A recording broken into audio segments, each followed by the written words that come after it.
Keep on keeping on. Life's a garden, dig it, you make it work for you. You never give up, man, that's my philosophy. Banger after banger. Matt Glocky, If Corn wrote Informer by Snow. Living in Fiction, these guys are from SLC, Little Life, Fleetwood Mac cover, and What Is Love, Hadaway cover. She's in love with who I am. Back in high school, I used to bust it to the dance. Now I hit the FBO with duffels in my hands. I did half a Zan, 13 hours till I land. Had me.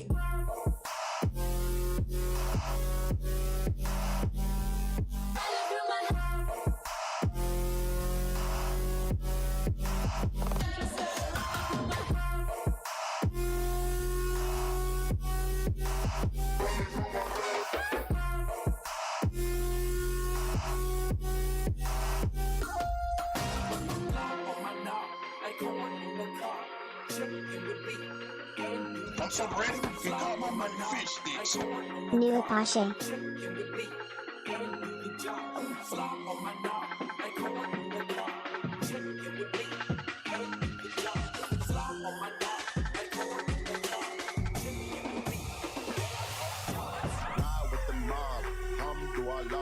Check in with me and do your job.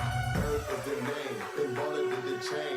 Turn on for the watch, Prezi plain Jane. Y'all with the mob, do our law. Check in with me and do your job. Earth is the name, then baller did the chain. Turn on for the watch, Prezi plain Jane. Plain Jane, plain Jane, plain Jane, plain Jane, plain Jane, plain Jane, plain Jane, plain Jane, plain Jane.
I won't roll another try. Cut my losses this time.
all that I need. It's all that I need. It's all that I need. You by me. It's all that I need. It's all that I need. It's all that I need. You by me.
Mexico, I want to see you!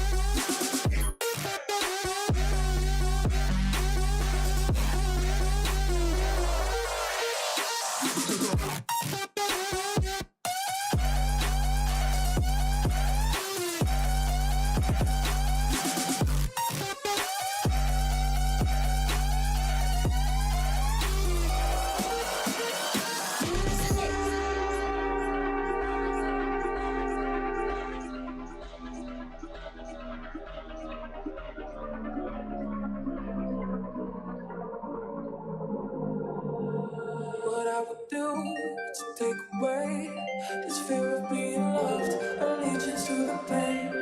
Now I fucked up and I'm missing you. I'll never be like you. I would give anything to change this fickle-minded heart. No love's fake shiny things. Now I fucked up and I'm missing you. I'll never be like you.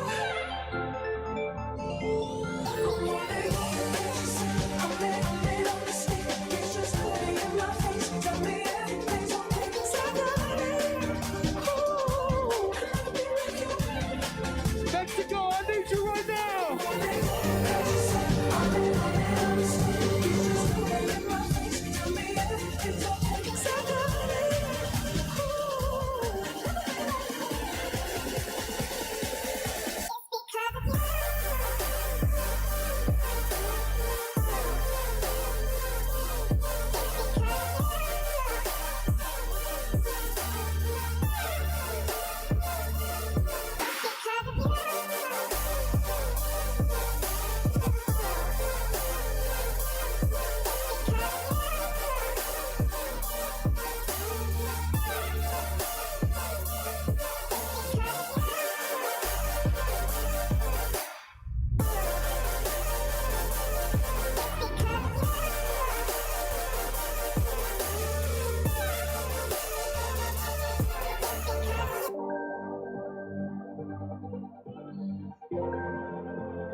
Breathe in.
She just moved to LA, go to UCLA, and she drive a Maserati. Then she got a body, she be tryna party. She be tryna party. She just moved to LA, go to UCLA, and she drive a Maserati. Then she got a body, she be tryna party. She be tryna party. Surfboard shawty, she just caught the wave. 24 been getting paid. Diamonds in the watch, no shirts. All these lights on the chain and arcade. Pop one pill, pop two pills. Roll, roll, roll, now she going downhill.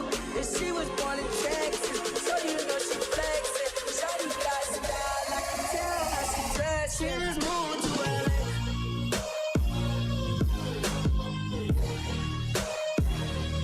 She be tryna party. She be tryna party. She just moved to LA.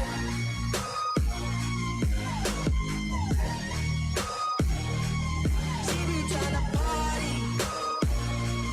She be tryna party. She just moved to LA, go to UCLA, and she drive a Maserati. Then she got a body, she be tryna party. She be tryna party. She just moved to LA, go to UCLA, and she drive a Maserati. Then she got a body, she be tryna party. She be tryna party.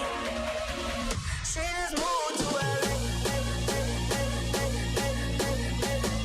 Mexico, I want to see you jump. Uno, dos, tres.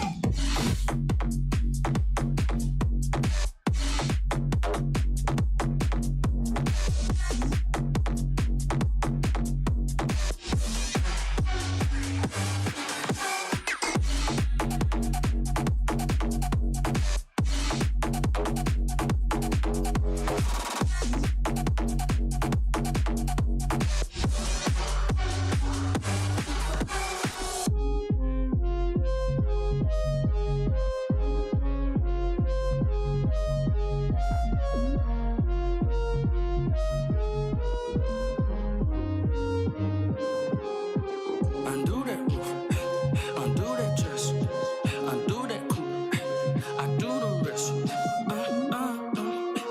Undo me, baby, undo me, baby. Got her off the morning, now she taking drugs. Said she wanna party like we in the hills. Baby, I want you to fuck me like you never did. Look in the glass for me, look in the glass for me. Jump in the coupe, Color them bands like that. also we doing no talking. Got enough dance to Pray off the box. I wanna give it to you. I wanna check on the box. I wanna kiss in there, switching them lanes, get top with no top.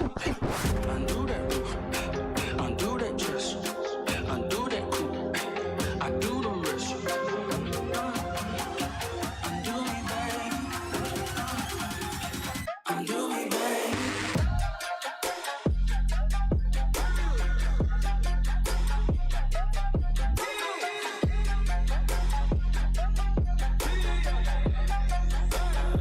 Undo me, baby.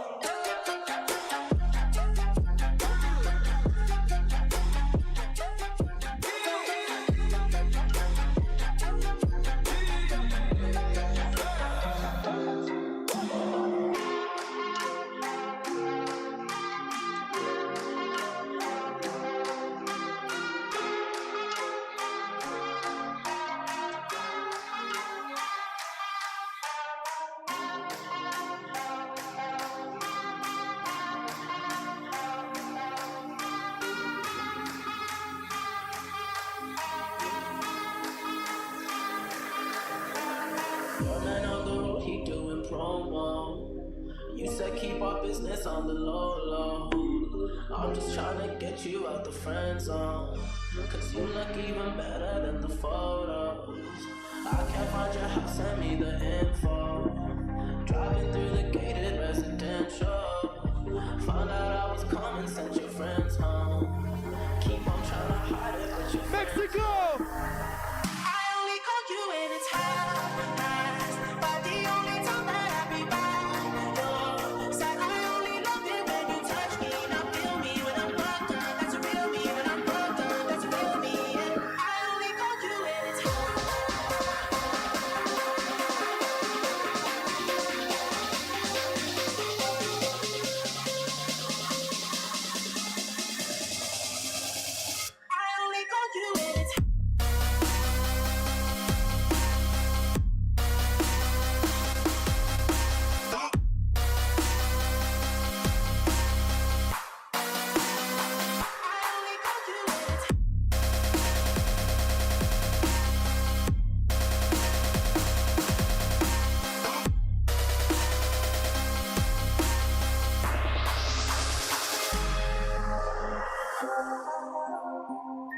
Mexico, hands up!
Check it out.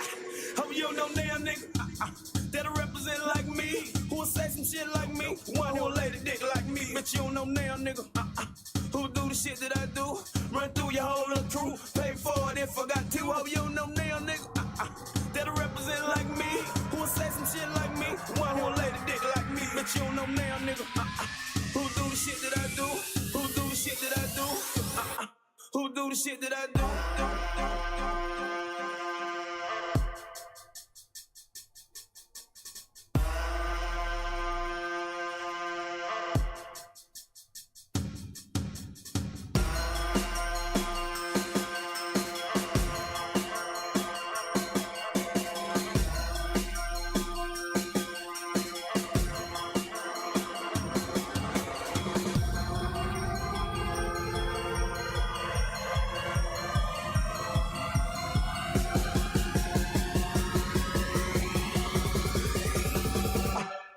The shit that I do.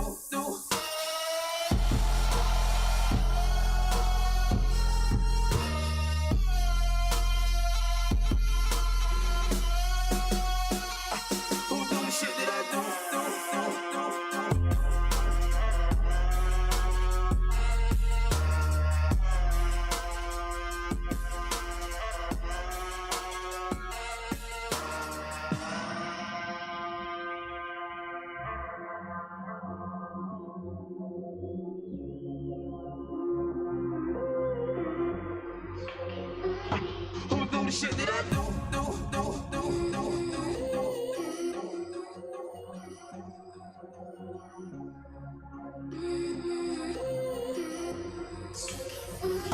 Who do the shit that I do?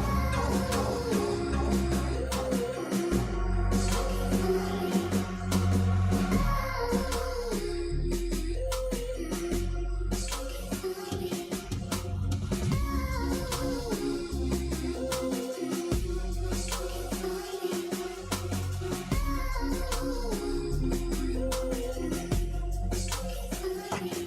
the shit that I do? EDC Mexico, I need to see you right now.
If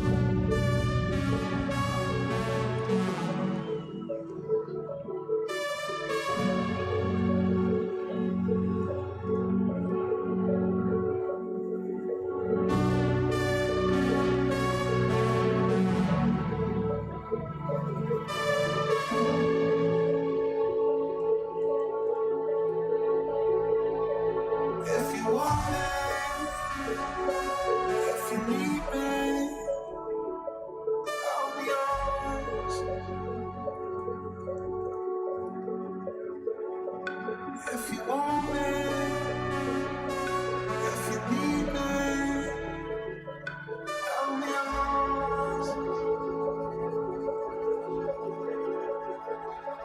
If you want it, if you need me, I'll be yours. If you want it,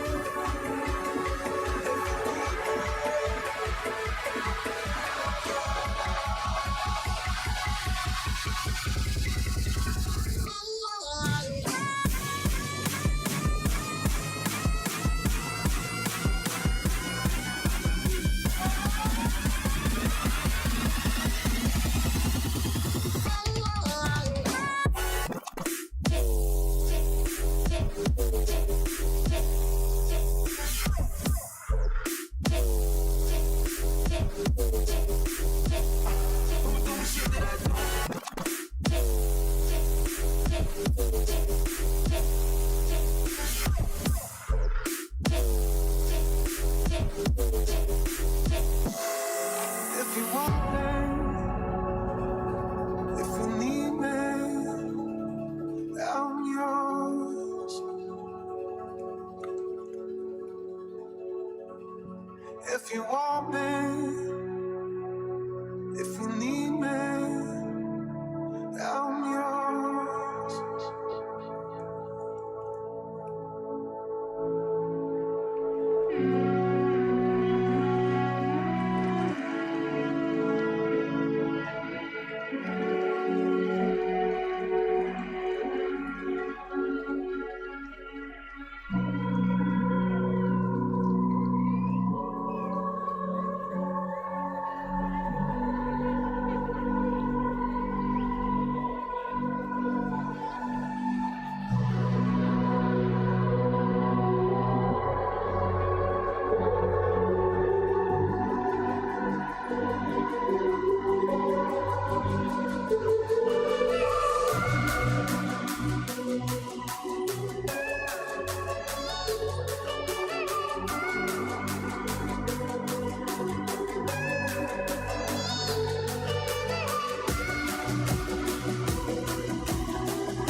anybody else feeling like we're going to Six Flags tomorrow?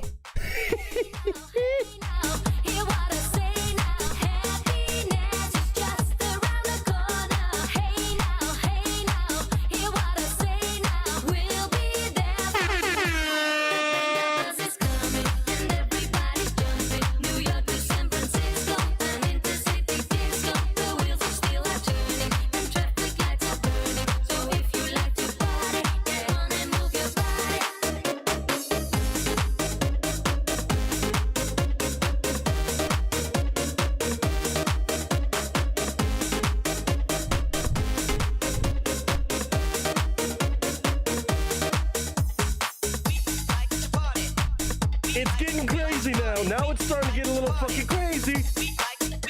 Hey now, hear what I say now. Happiness is just around the corner. Hey now, hear what I say now. We'll be there for you. The bang bus is coming and everybody's jumping. New York to San Francisco and in the city disco. The wheels are still turning and traffic lights are burning. So if you like to party, get on and move your Oh! It's been hyped up. It's been hyped up enough. It's finally the time for one more stream, one more sleep for some, if you're sleeping tonight like a weirdo. One more day. Another day, another destiny. On this never-ending road to debauchery. These men who'll never know my crimes will never watch a single time. One day more. Ladies and gentlemen, it is good to see everybody. Hopefully y'all can hear me and see me loud and clear. Of course, I have the greatest epiphany of my entire streaming setup as of late. On the last stream before I go to Vegas, but that gets me excited now with me asking audio working. Everything is clicked and made life easier. Doesn't apply to anything on y'all's side, mainly just me. And I'm like, oh, I wish I would have found this out a month ago, but it's okay. Because we don't need a month to find out. Is that it is Tuesday, damn it. It is Tuesday all day today. For some of you, it may not be anymore. For me, it's Tuesday, and tomorrow isn't just a Wednesday. It isn't just April 16th. It's the day a good bit of us, at least not everybody, but a good bit of us, are flying out to Las Vegas for a few days of partying and shenanigans under the banner we know in this family we call the cast and crew. We've been talking about it, been hyping it up, we've been getting stoked for it, so excited for it. In less than 24 hours. For me, it's definitely less than 24 hours before I need to be heading to the airport in about probably 14 hours. It's Vegas time, dude. And I know there's so many people watching right now, again, that are just here for another Tuesday reaction night. But you got to understand, we're balancing a little bit of excitement and shit like that, right? We got a lot of excitement going on for everybody going up this year. I mean, it's our third year of doing it. It's going to be our biggest and best yet, as I'm sure we'll build on that even more so in continuous years and other locations as well, not just Vegas. But I'm fucking excited. I know I need a few days just out of town for me because I don't ever really get a vacation. Right? I'm gonna try not to make it a whole like get content and shit, but you know, it be like that sometimes. Old habits die hard. But more than anything, we get to celebrate the love in this family.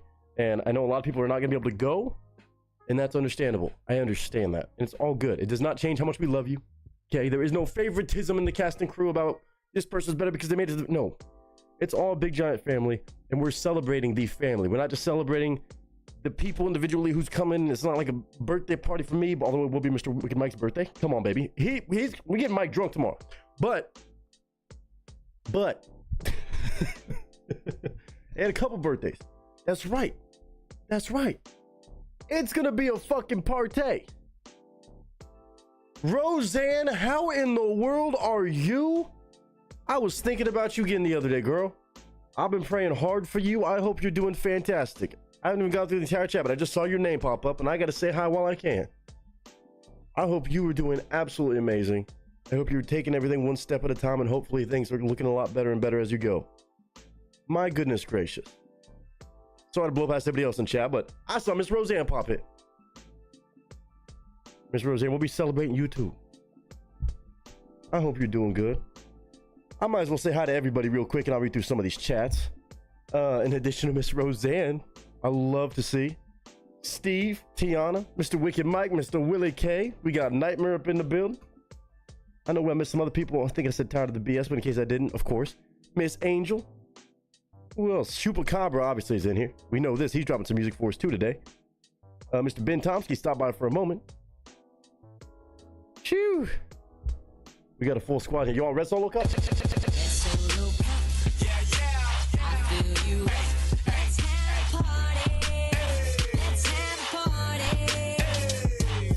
I'm gonna have to calm down and I probably need to take this hoodie off because I'm probably gonna pass out with all this excitement going on. Like, I get excited before I even hit go live, but then when I hit go live and we're all talking about it and like in the moment with everybody who's gonna be going to and everybody who's just here for another fun Tuesday stream, again, we're only gonna have one reaction stream this week, today.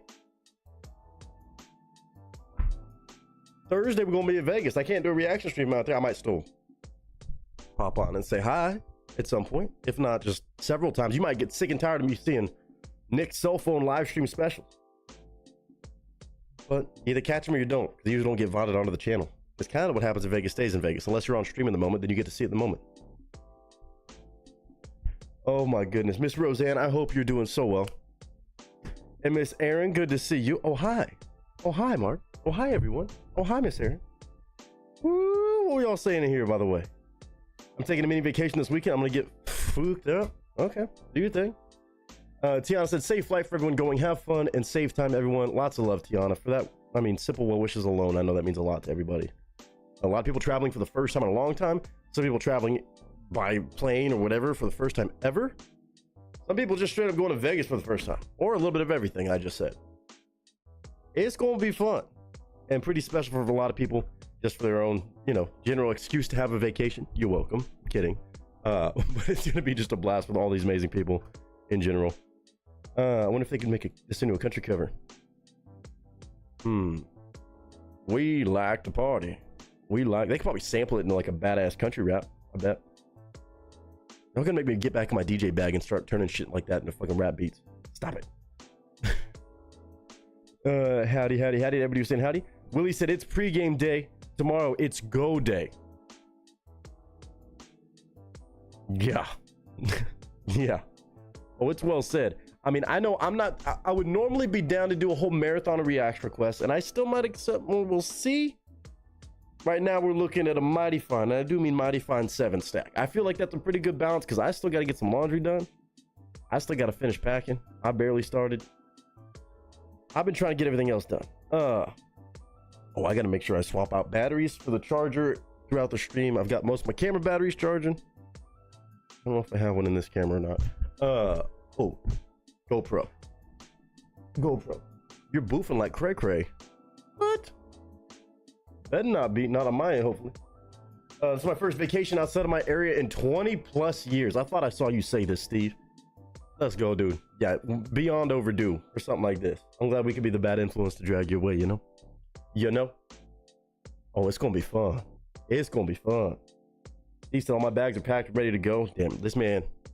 Bravo. You know what? Bravo, everybody's already packed.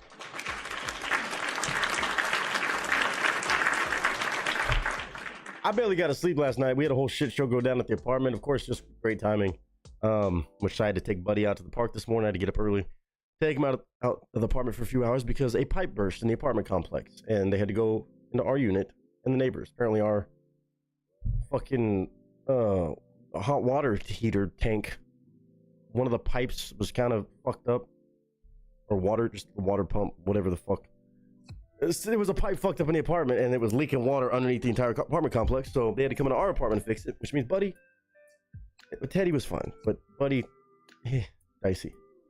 So it was a lot of fun stuff that happened on the day when I'm trying to get everything done. I'm scrambling, trying to make sure there's no fires that are going to pop up magically while I'm out of town. But we're good, baby. We're surviving. And I still made it here on a fucking Tuesday, baby. Come on. Come on. Let's go.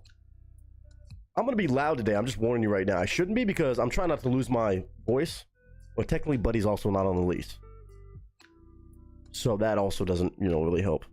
It's mainly that part too.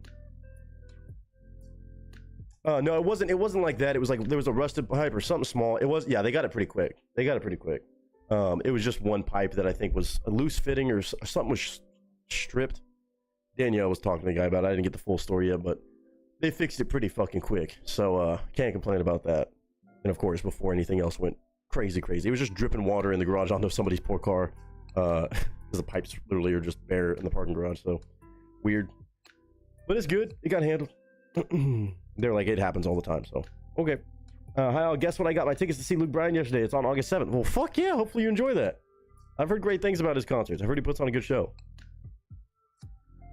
Last couple days I've been on country music binge, rediscovering songs and artists I forgot about. I love that. Absolutely love that. Did the walls, floors, etc. get wet and clean, dried? I don't think it was anything. It wasn't dripping externally in our apartment. It was something about, I think maybe what I imagine it as is that there was some sort of constraint changing the water pressure to where the weaker pipe down in the parking garage, which is just a bare pipe over concrete where everybody parks. Somehow that is where the leak was. I don't know. So like it wasn't leaking in our apartment. There was no water in our apartment, but something about the piecing or fitting or whatever it was up here resulted in that happening. So I have to get a better description later, but it's taken care of. Yeah, it sounds like that's the best way I can describe it, because like there was no sign of water we could see anywhere in the apartment. Like not even in there. So it's good. It's good. Ah, I see, Steve. Yeah, I need to understand what it actually was, but apparently it wasn't that serious. They're like, oh yeah, it happens every once in a while. These pipes in this building are old, so. Miss Angel, I'm doing good, man. I'm excited. I'm hopefully not going to lose my voice today, because my voice is definitely still running a little bit, you know, crazy. Setback today, they could not do the kidney surgery. Well, that's one setback, but that just sets you up for the comeback, Miss Roseanne. You know this. Just know our hearts, my prayers are always with you. Thinking about you always, and just hope you're doing good. And take that stuff in stride. It always works out. Always works out. Keep that chin up. Keep that chin up. Keep the faith. Trust me. Amazing what that'll do. And you know you got a lot of prayers and love sent that way. Extra so. Sure must have 25 hours to go. For who? Is that when you get there? Are you getting there 25 hours from now? I'm getting there and I'll be landing in like 17 hours. I'm leaving at 6 a.m. here. If even. No, maybe not. Oh, no, that's a lie. Why I'm leaving here to go to the airport. I land at like 9:30 or 10. Yeah, I love what Steve said. Roseanne, oh man, you were such a strong lady. No, you got a casting crew loving you and praying / thinking of you. You know this. You know this. And you are definitely a tough enough cookie. You can handle it. I believe in you. Miss Leanne Cooper, good to see you. Miss Heather, how are you doing? Heather, well, I appreciate that. But again, everybody saying have fun, this and the other. It's no awesome. We got a whole stream today. We still got a party today. Just because we're going to be missing Thursday don't mean we're not praying today. Heather said prayers up. I love it. I love it.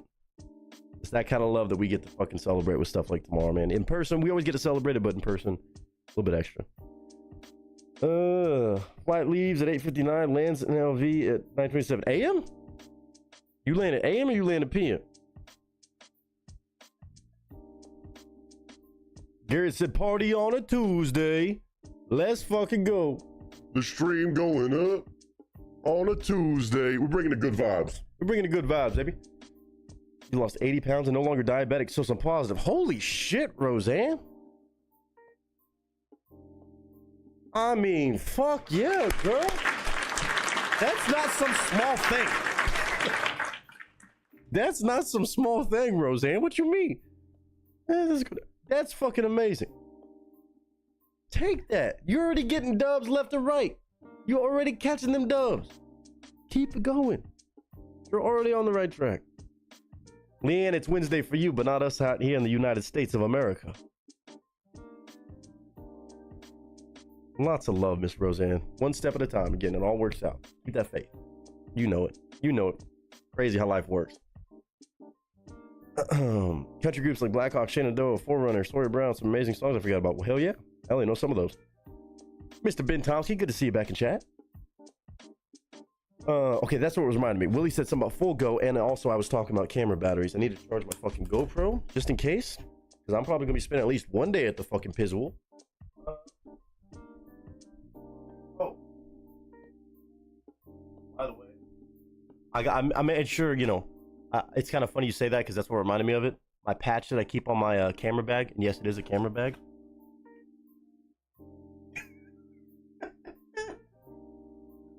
You can fuck around and find out. I'm looking.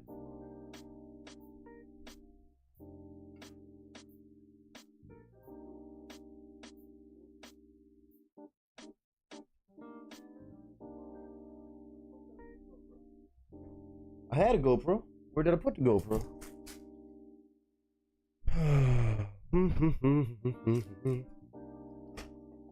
I'm thinking about stuff as we're going today. It's going to be a little bit all over the place, discombobulation stream, but you know, it is what it is. Miss Big Dog Mama, good to see you.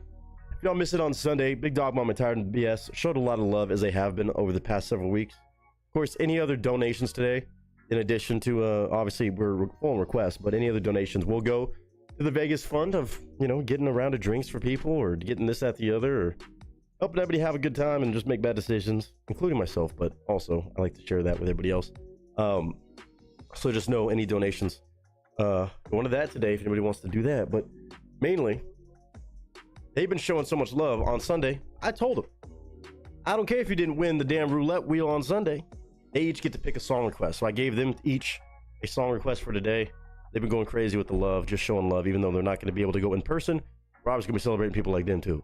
So we're going to have a request from Big Dog Mama and Miss Tired of the BS. Hopefully they're going to drop, if they haven't already, their request in link sharing. And then, of course, Wicked Mike said he wanted to come by with a damn hat trick today. Chupacabra bringing by one. And also, Mr. Steve hit us up on the Venmo. It didn't show up on screen because he hit the Venmo thing, or Cash App, whatever it was, and made sure that went through anyway. So that's all good. That's all good.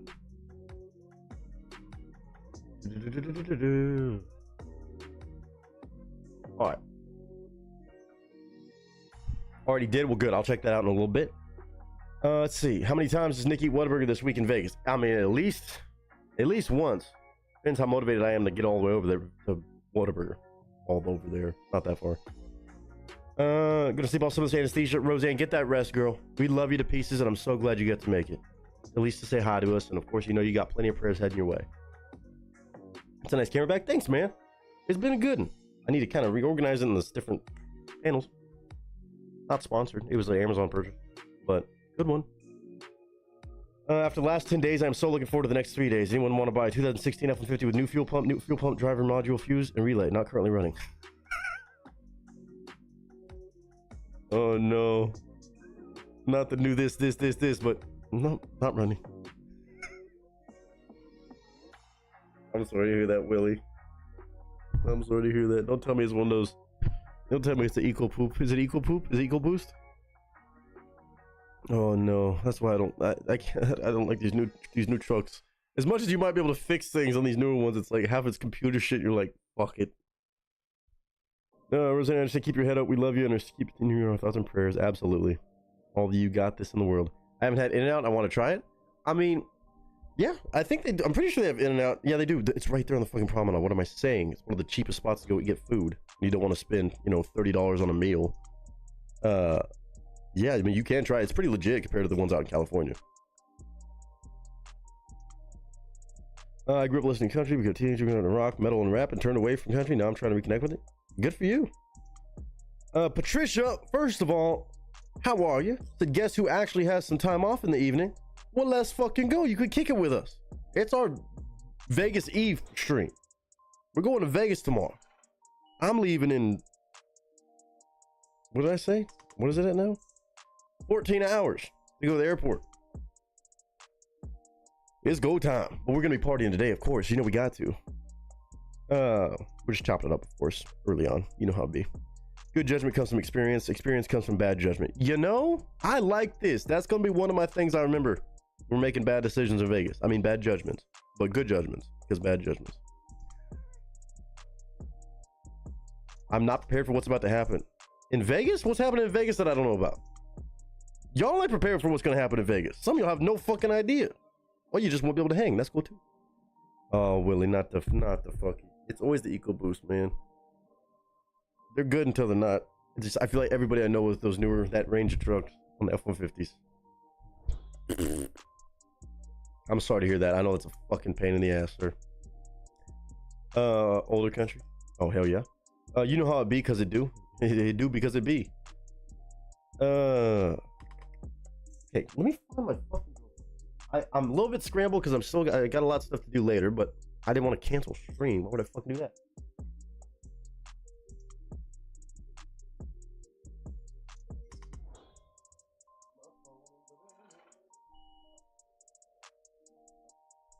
This camera bag, man, this thing's been clutch. It's lasted me a little bit too. I haven't been using it as much as I use some other ones, but it's been good. Like it's got. I'm gonna try to show this without it breaking everything. And like these are definitely. There's my GoPro. I think found it. Look. It's got like the little compartments for all my lenses and shit. I got like lens, nifty 50, second nifty 50. Just why not? Other lens somewhere. That lens. Mic, fucking selfie grip. We're good to go, baby. I need to find the rest of my batteries. That'll be a later problem. Those will charge overnight. Y'all know how. I mean, I know my standard is because I know myself well enough to this point. Obviously, been around myself for a little while. I know I'm always gonna forget something. I don't know if anybody else knows this and does this when they go out of town too and just accepts this. I try to accept it. I'm always gonna forget something. Like there's been years when I've like gone out of town, taken my laptop with me just because I usually do because I'm cracking like that. And like I forget my charger or my laptop or something dumb, like some small thing that's just gonna irk me. I just accept it, and I just hope that the one thing that I find myself missing is something not that serious. Always. I accept.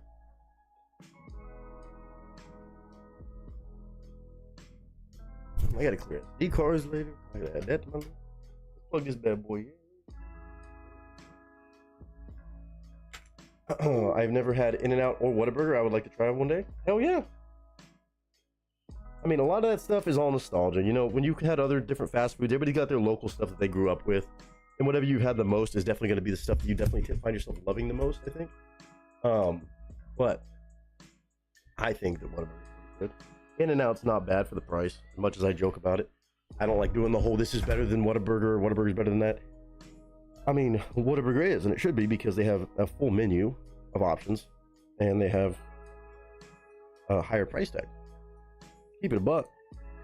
Now, if you like French fries, definitely don't recommend In-N-Outs unless you're trying to get something serviceable. But you know, it is what it is.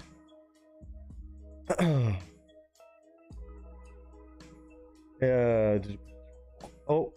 Let me read. I missed a lot of chat. Hold on, it did not refresh. You have quite a few lenses. I have really 3 for this camera. I'm debating finally. I don't want to say it in front of this camera. Don't look at me, camera. Don't look at me when I say this. I'm thinking of upgrading a camera at some point. I'm thinking of upgrading my stream camera at some point. I didn't say anything, sweetheart. I'm sorry. But no, I still have a few lenses. Just mainly nothing fancy, no primes or anything. Nothing crazy, but I make it work. They're all beat up and beat to shit anyway. This camera has been with me for so long, man. I will say this about In-N-Out. Back in the day when it was the only fast food place to have fresh, not frozen food, it was awesome. And for today, the price point is great. But don't compare it to other burger places as they have more options. Yes. Mike, I read the menu and know it's quite limited. Yep, Nick, that's why I created a list. There you go. So we got 20 of our 30 raised garden beds planted. Kiddo is fed. We had roasted squash, carrots, potatoes, and summer sausage with some homemade fruit popsicles. Now he's off to Cub Scouts. Well, hell yeah. So Aunt Patty gets to chill with y'all. Well, fuck yeah. Let's party then, huh? I've never had In-N-Out or Whataburger. I would like to try one day. Oh, I thought I already read that. My bad.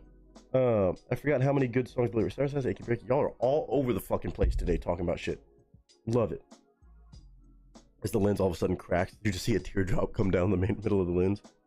I really, that's what I was supposed to do. I was supposed to clean my damn sensor. No, that's fine. I'm overthinking shit. I mean, I'm gonna be bringing it around with me, mainly in case anybody wants some like full-on pictures and shit, or we want to get a group picture, have somebody else use the camera. I mean, we'll figure it out. And in case there's any funny moments that I just want for myself, I might be like, hey, someone, can y'all film this for me? Just to get a goofy goof moment. So people can kind of live vicariously through us. Any stream shit? Well, that's from the cell phone. We're gonna hope for the best. What else did I have to say? I tried the Whataburger though. I bought the spicy ketchup at Walmart. It's the shit. Oh yeah. Oh yeah. You know what? And they even, when they give it to you in little cups, it is one of those things where the little cups for some reason are better. I don't know how to explain it. It's kind of like how I guess bottled Heinz ketchup tastes different than like little packets. I thought you had a bug flying around you. Nah, that's just the auto thing on Twitch still flying. I don't know how it'd be. It ain't perfect around here. Oh, I also got a couple packages from my Amazon. I forgot I ordered a couple last minute things from Amazon for the trip. Necessities, I'm sure. I don't even remember what I got that I needed, because I've been all over the place.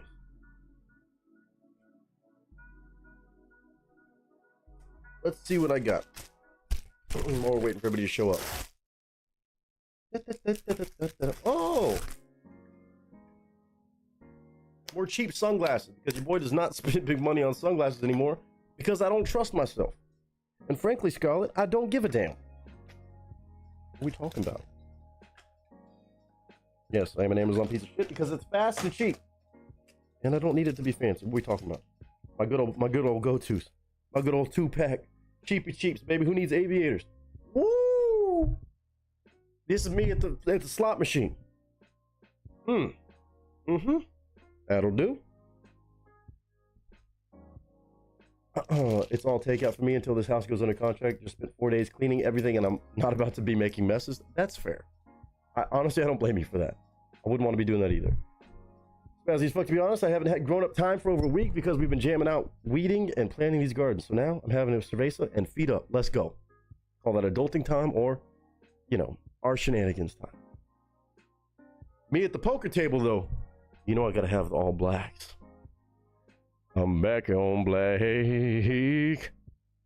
Back on black. Dude, I'm feeling like it's like slap happy, because I also didn't.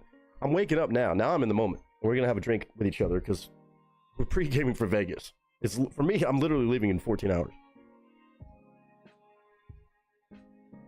I'm excited. I know a lot of people are coming like late tomorrow night, coming later, you know, in the day. I'm laying in there before noon.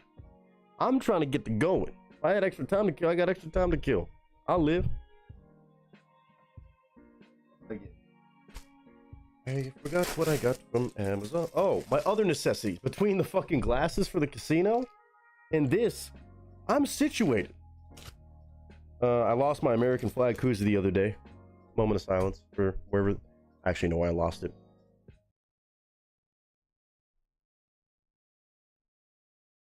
Okay. But your boy got re-upped on the proper red, white, and blue ones to represent in Vegas. Let's see how it works, because I do got a cerveza right here. Ooh. Oh, see, we good. We good. And I got a backup. And I got a backup so I can be that guy running around as always obnoxiously representing Texas. My rompers are also ready to go, just in case. So, on that note, let me take this damn hoodie off because I know I'm going to start sweating. I'm getting way too amped up, way too excited. I know I sound like a crackhead today because there's a million things going on at once, but the one main thing, we got a reaction stream to get to. We got some fun today with some good music to get us hyped up, maybe some country shit. I don't fucking know yet. I'll look in a second though, and I'll make sure it's nothing that we've done before.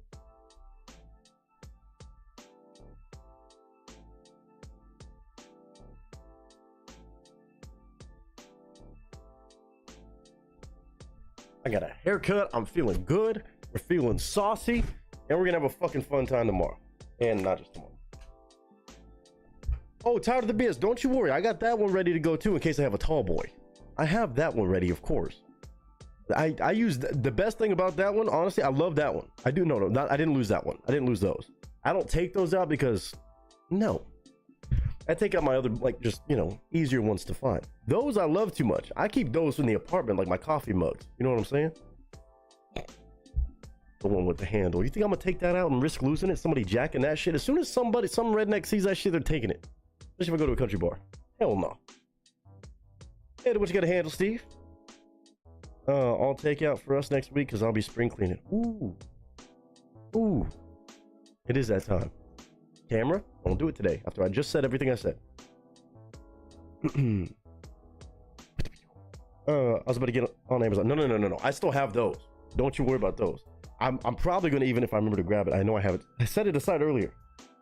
I'm going to take it with me because I want to have that in case I'm running around with tall boys. Like, I might be stuffing my backpack with just drinks. You might see me with a backpack full of nothing but booze.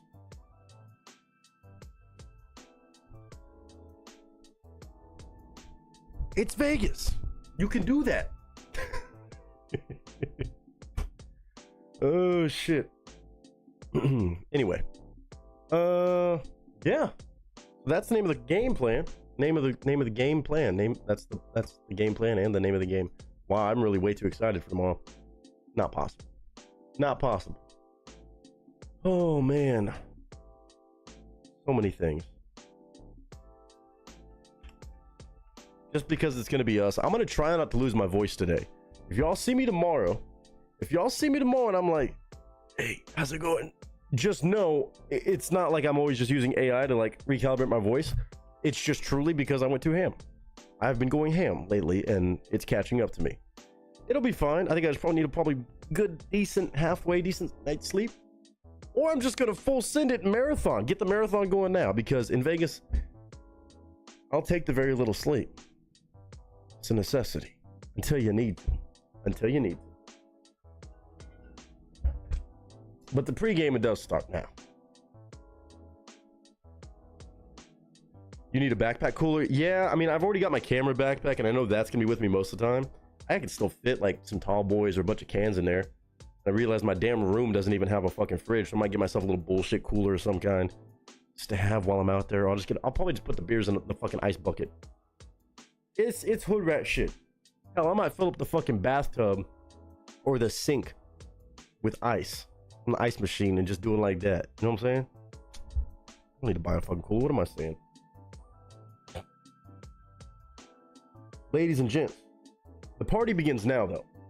Whether you're coming with us to hang out and celebrate or not, I hope all of you know that I appreciate y'all for just a single moment of your time on this channel, in this family, and tomorrow again. I know it sounds cliche, it sounds fucking corny, but it's so true. These meetups are not just celebrating people who can afford to go to Vegas or anybody who's just making out there or has the ability to go out there. It's celebrating the family. It's an awesome thing where even if you're not going, know that we were thinking about you the whole time. Every year that I've gone, it's always about something bigger than even just the people there. Not taking away from the people that do get to show up because I think that's amazing when they do, but it's for everybody. And it's so sweet, man. It's so sweet. Because it gets to happen because everybody is a part of this. It's wild to think about. Get it cool and put dry ice in it. You have no need for a fridge. I'm not gonna do all that. I'd rather just buy an extra fucking 18 pack or something. I'd rather just buy a fucking extra 30 rack or an extra handle or something. You know? I'll drink hot beer. It's gonna be Vegas. I'm gonna be so drunk I'm not gonna know that it's hot. I'm gonna be like, oh, I need to hydrate. Give me some. Oh, I need to have some clear liquids. Where's my tequila at? No. You know, wait, just, you know, NSFD is not safe for drunks. Yeah. I don't trust myself with dry ice. Also, that's probably not a good idea because I'll start doing science experiments in my hotel room, and I don't want to deal with that. I don't think you understand. Vegas is problematic. I've used the kiddie pool as a cooler. Well, I'm not gonna buy a kiddie pool and put it in my MGM hotel on the fucking Las Vegas Strip, although that would be a hilarious picture. Oh, if there was a Walmart nearby, I would so go and do a hot tub stream from Las Vegas in my hotel room just to... No, that's terrible. I could just go hang out in the hot tub at the fucking pool and then troll everybody. No, I could, but I'm not going to.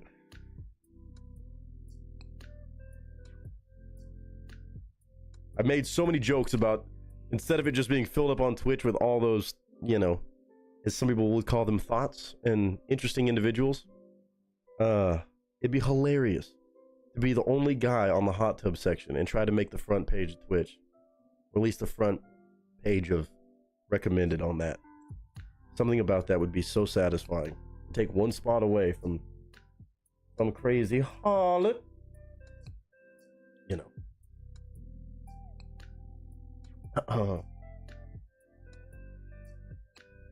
There's Walmart up the street from the Airbnb. Oh boy. No. Save that for the OnlyFans. Yeah, I'm gonna say that. If that ever becomes a thing, it's gonna be something for charity. I've already said that.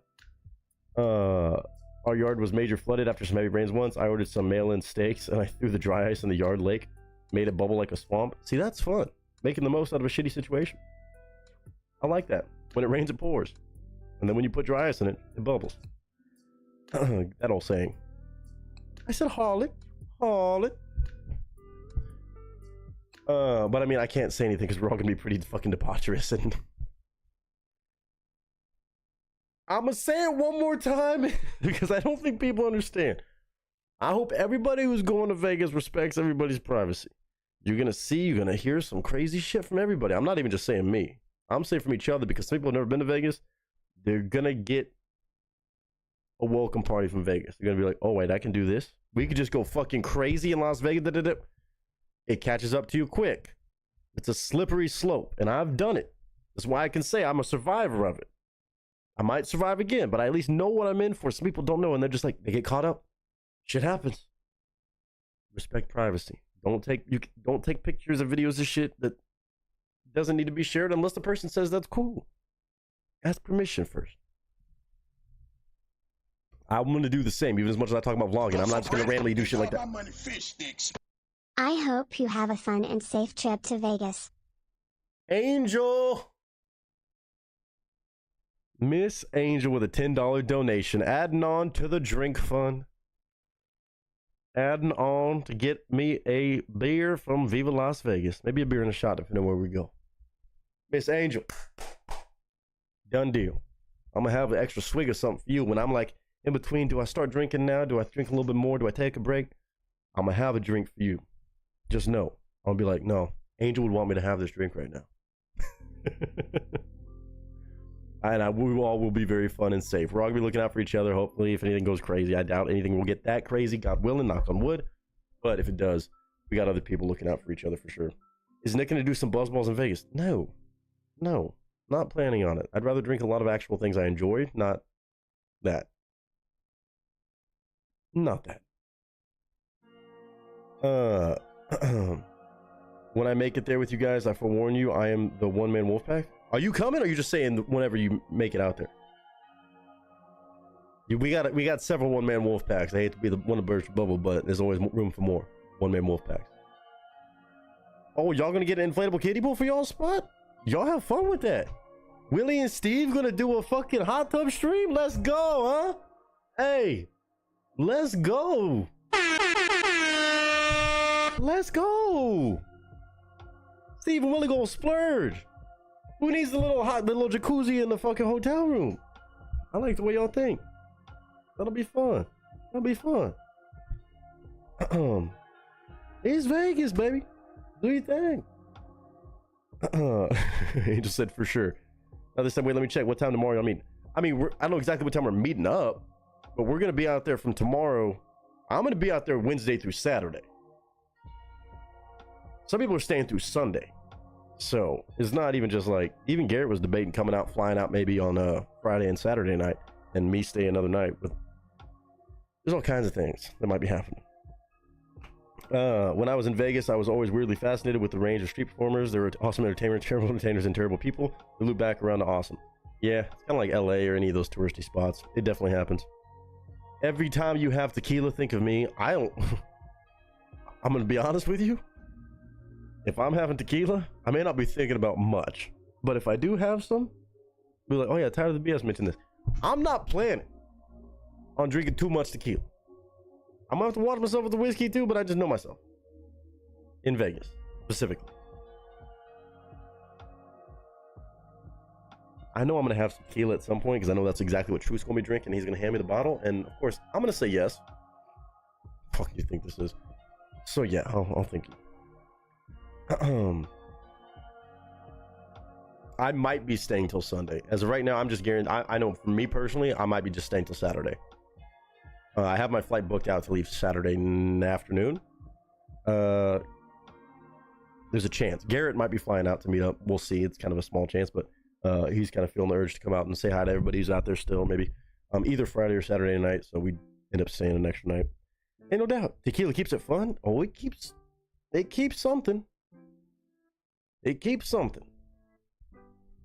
But to everybody in here today, I'm still going to do my vocal warm-ups here in a little bit. But we are going to party today while doing reactions. Probably more than we normally do. I might even turn late night rules on after a while. Because why not? There's only one song I can think of after all this. Straight Tequila is a great one. Straight Tequila Night, yeah. And also, tequila makes her clothes fall off.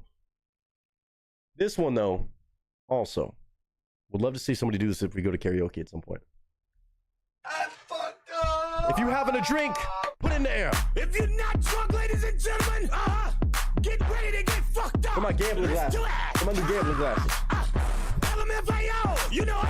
Let's go. In the casino like this. All of the alcoholics, where you at? Let's go. Hey. Hey. Hold up. Hey. Hey.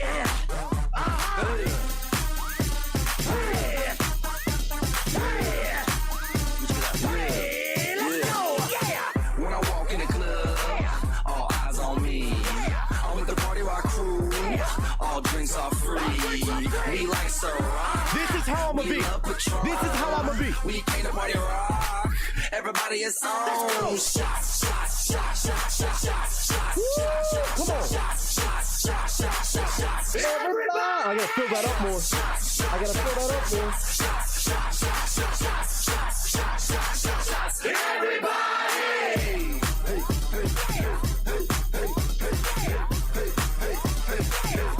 Let me see you do it. Cheers to everybody, whether you're going or not. Like I said, it's about the family and about partying as always. They need an excuse. We're gonna leave that one. We can get crunk. How about you? Cheers! Blow up the chat with some cheers. Let's go round two. Shots, shots, shots, shots, shots, shots, shots, shots, shots, shots, shots, shots, shots, shots, shots. Everybody! Shots, shots, shots, shots, shots, shots, shots, shots, shots, shots, shots, shots, shots, shots. Everybody! If you ain't getting drunk, get the fuck out the club. If you ain't taking shots, get the fuck out the club. If you ain't come to party, get the fuck out the club. Now where my alcoholics? Let me see your hands up. What you drinking on? Jaeger bombs, lemon drops, buttery nipples, yellow shots, kamikaze, rewind in. Fuck all that shit. Give me some jazz. Patron's on the rocks and I'm ready for some shots. The women come around every time I'm pouring shots. Their panties hit the ground every time I give them shots. So cuffs in the air, everybody, let's take shots. We don't need that part. We don't need that part. Woo! We're here to party. We are here to party. Late night rules or pre-Vegas rules? Same thing. Maybe pre-Vegas rules. We'll see. We'll see. I don't want to get too crazy tonight because I know I need to sleep. And if we party too hard tonight with late night rules and everything else later,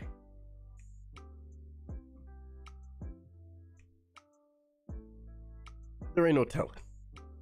I might just be marathoning until tomorrow. Because honestly, I'm not driving to the airport. I leave at 6 a.m. It's 6 a.m. in Vegas. We're still going to be up and partying probably.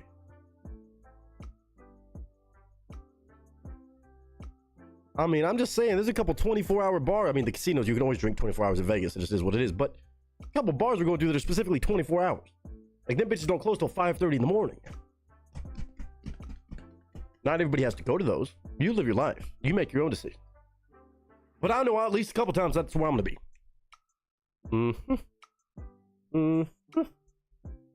I know myself too good and well.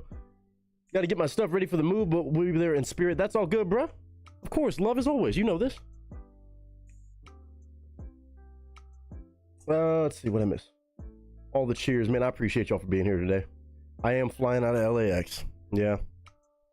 Couple options out here, but I'm gonna fly out of LAX. Easy enough. Hopefully not too bad. So pray for my liver, not just mine. I mean, we got over like 15 people coming, so pray for several livers. Or at least over a dozen. I know that for a fact. That's a done deal.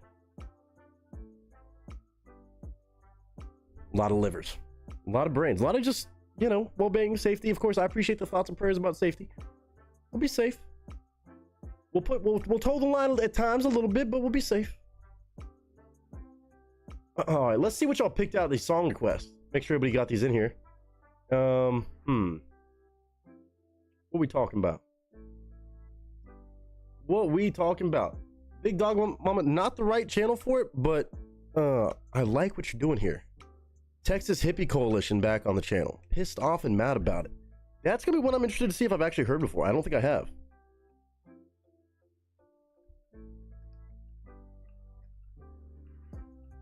I don't think I've heard that exact song. I've heard a couple of theirs, but I know I haven't. I don't think I've heard that one. Oh yeah, if you wouldn't mind though, if you get a second, put it in link sharing. You're not prepared for Vegas, Mike? What are you talking about? All right, let's see what everybody picked. So our two giveaway winners, if they're here and ready to go, they might be starting off today. Big Dog Mama and Tired of the BS. So Big Dog Mama going with some Texas Hippie Coalition at some point. Some good old country, an awesome country group. I mean, real deal country is what we're talking about. Again, Texas Hippie Coalition. You can imagine how good that is. Ain't talking about Vegas. Oh, you talking about a song request? Man, I never am. I never am. I don't doubt it. Let's see what we got though. All right, so that's some Big Dog Mama. Steve bringing by some Eric Church. Fuck yes, dude, because that's actually a song I have not heard. Country Music Jesus. Is he claiming the position of Country Music Jesus? Oh shit. Oh, I'm excited for that one. I haven't heard that. I can imagine where that's gonna go though. I imagine there's some shit talking about country music in that one. Little perfect lyric video and all. Tired of the BS. Some Savannah Dexter. Shout out to Sav. Some of y'all saw me chopping up with her and Bravo real quick on Flawed Stream not too long ago. Just kind of giving them their flowers and, you know, well, starting some shit apparently more than I expected, considering how simple I laid out my opinions. Some Savannah Dexter for the first time in a little bit. Cinderella, spelled Sinderella. Excited to see what's going on with that one. Might be, I don't know if that's a newer one. I think that might have been out for a little bit. I'm not positive though. I'm sure it's fantastic. Really excited to see what she's been up to. It's been way too long since I've checked out some of Miss Savannah Dexter's music. I love that choice for their giveaways. And then of course we got Chupacabra bringing by more Wasu and Apache on a song called Lazarus Rise. Okay, you already know that's gonna be some badass shit we could probably party to in Vegas if I had to guess. Wasu's usually the vocalist, rapper, whatever on that kind of stuff with Apache, the amazing producer. We know this. He has some of the craziest mixes and trap sounds and orchestral. I mean, it's just awesome production. And then Mr. Wicked Mike bringing by a hat trick. A very interesting hat trick. Ooh, I like this first one already because you asked me about this song. And honestly, when I saw the title, I was like, I don't know. But then, of course, it was catchy. I don't know the song that well, but I know I've definitely heard the fucking song before. At least the melody. I don't know if it was from a sample, but I think it was from the actual version. Hold on. Why did I just lose all my Discord stuff?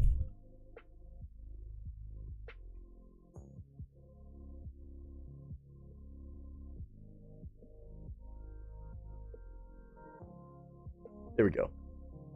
It's Matt Glocky back again on a song called, or a video called, If Korn, the band Korn, which he is insanely talented at doing, if Korn wrote Informer by Snow. The name of the song is Informer.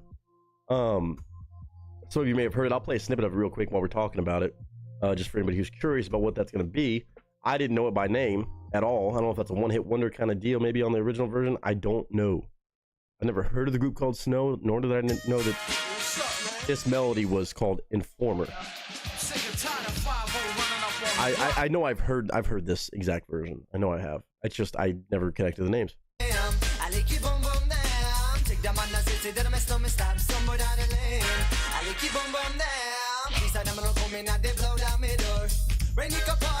I've heard it a million times. It is this version, yeah. I've heard that many a times. Many a time. I don't know if that's the name of the dude or if that's the name of the band, but definitely, you know, right in my reggae alley is stuff that I've listened to, reggae, kind of hip hop ish, shit like that, which apparently we're gonna hear in the style of Korn. Which anytime Korn is related to something reggae-esque, it does kind of fit because of the grooviness and the bass lines. Like it seems like a great recipe. And of course, if you leave Matt Glocky to his own devices on something like that, he's gonna knock it out of the park every time, like he does this. We found out, even with his original music, that I was stoked to hear, and kind of blew me away. You were here, you know, you know. Right there, because I don't need to be sweating my ass off in the fucking fur coat. Not till tomorrow. I have to decide if I'm actually gonna ride with that on my flight. I don't know if I want to be that guy or not. It's a decision. I was gonna say, I thought that was one of her like first ones that really went popular for it too. I mean, besides like Raise Hell or whatever it was. Well, Snow, the guy doing the reggae, is white boy from Canada. Yeah, so I was a white boy, yeah. But I mean, a lot of those reggae guys are. A lot of those reggae and hip hop have always been like this. Yeah, a lot of those guys are. Being from Canada is the funny part. The Canadian part, I don't know if I know any like reggae guys that are from Canada that much. Not at the top of my head, at least. Not that I correlate with Canada. Pretty funny. Usually from SoCal, Hawaii, or Florida, or shit like that. I can't think of any reggae artists on the top of my head that are from Canada. That's the most surprising part about it. There's a lot of white boys that rap and do reggae, but Canada? We might have some representation on that one. I'm excited to see how that turns into a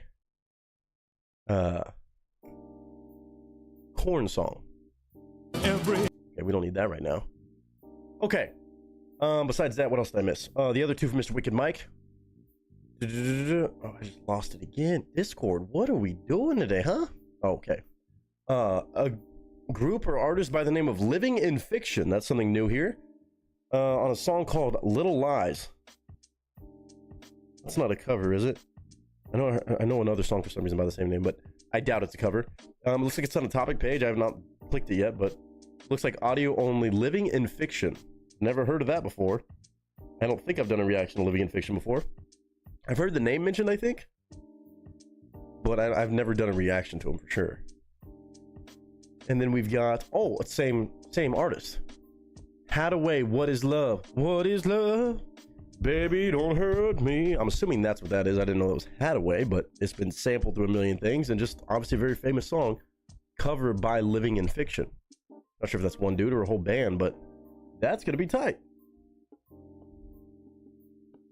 Well, guys, I wish I could stay longer and listen to these great requests, but it's almost 8 p.m. here, and I have to be up for work at 5 a.m. I hope everyone has a great night. Also, have fun and safe travels. Angel, again, thank you for the well wishes. Thank you for getting for the $10 donation, just showing love like that.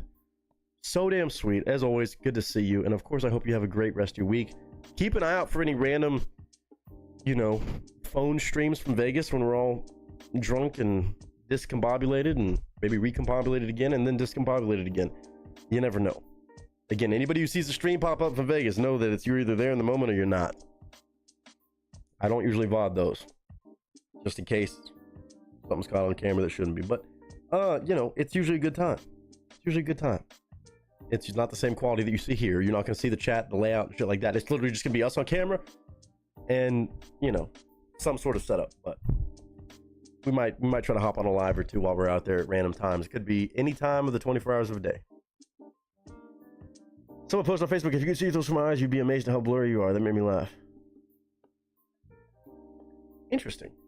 Sounds like a good diss. Yeah, it won't be a video post. Now, there will be a couple reactions getting posted over the next couple days.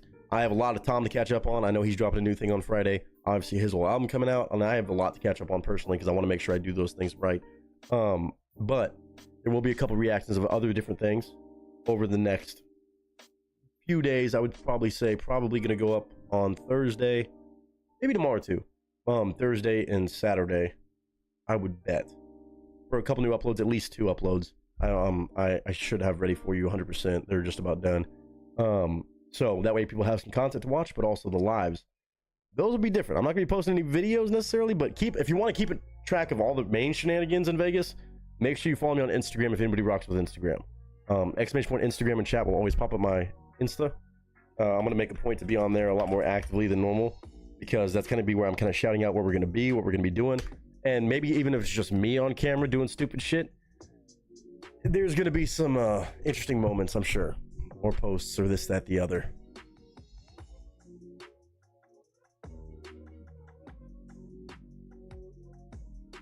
Yeah. Oh, well then you'll see it, Miss Angel. You'll see it. That's probably the first place I'm gonna post little tidbit things that maybe don't make a full video or something like that, and then I can use that footage for a later recap video for Vegas if I have anything worthy that I have consent for. Even if it's just Nick acting like an idiot and everybody else is blurred out in the background or cut out of the video. Band I mentioned in the Dono, Living in Fiction, is an SLC based band. Dope. So local to you. Fucking tight. Did you find out about them going to shows locally, or was it something that you just happened to find out about on Spotify or something like that, and then you were like, oh, they're from SLC? And thank you, Big Dog Mama, for putting that in there. I'm not trying to be a jackass about that, just so that I know we've checked it out, and you have a guaranteed spot. So make sure you show out and post it up in there so everybody can go find it after the stream. They'll be like, oh, let me go check out the links for all these songs we checked out. That's 1, 2, 3, 4, 5, 6, and 7.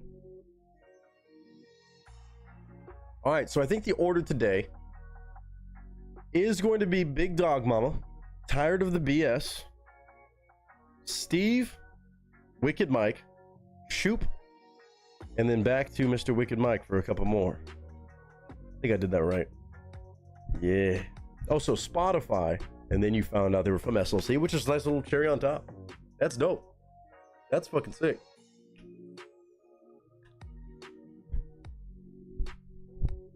Okay.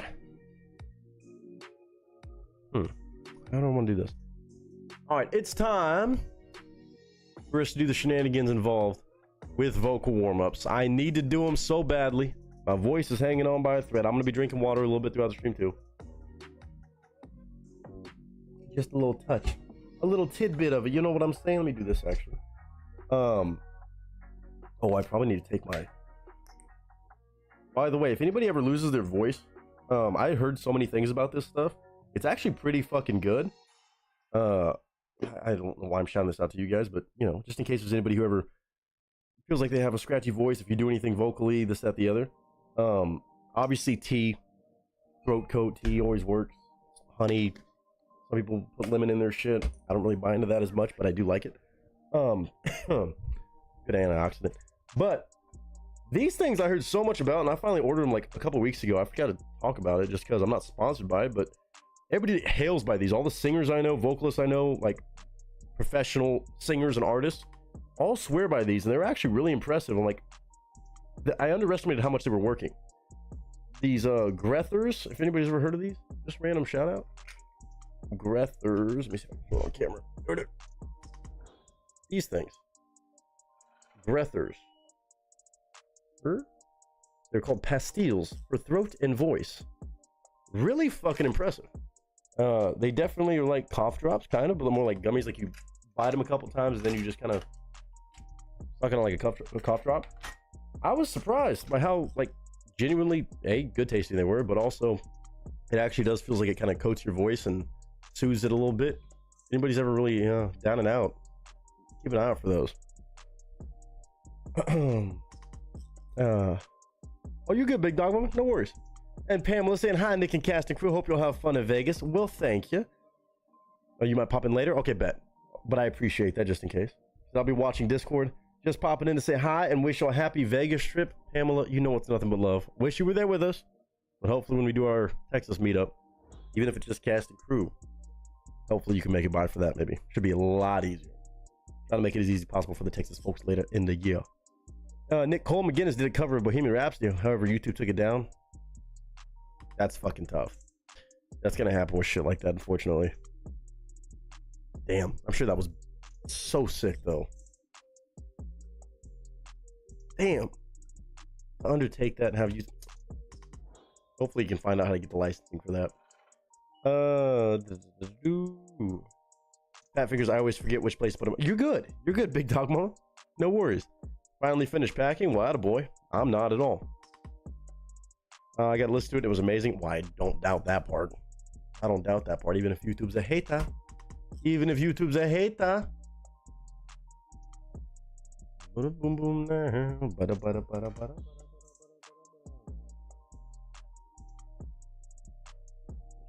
Charging.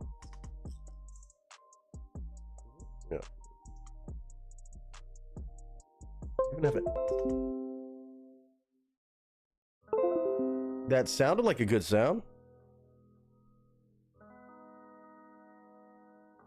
I was just trying to make sure the bitch was charging, dog. Don't yell at me. Don't yell at me. Shit. My technology's already trying to betray me today. Love that. Oh.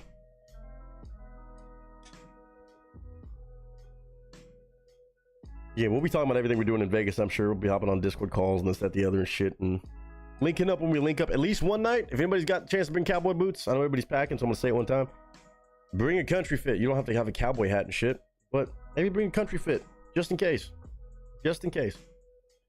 I'm planning on at least being like, at least one point if I'm like, hey, I want to hang out with as many people from the cast crew as possible. I'll try to shout it out in advance. I don't know exactly what day.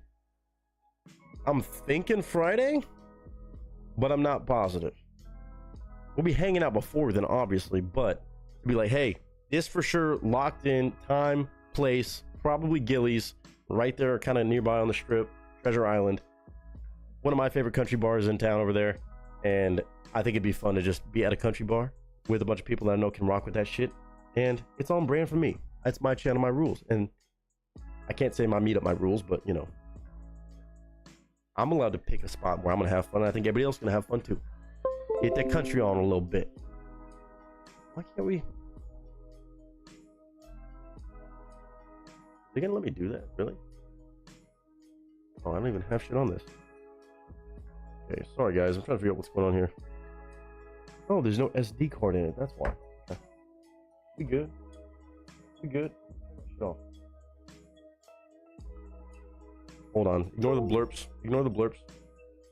My GoPro's trying to do crazy shit. Hey, Nick's computer, play nice, right? I'm just trying to charge my GoPro. God forbid I plugged it into my computer to charge. Just trying to show up all my fucking videos. My old fishing shit. I got jeans and a collared shirt. That's my cowboy fit, I guess. I mean, that works. You don't gotta wait. You don't even gotta do all that if you don't want to. Bring what you want. You could show up to the country bar out there with anything. You don't gotta have boots. You don't gotta have a collared shirt. I mean, if you have it, bring it. I mean, I'm bringing my cowboy hat because I'm flying with that bitch on. It is what it is. I'll have my own shenanigans in about 3 months. My matron of honor is being all secretive already. I love that. Aaron said, I got my hair did, new outfits because I lost weight, and I'm bringing my boots. Let's go, Aaron. I know me. I always try to fly with, obviously, my heaviest shit. I mean, I should. I have no choice but to bring this fucking fur coat. And, like, the more I'm thinking about it, it doesn't weigh as much as I think it does, but this is going to take up so much space in my fucking duffel bag. This is going to take up half my fucking luggage space. I'm tempted to fly with that on. I still might, but I know I'm going to be burning up. Usually I fly with my suit and stuff so it doesn't get fucked up in my bags, but we'll see. It's going to be a game time decision. But my fur coat's coming. And I got my hair did too. I got my little fresh cut because I was feeling a little shaggy, man. I was like, if I'm going to be in Vegas by the pool and shit, I need to be light. I don't want to be sweating, even though it's going to be still a little bit cooler than I would like for Vegas. I'm kind of upset about it, but it's okay. At least it's not supposed to be raining anymore, I don't think. I don't have room to pack my boots. That's fine. I'm wearing mine, so I'm not worried about it. I just wanted to bring at least one nice outfit in case we go anywhere special, I guess. That's smart. That's a good move. Nick, window seat, middle seat, or aisle seat? Always window. Always window. If I'm on a super long flight, might be different, but probably always going to be window. I like to fucking get in my seat. Hopefully nobody takes that middle seat, kind of like picking, you know, urinals. I described this to Kat the other day. Especially, well, Southwest, you don't pick your flights. I'm flying Southwest because it's the fucking best. At least for now, while you still have 2 free bags for a couple more months. I'm window seat, dog. I don't buy the other shit. I ain't got to use the bathroom like that every 2 seconds. Especially, well, I'm also on an hour and 10-minute flight or something like that, so it's not that serious for me. But even when I'm going to Texas, it's like a 4-hour flight, this, that, the other, layover. I'm sitting my ass in the window seat. There's a rule about urinals for gentlemen. I'm just telling you all this. It's an educational stream, too. If somebody's at a urinal and there's a spot right next to it and one away, where there's one sort of buffer urinal in between, bro code and man code always says you take the other seat or the other urinal. Not the seat, but I'm relating this to airplane seats when it's row 3. And then usually if I have my cowboy hat on, everybody's scared of me for some fucking reason and they don't want to sit next to me anyway. So I'm like, okay. I sit in the back of the plane. I don't give a shit. I understand everybody wants to sit up front so they get off the plane first. You do your thing. I'm gonna sit my ass at the window. I don't want to have anybody bother me being like, hey, I have to get up and get past you. I'm 6 foot tall. I'm sorry, I'm 5'4", but you know, I don't want anybody to have to make me stand up and try to, you know, do all that every 2 seconds. I want to get my shots out the window as a fucking content creator, and I want everybody else to just do their own thing. Y'all, if y'all need to bounce out, y'all do it. I'll hold it. I'm chilling. That's where I stand. Do you honor that middle seat man gets both armrests while window and aisle seats only get one armrest?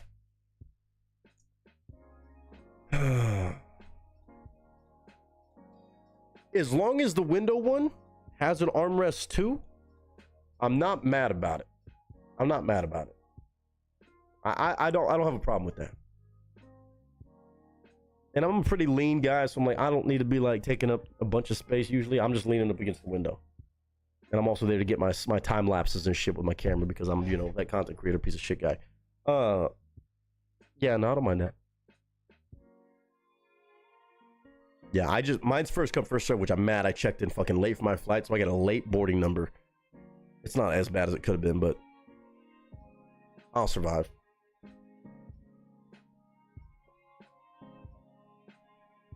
Yeah, Willie, I don't want to talk about it. But yeah, either way, it's going to be fun. It's going to be great, grandiose, and good times, even with WWE stuff going on. We don't got to bring that up. I understand, though. Yeah. We're still going to have fun with WWE shit going on all over the place.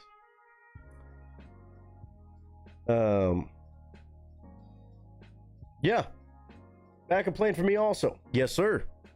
That's the move. I live by. Y'all do your thing. Y'all rush out of here. It ain't going to change my trip. Ain't going to change my trip. Less chance of people getting back there to me when you can pick your own seats on Southwest. Do you have to come find my seat? No. No. It has nothing to do with how the plane flies and lands and this, that, the other. I don't give a shit. Get me from point A to point B. We're good. All right. Anyway. Vocal warm-ups. What do we got? I'm going to type in... Let's just do regular diss track beats, huh? Get aggressive. I'm gonna do my warm-ups the regular way, and then we'll do it the crazy hip-hop way. Less chance too if people want to switch seats. Yeah, there might be something to that. You might be right. You might be right. And also, I kind of sit in the back in case the plane doesn't fill up for me. Then people aren't gonna ever make it to the back of the plane. Kind of the way I game it. But again, I got a short flight. I'm gonna survive. For me, on this trip at least, it's a short flight. Okay. Ooh. Oh. We got aggressive titles today. I like it. Okay. So you got one beat that just says murder. It says diss track type beat from Avatar Beats. Murder. It's got a picture of a dynamite stick clenching its fist. It's got a face and everything, and that fuse is lit. Called Murder. Not murder, murder. It says rap trap, diss track type beat. Or you have another diss track type beat. It's just called Psychopath. It's a cute little teddy bear with a knife that has blood on it. But the teddy bear is not so cute. It's kind of evil looking with red eyes. Aggressive rap beat, instrumental freestyle. That's Lexnor. That thing's got over 7 million views. Holy shit. So yeah, you can pick your favorite. Only 3.5 hours? That's not too shabby.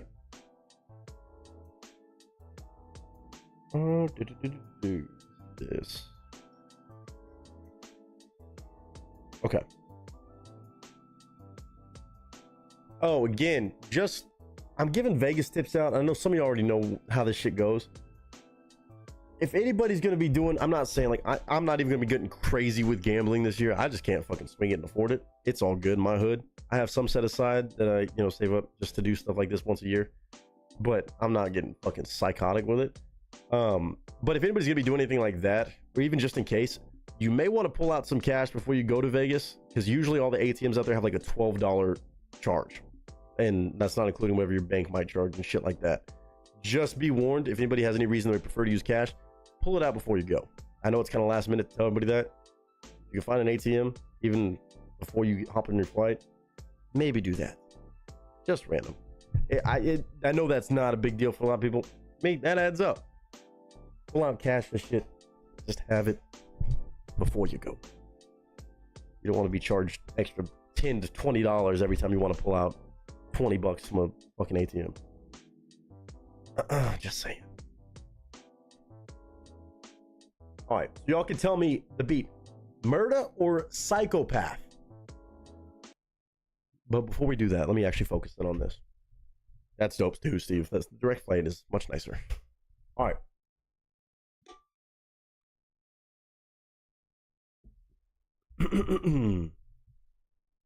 To sit in solemn silence on a dull, dark dock in a pestilential prison with a lifelong lock. What it to do to die today at a minute or two till two, a thing distinctly hard to say, yet harder still to do.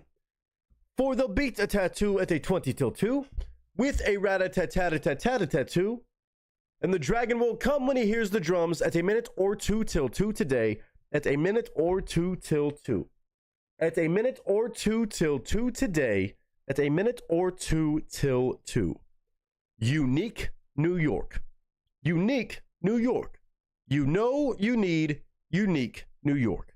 Unique New York, unique New York. You know you need unique New York. Lose it, love it in Las Vegas. Lose it, love it in Las Vegas. Love it and lose it all in Las Vegas. I just made that one up. I felt like doing it. Red leather, yellow leather, lavender leather. Lavender leather, red leather, yellow leather. Red leather, yellow leather, lavender leather, lavender leather, yellow leather, red leather. Yellow leather, red leather, lavender leather, lavender leather, red leather, yellow leather. Who slit the sheets? The sheets are slit. Whoever slit the sheets is a dirty sheet slitter. Much better. I knew the red leather was going to get me today. I can just feel it in my voice. Red leather, yellow leather, lavender leather. Steve? Way to play that off. I like it. Everybody wants psychopath. I'm not saying it's better be just because that's 7.3 million views, but Jesus. Let's see what this angry teddy bear is talking about. It must be something pretty fun. I mean, this is Lexinor. But even that on a fucking instrumental? Freestyle beat? Woo. All right. All right. Psychopath. Hopefully not something that's already been sold and done over 1 million times, but we'll see. Where are my gambling glasses? I'm using these today. This is me up in the casino playing some something. By the way, if anybody is going to be doing gambling, let me know. We'll go hit the flow together. Support each other. Even if you be gambling $5, I got you. The name fits the cast and crew. I mean, psychopath? I mean, yeah, we're all kind of crazy, aren't we? A little bit. Aggressive rap beat instrumental freestyle titled Psychopath. Diss track type beat. This is the angry teddy bear. Right there. That's him. Doesn't look so cuddly. A little violent. But it just makes sense we get a little aggressive before we go to Vegas. Where's my remote for my light? He's cool. Man, these glasses work well. I can barely see. Shoo! Ladies and gentlemen, let's see if we still got this, huh? See if I can get a little swaggy on this one. Oh, Vegas ain't ready for us. DJ, run the beat.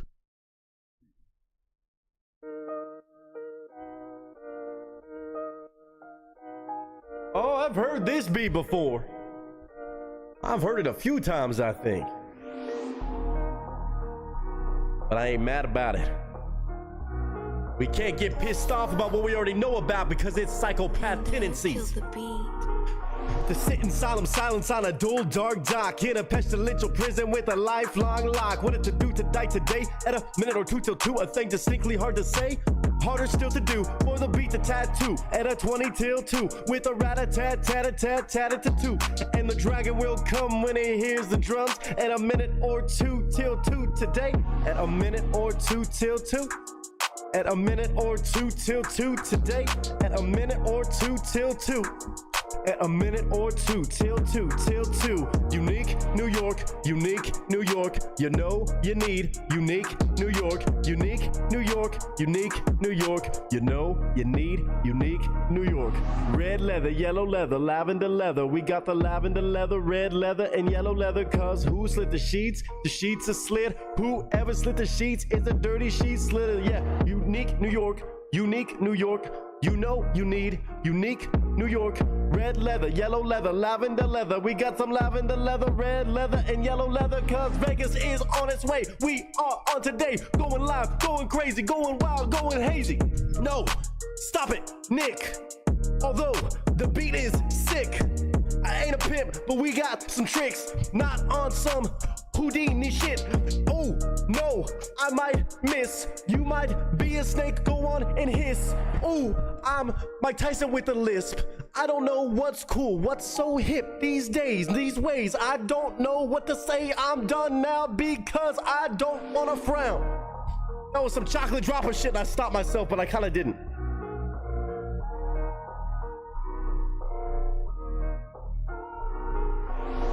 I had to let it out. I'm gonna leave Sam I Am alone today. I was on to something there. I said something about Mike Tyson, and Mike Tyson, that was not a diss, sir. That was not a diss.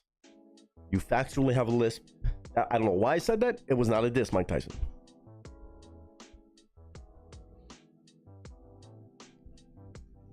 As much as I said we're not gonna get crazy on it, but it's our Vegas pre-party, dude. It's our Vegas pre-party. And we got all kinds of music on the way today, huh? Some new stuff, new artists, some returning artists, some artists we have not seen in quite some time, between some country hip-hop, pop stuff. We got some Korn meeting Snow, reggae, Canadian reggae, gone new metal. What? No, if I pop off on Sam, I'm gonna bring in some Vegas shit and it's gonna get debauchery. If I start doing anything like that, it just always turns bad for Sam. And I'm gonna leave that alone. Now, if I see any sort of Dr. Seuss slot machine in Vegas, it's game over. If anybody sees a fucking Dr. Seuss, I don't think that exists. I don't think it should exist.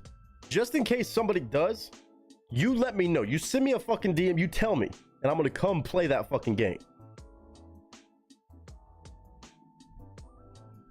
I'm toxic like that. Just throwing that out there. I never thought about a Dr. Seuss slot machine, but if it exists, you better tell me.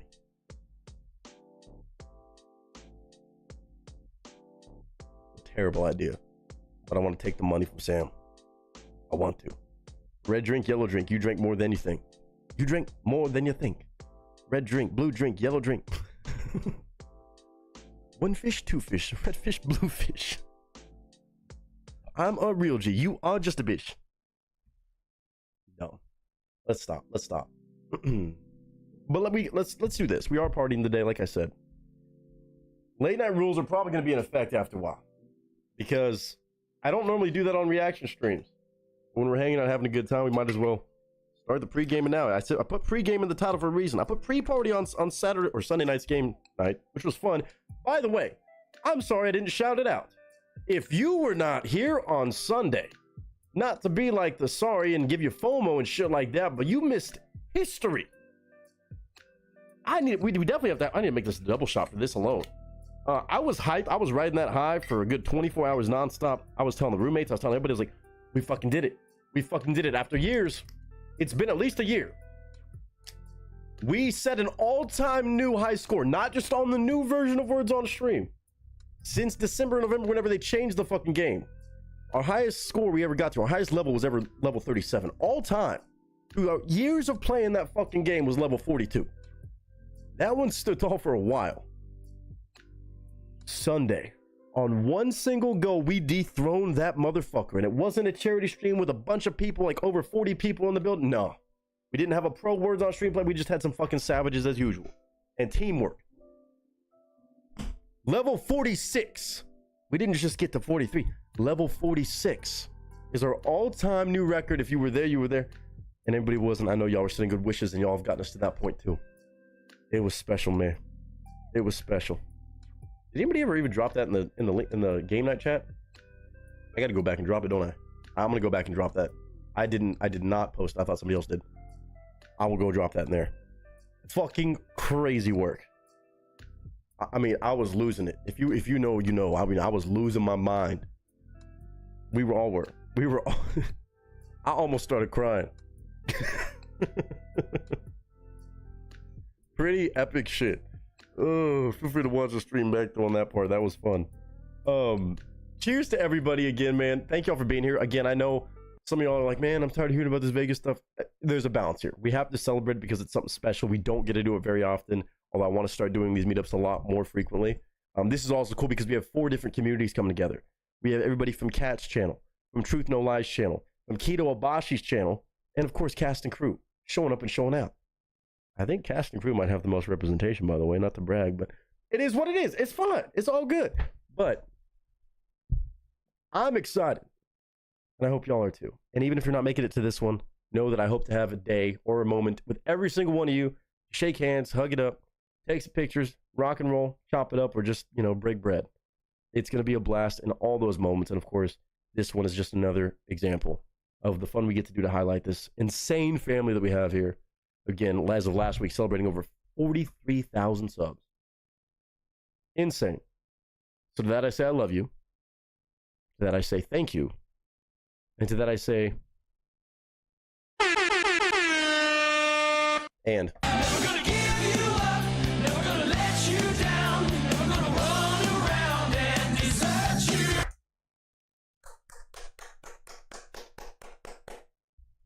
Let's go, baby. Let's go, baby.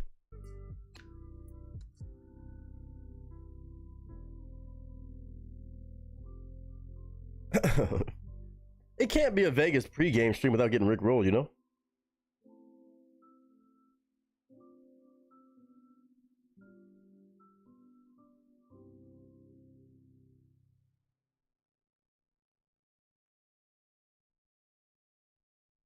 What did I just do here?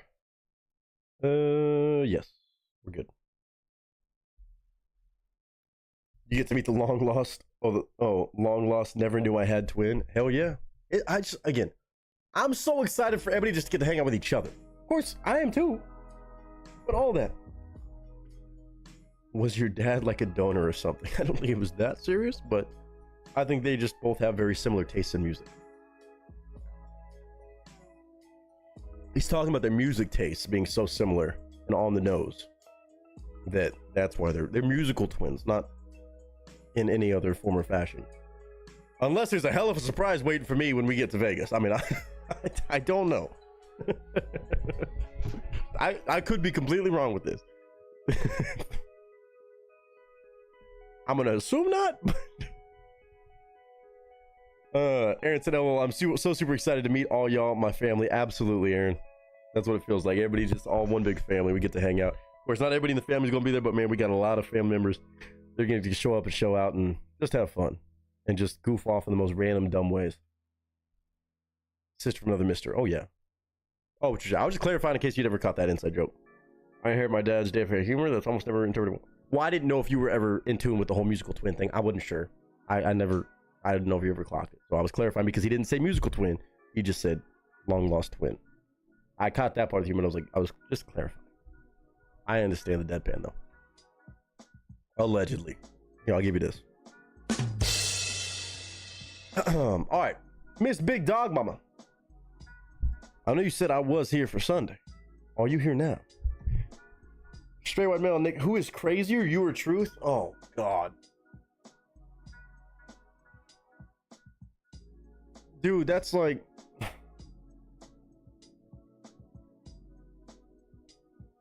I don't even know how to describe that.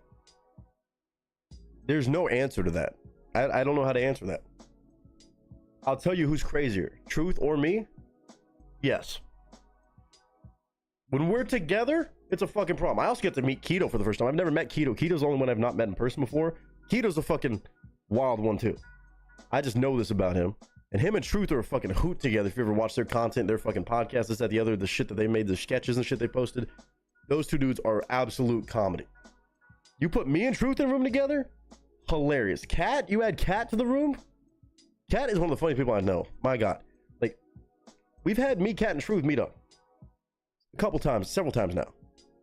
That shit gets fucking crazy. You gotta watch out for Cat, too. She's a party animal. But she's as sweet as they come, man. Love the girl to death. You get all of us in the same place now? Oh, it's game. It's game. I mean, I've not met Keto. I imagine he's just like Truth and Cat and everybody else. They're the same person in real life. I can only hope. Sometimes when you meet other content creators, you're like, I trust that Keto is just Keto. Just like I know Truth is 100% Truth. What you see is what you get with Truth. And it made me happy to meet him because I'm like, thank God, because I'm the same way. Cat, same exact way. It's a fucking mess. And there's going to be a lot of attempted peer pressure moments. Truth might be the biggest peer pressure one. Or talking about just... You'll find out. You'll find out the dynamic. I'm the one just doing shit. And I'm like, y'all can come if you want to. I'm not going to press you. I might be a couple times be like, hey, do this. Hey, do this. I'm going to make sure we sprinkle in some fun. But... I can't answer that question. Cat can party, man. I was even joking with her. She's like, she hasn't been drinking. Not like avoiding it, but just hasn't really been drinking the same, you know. Oh, but yeah. No, Keto's coming, Mike. Did you not know this? No, that's the 4-piece. It's Keto, Truth, Cat, and me. And Keto's fucking hilarious. But if you've ever caught any of like the different podcast moments or things where Keto calls in a Truth stream, they just talk shit to each other. They rib on. It's fucking hilarious. It's some of the funniest shit I've seen in a long time. Anytime I catch one of their fucking streams or podcasts where they hop on with each other, bro, they're both in the same city. They both fucking meet up. They do like sketches and shit. They're like actual good homies. You can tell. Same way like me and Truth are, me and Cat are like it. You're gonna hear a lot of shit talking out of love, but you know that's how you love people, as long as it's in a safe way. Nick and Truth plus alcohol? Oh no, it's bad. Oh, I'm not gonna say it's bad, but it's something. It's something. It's something. And Big Dog Mama, you are gonna start things off if you're down. Ben said I got a dip for Bible study, but hope you'll have us. I love how Ben transitions to going to Bible study after we're talking about this all this debaucherous shit. Ben, maybe add us to the prayer list. I'm kidding. Lots of love, man. Love seeing you as always, and hopefully you have a great rest of the week. We will have a safe trip and a good time. We'll have a couple extra drinks for you, I'm sure. Make sure Truth don't headlock anyone. No, none of that. Why would he headlock somebody? I don't plan on it. If he's headlocking somebody, I'm grabbing their legs. I mean, it is what it is. That's my brother from another mother. Like that's straight up. Truth is my brother. I know pigmentation wise may not make sense, but it just is what it is. Y'all always on the list. Thank you, Ben. Thank you, Ben.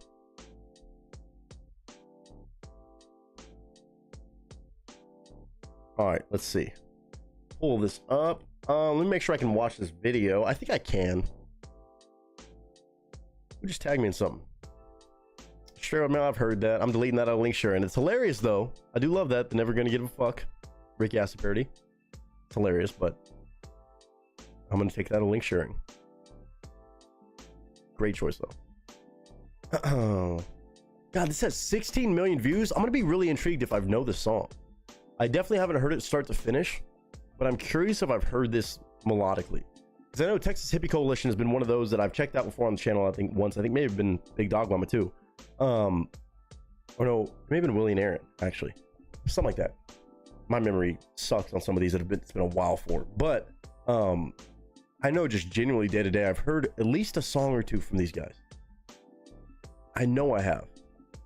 But this one, Pissed Off and Mad About It, posted in 2008. Again, not a new song, but 16 million views.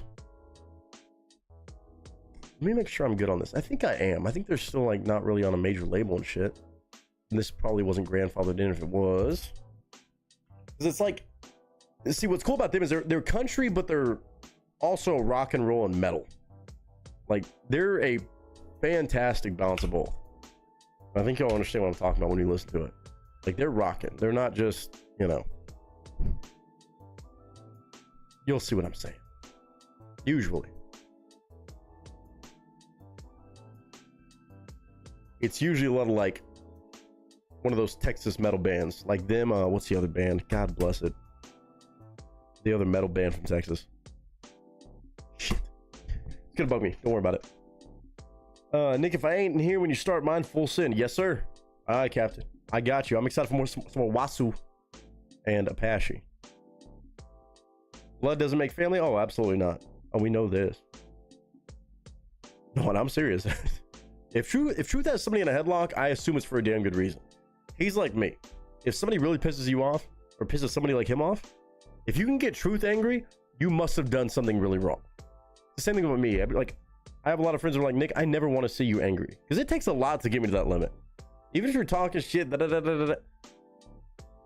I'm like, I'm just a troll. I'm going to troll back and make you look stupid. That's my go-to. If you get me to a point of like being pissed off and like raising my voice and actually getting pissed off, you've done something exponentially terrible that, you know, it takes a lot. Like, the threshold to getting actually angry at something, upset about something, we're content creators, for Christ's sake. The comment section, you think we let that shit actually bother us? No, we laugh at it. If somebody does something to me actually in person, well, it would take a lot still. So again, if I saw Truth grabbing somebody like that, I'm like, fuck it, this motherfucker must have done something wrong. People in maternity wards would argue blood is definitely part of making a family. I mean, yes, the making of a family, yes. Family, no.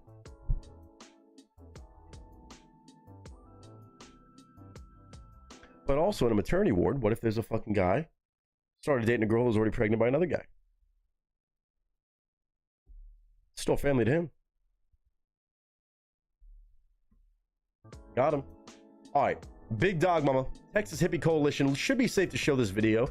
I'm not sure what kind of video it is, but I'm sure it's probably sick, from 2008 on a channel called 3130 Studios OKC. God, I forgot. Are they Okies? No, they're from Denison. Yeah, they're from Texas.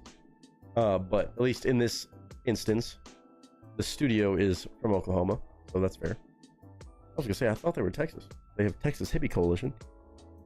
I think very nearly all the men in my life are the same way. The deal breaker is like usually disrespecting ladies and what?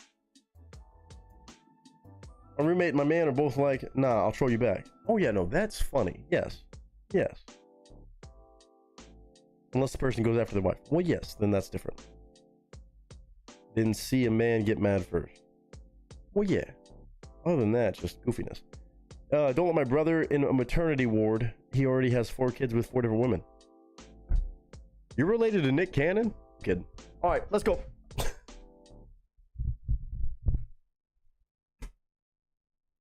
Ladies and gents, we have a 7 stack today. Again, a couple giveaways that I just wanted to give out to Big Dog Mama, and tired of the BS starting things off today. Because, again, it's my channel, my rules, so if you got a problem with it, get fucked. But they've been showing insane love, again, for a meetup that I wish they were both coming to. But I've noticed as of late, again, when I can do that, I can. And Lord knows there's been a lot of love shown on the channel to support this Vegas thing. Even me a possibility for me to make it out there, because that's not easy. That's saying something. But also just for everybody else to have an extra bit of fun. It's been super sweet. And so Big Dog Mama and Tired of the BS, I thank you all. So I'm glad y'all were able to make it today. Hopefully Tired of the BS is ready after this for her request of Miss Savannah Dexter. But opening things up, Texas Hippie Coalition, a group that I need to do more deep diving into. I know I've enjoyed everything that I have heard throughout the years, whether it's been a reaction or not, I've enjoyed. But this one has a lot of views. I'm really intrigued if I just don't recognize the names with these songs from them, but there's only one way to find out. Why is my camera crooked? Hold on. OCD.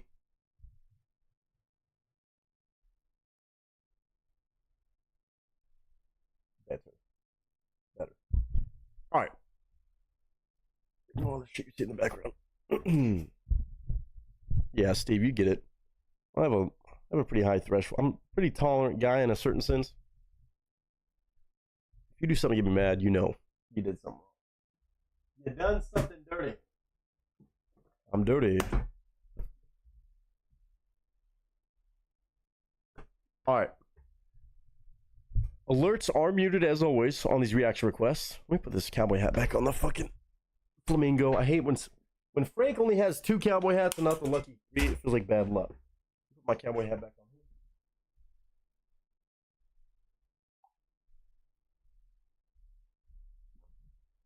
See? Now he's got his 3 cowboy hats. We're good. All right. Big Dog Mama opening things up with a group that I already know I'm going to enjoy. It's going to be a little bit of metal. Not just straight up country, but I think you'll get a bit of a country twang and country idea on this. Even if you're a country fan, you might enjoy this. Might be a good little lean in from country fans into metal. Texas Hippie Coalition. Been doing this for a hot minute. But for me, I can't say based off the title that I know it. Even if it sounds vaguely familiar, I've never really paid attention like that and absorbed the whole song start to finish. So Big Dog Mama, I love this choice. I really do. Texas Hippie Coalition. Pissed off and mad about it. Alerts are muted. Y'all know I'm not looking at chat usually during the reactions. But other than that, we got a whole variety of 7 songs to check out, to enjoy, and to give our thoughts about whether we enjoy them or not. Up to you. But I'm going to share mine. Ladies and gentlemen, pictures up. Sound speeds to kick off our Las Vegas Eve pregame. Big Dog Mama. Marker.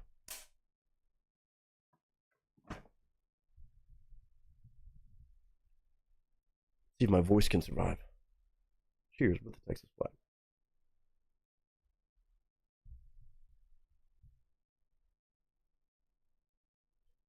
Thank you, Miss Big Dog Mama, for everything. You know this. And let's go. What up, y'all? It's your boy Nick Nieto, aka Nick the Actor, aka Nick the Reactor, aka whatever the hell you want to call me today. Just go for it. Proud Texas boy. If you never had to hear those words, well, you're going to hear them now. Obviously, I represent Texas every bit of the way. Even though I live in Los Angeles now, I am a proud Texan through and through. And I also love my country music. I also love my metal music, though, which is why today I get the best of both worlds. In a group that I've always enjoyed certain songs I've always heard just before I even did reactions, not to mention when I've done at least 1 or 2 throughout the time of doing these actual reviews and commentaries of certain songs I have not heard. Texas Hippie Coalition is one of those groups that is perfect for me. I grew up listening to country. Country is definitely probably one of my first loves, as is metal, because I grew up being in a metal band, playing metal music and stuff like that. Those 2 worlds are very special to me. So when they collide on a group like this that I know does a little bit of rock and metal mixed with a country edge, man, I'm excited for every single opportunity I get to check out and hear start to finish something new, even albeit with something like this. To be fair, Texas Hippie Coalition has been around for a while. I am familiar with a couple of their songs, but this song today actually has me not so positive, because this song came out in 2008, it appears to be, and it has 16.3 million views, which leads me to believe it's one of their bigger songs. It's called Pissed Off and Mad About It. I can't say based off the title that I know it immediately off the bat. It's 4 minutes and 24 seconds. We have a music video we're going to watch today. I'm going to listen to it start to finish. There's a chance it could be familiar to me, though, and I will always chime in and tell you my honest thoughts. But today I have a very important person to thank. Somebody who's been showing so much love on the channel as of late, supporting the community, supporting this whole setup on this channel and this family. Miss Big Dog Mama. She has been insane with the support, as always. So I told her, I want you to pick something and bring it on by. And she chose this. So it's really a win-win for me. She's been so damn supportive. And also, I know she knows how to pick out some of the best music we check out. So today, she adds another one. Texas Hippie Coalition, which I need to do more reactions to and properly absorb the whole song. Even if part of it sounds familiar to me, I'll chime in and I'll tell you guys honestly. I always keep it a buck with y'all. But for me to have the chance to sit down for a full song from a group that I know I enjoy what I've heard, like Texas Hippie Coalition, oh, it's a real treat. So it is a reaction video, and I will give my honest thoughts and opinions as I go. It's my channel, my rules, so I will pause whenever I want to. But the video is going to be on the corner of the screen, God willing, from 3130 Studios OKC is the name of the channel, 28,000 subs, 16.3 million views since 2008. Not a new song, but I'm excited because maybe it's a song I just missed out on. But Texas Hippie Coalition, welcome back to the channel. Big Dog Mama, as always, thank you for the love, and I'm so excited to check out this one because I know you know my taste in music, and I know you have a great taste in music as well. So ladies and gentlemen, without further ado, it's Texas Hippie Coalition back on the channel after quite some time, pissed off and mad about it. I don't think it's going to make me mad or pissed off, but let's go.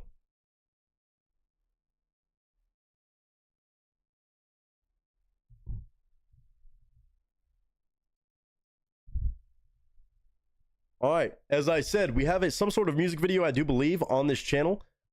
It's right there in the corner of the screen. We're going to be watching in real time. As I pause, as I listen to it, and as I play the video, you can chime in with your thoughts as well in the chat or in the comments below. Always love to hear the conversations. Keep it respectful, but of course, let me know what you think. Now, this group has always been cool because, again, very much rock and roll and metal oriented, but still, you can feel the country roots about them. I don't know how to describe it until I hit play, but I think y'all will pretty quickly understand, even if you've never heard of them before, why I like this group so much. So ladies and gentlemen, without further ado, as I cheers y'all with my cold beer in my Texas flag koozie, a fellow artist from Texas, Texas Hippie Coalition, pissed off and mad about it. In 3, 2, and 1.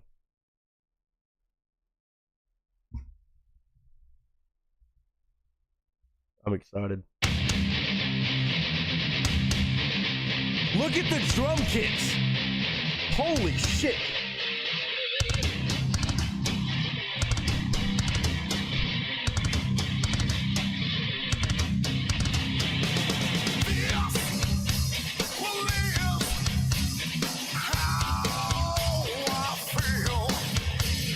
Oh my God, I just love it every time when you hear the metal sound with proper amps. You got the Marshall stacks, you got everything in the background. Look at the fucking kick drums, bro. The beautiful Texas star on those is something to just appreciate for me. You got the right guitars, you got the right looks, you got the right tone. Oh, I've been missing out. I've been missing out on so much music exactly in this world, especially Texas Hippie Coalition. Nothing familiar so far, but it just feels proper. Like classic metal, classic rock and roll. I hate to use that word classic, but it is what it is. Because compared to modern days, not quite the same, but the tone, the production. Rough around the edges, but so perfect.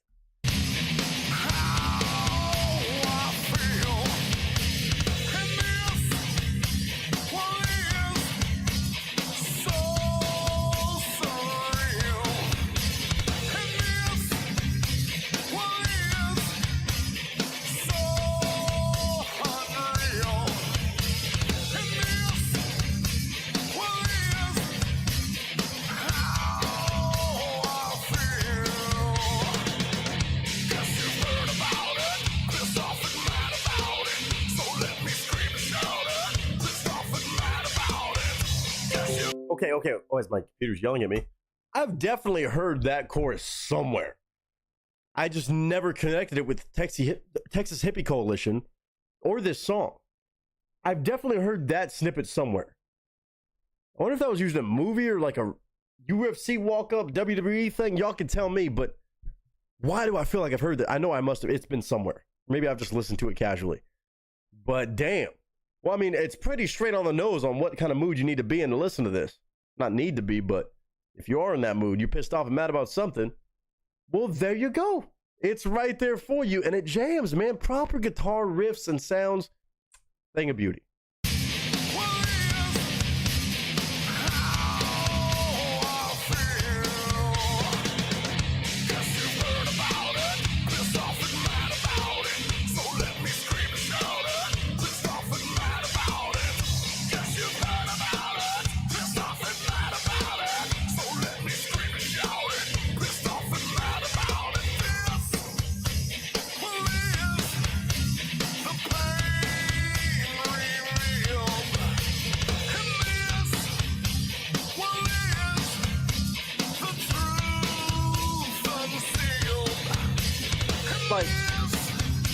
Like, you have this build-up moment. I love it. Like, the writing's not too crazy on it. It's just very on the nose. Good fucking rock and roll and metal. I've always loved this fucking group on the songs that I know I've heard that I recognize as being theirs. But, like, this one is just straightforward. It's just good rock and metal. It doesn't have to be overthought. You don't got to get crazy with a bunch of different dynamics and shit sometimes. When it sounds like this, just be pissed off and mad about it. When you unseal the truth, come on. I mean, come on. What's not to love about this?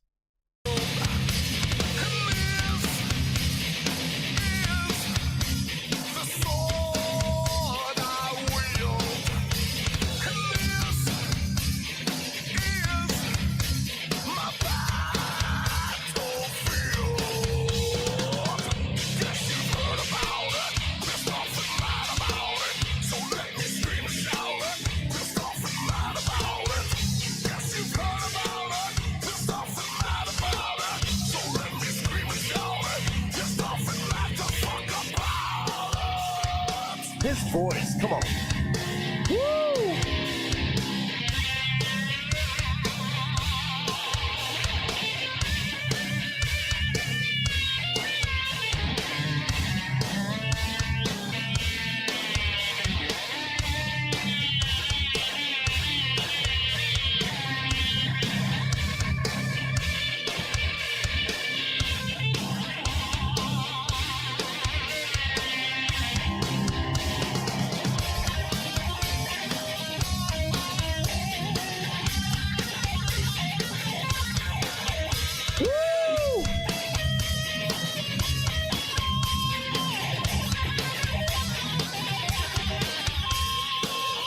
Feels like a bit of Metallica love. He's playing a Dean. I know Kirk usually plays an Ibanez, but some of that, I don't know if it's just the hair and everything, but some of that, woo, feed that into my soul, baby.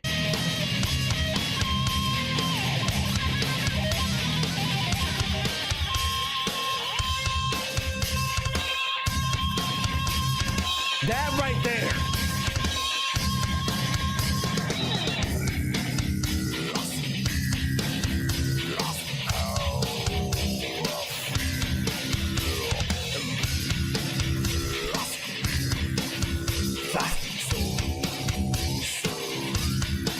Dude, I love that. You know what? I'm gonna start calling these guys Texas Metallica. I might have to. Something about it reminds me of Metallica and like proper 80s metal music. Again, Texas Hippie Coalition has been doing it around for a while. This came out, this was posted at least in 2008. I don't know when this was actually done. But it just reminds me of shit like that, pure 80s metal. And that's what I fucking love, with the Texas ed, with a little bit of a country attitude, style, approach on visuals and also music. That shit shreds to me, man. It's done right.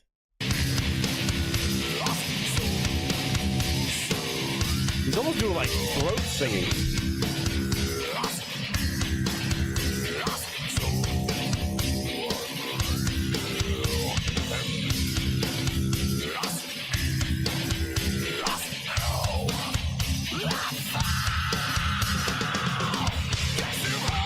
Now, James can't do that.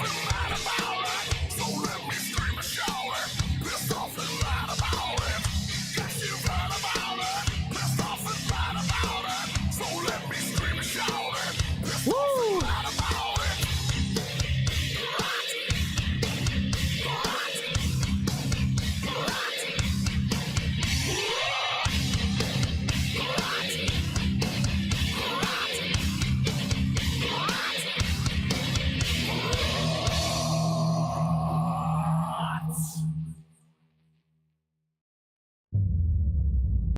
Okay, see, that's what I'm saying. I know I've heard that chorus, the pissed off and mad about it. Ugh.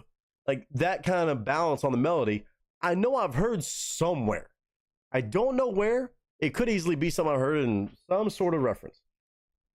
But man, this is exactly what I'm preaching sometimes, especially with these groups that have proper sounds. And again, I don't just mean like vocals and lyrics, but like the melodies and the riffs.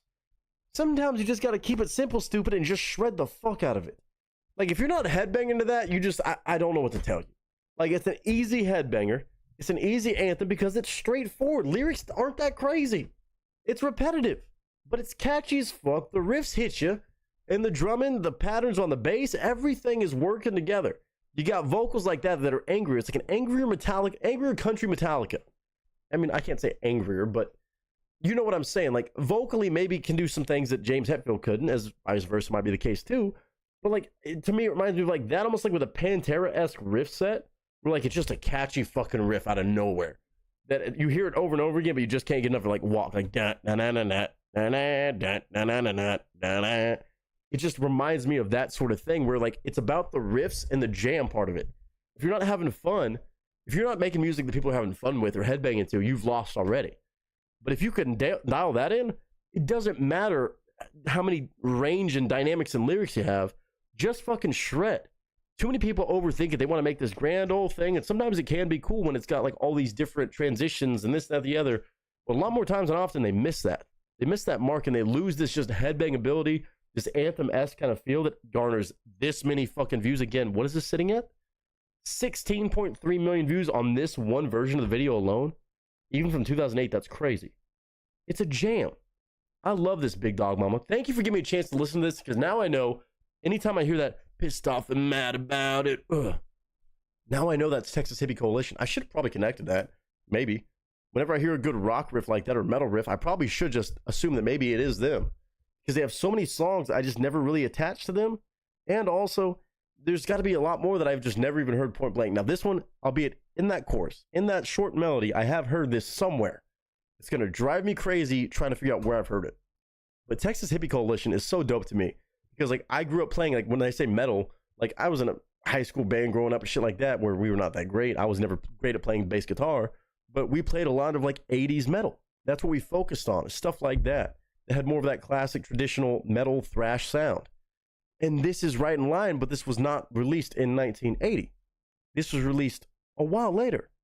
But it still reminds me of that, and I think that's super dope and probably kind of embarrassing that I have not heard more from this group that is so in line with that, with the country attitude. When you put those together, I mean, there's a lot of amazing metal bands from Texas, let's be real, but when you have it on the nose like this, it's fun to watch, it's fun to listen to, and it's just a fucking headbanger. That's on my playlist. That's going to be my gym playlist if I'm pissed off and mad about something. Oh, well, it's easy as can be because it's in the fucking title. I could type in my mood and be like, oh, I'm pissed off? Hey, look what song pops up. Texas Hippie Coalition. As always, gangster stuff. Big Dog Mama, thank you for picking this one. Instant addition to my playlist, and I want to learn the bass lines to this because those were filthy. Pissed off and mad about it. Y'all tell me what you think. It came out in 2008, or if not earlier. This performance, 2008, 16 million views plus, speaks for itself, but tell me what you think.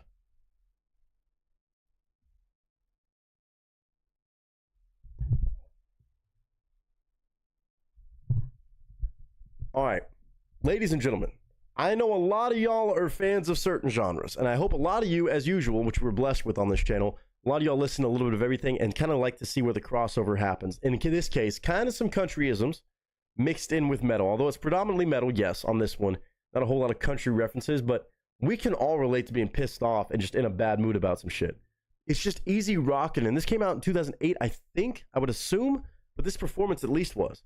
Like, this is a sound from 2008 that you could easily see being from the 80s. Come on. You got to appreciate stuff like this. I know I do. You don't have to. You can chime with your honest thoughts. If you don't like it, you don't rock with it, that's cool. I do, and I appreciate it. Miss Big Dog Mama, thank you so much for this. I love seeing that Texas star on there. Man, oh man, that's so dope to see. I want one of those vests. I need to make myself a leather vest. Maybe I'll sell it for merch. And man, I'm just going to be jamming out to it. I can't lie. I'm going to be adding this to my playlist immediately. But I hope all of you let me know your honest opinions. Be honest about it. Be kind, respectful. But let me know your thoughts. And if you enjoy it, go check out Texas Hippie Coalition. I think they might still be making music. I'm not positive about that, actually. But hopefully so. I need to do a lot more deep diving into this group. Out of many, they need to be checked out more. Pissed off and mad about it. I'm not pissed off or mad about nothing to do with that song. But if I am in that mood already, well, that's going to be my soundtrack and my anthem. But you can tell me what you think. And of course, as always, I just hope all y'all are doing well. I hope you're having a good day, a good week, a good month, a good whatever you're having. And until next time, ladies and gentlemen, that is a wrap. Pissed off and mad about it. Ugh.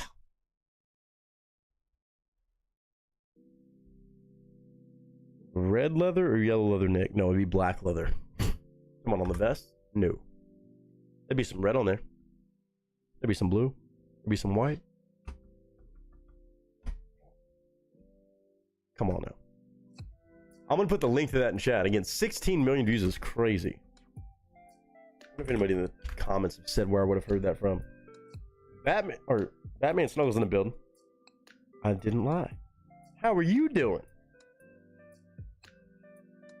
Let's see. Dude, give it up for Big Dog Mama. Open it up with that. Because we were talking about getting mad and like the shit that it takes to get us pissed off. It actually kind of worked out perfect. She didn't even know we were having that conversation before that. That was wild. And Batman Snuggles even came in and said, who's in my playlist? Here we go. Here we go. Glad you could join us. Mike said, not me this time. That was Big Dog Mama. Kashi Optimistic saying, evening Nick and cast and crew. Well, good evening to you. I hope you're doing fantastic. Don't mind us. We're just turning up and partying extra hard today. Literally, for me, oh my God, 12 hours from now. 12 hours from now, I'm going to be leaving for my flight to Las Vegas. I got 12 hours. It's the final countdown.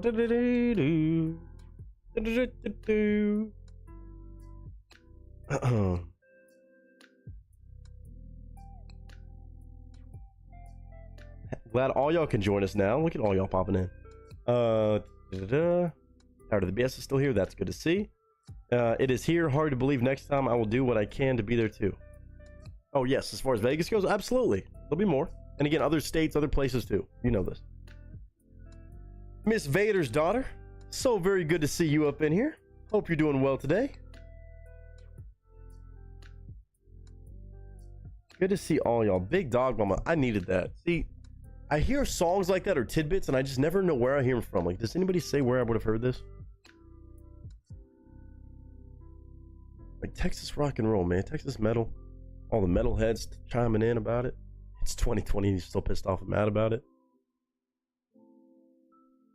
Where would I have heard this, I wonder?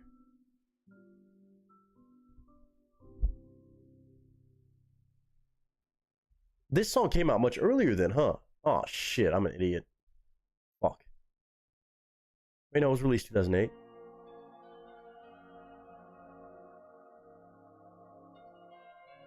As a 90s kid, I grew up with a lot of Beavis and Butthead, and all I can hear in my head is them roasting this video. I can hear Beavis now. I guess you heard about it. I'm fat and mad about it. Did they make fun of it in Beavis and Butthead down the road or someone? Oh, maybe that's where I heard it. 14 years ago, I feel like I should be pissed off and mad about not finding this sooner. Me too. And not realizing it was him. This was heavily inspired by Pantera, where this band was.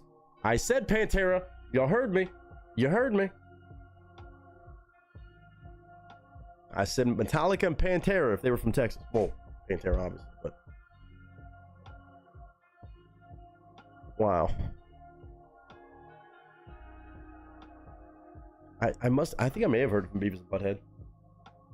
Batman Snuggles is most likely in 2020 on TikTok. There's a possibility it could have been on viral videos like that too, maybe. I know I've heard it somewhere. Tracy, how you doing, girl? How you doing? We having a pregame tonight. We getting crazy even on a reaction night. We're turning up. As I was saying, I'm hopping on my flight to Vegas for our third year in a row of doing our Vegas meetup.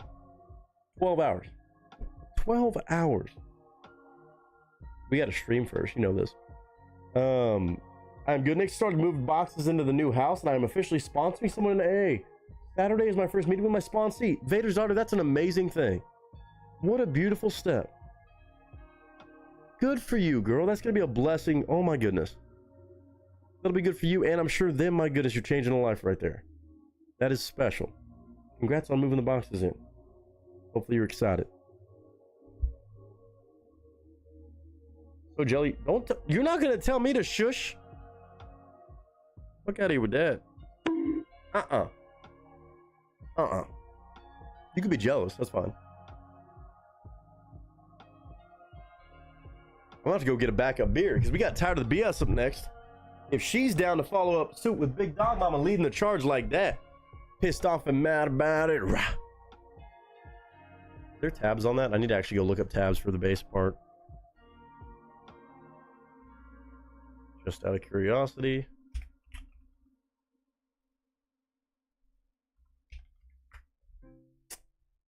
There they are. That's guitar tabs. I could probably piece it. Aha. Oh yeah. Oh yeah. Done deal. Whatever. Vader's daughter said, I am purchased new furniture for the new house today. Well, congratulations on that as well. Big steps. Big moves. How did the BS said I'm down? Good. Good. Let me grab another beer real quick and we'll get it going. But big dog mama, I needed that in my life more than you know. There's been some things pissing me off, and not necessarily people, but certain things. That means a lot. That means a lot. And Texas Hippie Coalition, they deserve the love. 1 second.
Okay, we're back. I got my backup beer. Sorry about that. Garrett was home. I had to give Buddy's report card from the dog park this morning. Dude was fucking tripping. Congrats, buying new furniture is so fun. About the only thing I like to shop for is house stuff. Yeah, when it's not expensive as shit. Fair. Thank you, Tracy. Lots of changes, but good ones. Amen. That's what we like to hear right there. But hopefully all y'all like to hear some great music too, because we have more on the way. Because right now we actually get to revisit an artist that I know I've been missing out on so much music from. It's not even funny. And genuine people right here. Miss Savannah Dexter. A friend of the channel, but also a dope artist that definitely has been not slowing down throughout the years, even from my first time reactions to her stuff. This is one though that I've missed. I've somehow have never checked out this song, even though I know the name of it because it was one of her other, I would say early on big hits. Since then, she's definitely been killing it through and through. But this one from 2020, thanks to Miss Tired of the BS, again, her and Big Dog Bomb were showing so much love as of late towards the Vegas fun, towards the Vegas trip. I decided my channel, my rules on Sunday, even though they didn't win the roulette wheel. Fuck it, they both get a request because I said so. And they always know how to pick good music too. So, she dropped this one. Out of all options she could have picked. Savannah Dexter, Cinderella, spelled S-I-N-D-E-R-E-L-L-A. Official music video, 1.9 million views, almost very close to 2 million views, since July 30th of 2020. Really intrigued to see what this one's about. Again, Savannah, very much country rap, country pop, whatever you want to call it. She's got a lot of attitude and a lot of sass, but man, she's vocally very gifted, super talented, and she definitely has no shortage of a work ethic. I've noticed this, even on stuff that I don't check out from every artist. I always see how they move and how they work about it and how real they are, and she's definitely one of the real ones. Her and Bravo, shout out. But this should be a fun one. Tired of the BS. Are you ready to go, girl? No rap? Oh, it's not rap. Okay. Or singing.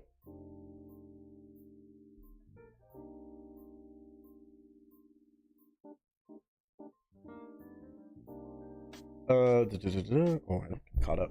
I'm caught up. We're good. What's going on here?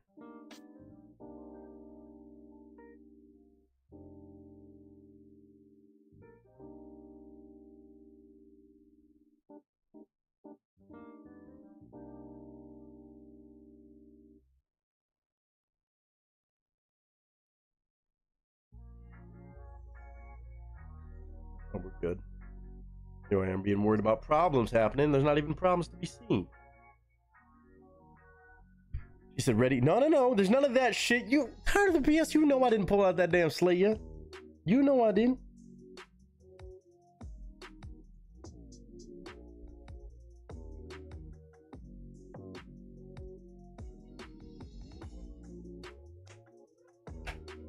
You're just now tuning in. We do have a 7 stack today. I was gonna keep it a lot shorter than that, but you know what? It's my channel, my rules. We're turning up today. Matter of fact, I'm gonna do this. I mean, I normally would not do this ever on a reaction stream, nor would I even do it on a... We're not gonna do roulette wheel, but we are gonna do this. If you ever catch these, you know I don't do this, but late night rule is going to be in effect through the stream. Any donations to go towards the Vegas fund, I'll have a shot. I'll have a moonshine cherry. We'll see how much it'll help my voice. Next month when I get money, I have mashup for you, Nick. That's a bet. I trust you. As long as it's a dope mashup I haven't heard before, I'm down. You know this. We'll be around. We won't be around on Thursday this week. Again, reminder, we're not going to be here on Thursday. Thursday is the only stream we're missing. Also, Sunday game night is going to be on as planned. I know it's Easter. I know it might be tough for some people to catch it. I know most people do Easter stuff during the day anyway, so I'm going to go ahead and stick with it. I'm planning on being back in time, whether I stay through Sunday or not. I should be back in time for Sunday game night at 6 p.m. Pacific Standard Time. So be prepared for a Sunday game night. I was tempted to move it to Monday, but we're just going to keep it on Sunday. And then, of course, next week should be on as planned for a full week of streams to welcome us back from whatever Vegas stuff, as long as everybody survives, God willing. Knock on wood. It'll be fun. Tired of the BS. You're good. You're good. I figured it must have been an accident. I'm just teasing. I got a tease. Okay. So, ladies and gents, While we're doing the reactions, of course, alerts muted, but we're going to be checking this out. I know I'm late to the party on this one. I'm super late to the party on this, but it should be a real good time. Savannah Dexter, Cinderella.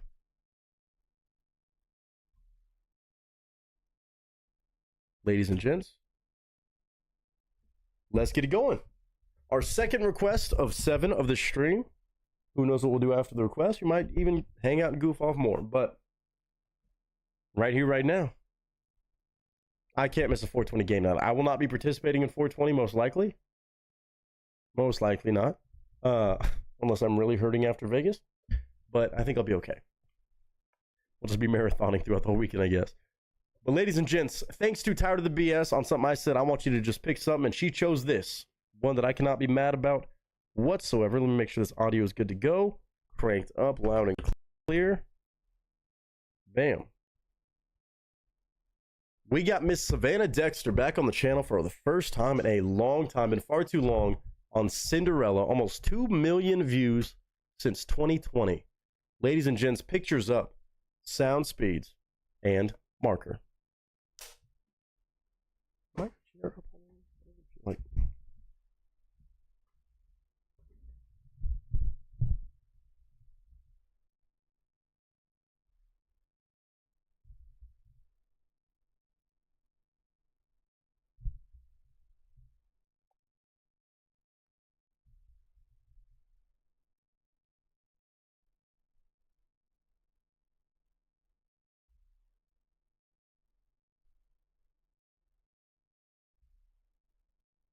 there we go. Thank you, ma'am.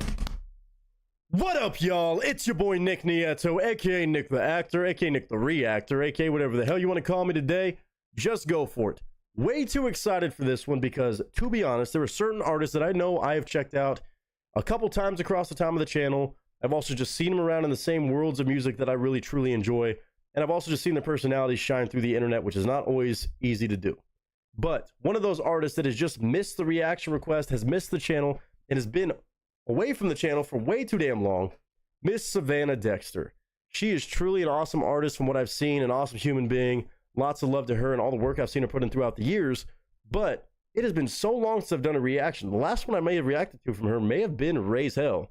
Way back when, through a bunch of drama that turned out to not be real drama, or maybe not as the eye first of all sees. But Savannah Dexter, today, is back for a song called Cinderella. Cinderella. This is how embarrassing it is. This is a song I know I've heard of, and it's not a new song. I'm watching this in 2025, but this came out in 2020. Again, shout out to Savannah. I apologize I'm so late, and I've been missing out on so much. It just happens like that, but I know I'm going to love everything about this, especially because of who requested this. Somebody who's been showing insane love lately on the channel, supporting all of this that goes on here. And, of course, she knows how to pick good music, too. And I told her, just pick something for me to react to. Miss Tired of the BS. She chose this exact song from Miss Savannah Dexter for me to react to. This song has almost 2 million views since 2020. I remember seeing it and remember kind of like it being talked about like it was one of Miss Savannah Dexter's biggest hits at the time. And I know since then she's been just, you know, compounding on that success, and well-deservedly so. Seems like she puts a lot of work into her stuff and a lot of mad respect for her. So I'm excited to see this one. Apparently this one's not so much rap, hip-hop like we have been accustomed to on a couple that we've done, or a couple that I've heard. But something different. And I know she's vocally very, very strong. As much as I've heard her bring out that Southern attitude, style, and sass in her rap, I know she can sing. There's no question about that. So on this one today, no idea where that title's going to go, with Cinderella being spelled Cinderella. But I'm sure it's going to be a damn good time. As somebody who loves country music and also has already enjoyed some things from Savannah Dexter and people in that same world, Mako Music Group, all that stuff, it's been really cool to just have the chance to look forward to it. But now, I don't got to look forward to it anymore. We get to do it right here, right now, and I can share my first honest reaction. As much as I've enjoyed stuff from Savannah Dexter, and this is from 2020, I'm still going to share my honest thoughts. I'm here to do reaction videos, so expect me to pause whenever I want to. It's my channel, my rules, and I'm here to give my personal honest thoughts. I'm not a professional. I don't know everything I'm talking about. I'm just sharing my thoughts as somebody who listens to all different genres, all different styles of music, but I do trust Tired of the BS, and of course, when I see Savannah Dexter's name, I'm sure it's going to be pretty damn cool. So I'm going to share my opinions as we go. I hope you share yours too. And if you've never heard of Savannah Dexter, of course, and you like this perhaps, go check her out. Go do a deep dive into her music. She's nonstop putting out music all the time, even since 2020, and damn good people as well. So I'm going to give my thoughts on this regardless of everything else right here, right now for my first time listening. Savannah Dexter, Cinderella.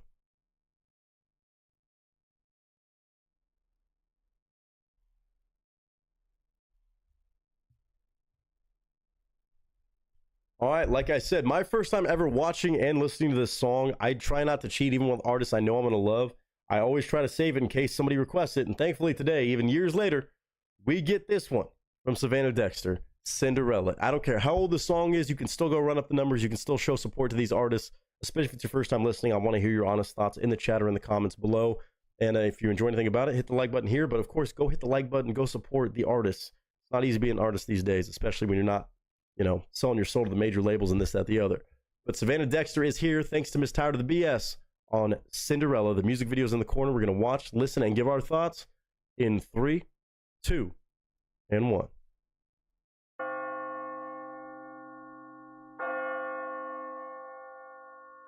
Runaway Bride. Somebody tell Gator. I'm kidding.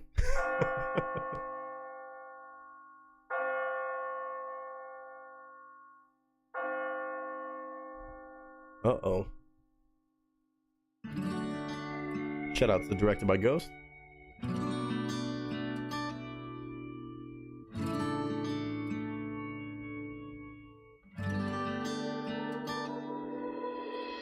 Daddy, I tried, he begged me to stay, and now I'm out here dancing in masquerade. I think I'm heartless, crazy and hopeless. The clock struck 12 and I was beautifully broken. Ooh. I already knew Savannah could sing, but let's go, dude. This is country music. Again, I've been missing out on probably a lot of just pure blown country songs from Savannah Dexter. I don't care who it is, I love hearing it. Proper country music with storytelling. We're talking about a relationship that's fallen apart. We'll see why maybe as the song goes on, but the lyrics so powerful. Pictures in this video too of her holding a teddy bear. You got the makeup running down her face and just saying, I tried, daddy. Like I tried to make it work, but it just didn't happen. It might get a bit more intense. I'm not sure. I love these shots too of the different vinyls, broken vinyls, bottle of wine right there. Love it. Stunning shots so far. So shout out to Directed by Ghost, whoever you are. Amazing work. But also, this is stunning to hear her voice just like this on a country song. I know she can do it all. There's no doubt. She can bring in the attitude and the confidence and the fun, upbeat stuff, but also this sort of stuff. This is what country music needs. And I'm mad. I'm still upset at myself more than anything that I'm just not hearing it so many years later. But man, it's truly better late than never, even 47 seconds in. I'm going to go back a little bit. We're going to keep listening. But Tired of the BS, I already love this. Hopeless. The clock struck 12 and I was beautifully broken. Beautifully Left him broken. for dead, played with his heart in his head. Tonight I'm gonna drown in the second bottle of red and let the past go. It made me scared of love. It's the reason there's a void where this ring once was. Hello? Think you deserve the truth. Life's hard, I'm scarred by what it put me through. Give me a second and maybe you'll understand why I'm the way I am. Wish I could. Ooh, before we get into the chorus, this ability to do storytelling, this is the part that's missing from so much country music. And I know this was kind of relatively early on. I know she's been doing music for a while, but relatively in the earlier times of her making music, and it sounds this good. This is why I know I have so much catching up to do on Savannah. I have so much catching up to do. Tired of the BS, I cannot thank you enough for nudging me and making me do this on stream right here, right now, and hopefully I can share this with everybody.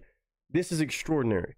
Again, having the dialogue of like, I think you deserve a reason. As you see these clips of the good times, like it wasn't always bad. A decade. Now there's a void, I believe is what the line was, a void where the ring once was. Let me explain what went wrong and why I disappeared and I skipped out on you and I just can't be with you anymore even after all this time and all these beautiful moments. So I'm sure this chorus is going to pack a punch, but I'm already so bought into the storyline. You can clearly see where the story's going when a lot of country songs, they miss that mark these days. So mad respect. Give me a second and maybe you'll understand why I'm the way I am. Wish I could tell her, Mama left Daddy, Daddy found you. Daddy bought a ring, you said I do. Instead of being Mama, you crushed my dream. I was just a piece of baggage that Daddy had to bring. You and I know the stories I still ain't told. No, every man I love wonders why I'm cold. I could hate you for the woman that I grew up to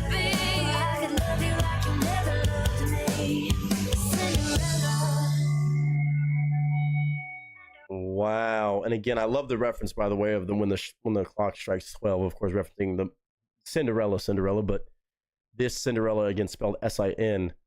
Man, again, the ability to have just gone through stuff, and for some reason, you catch yourself saying, I can't ever love you like you love me. It's a very vulnerable thing to say in general, not to mention in music.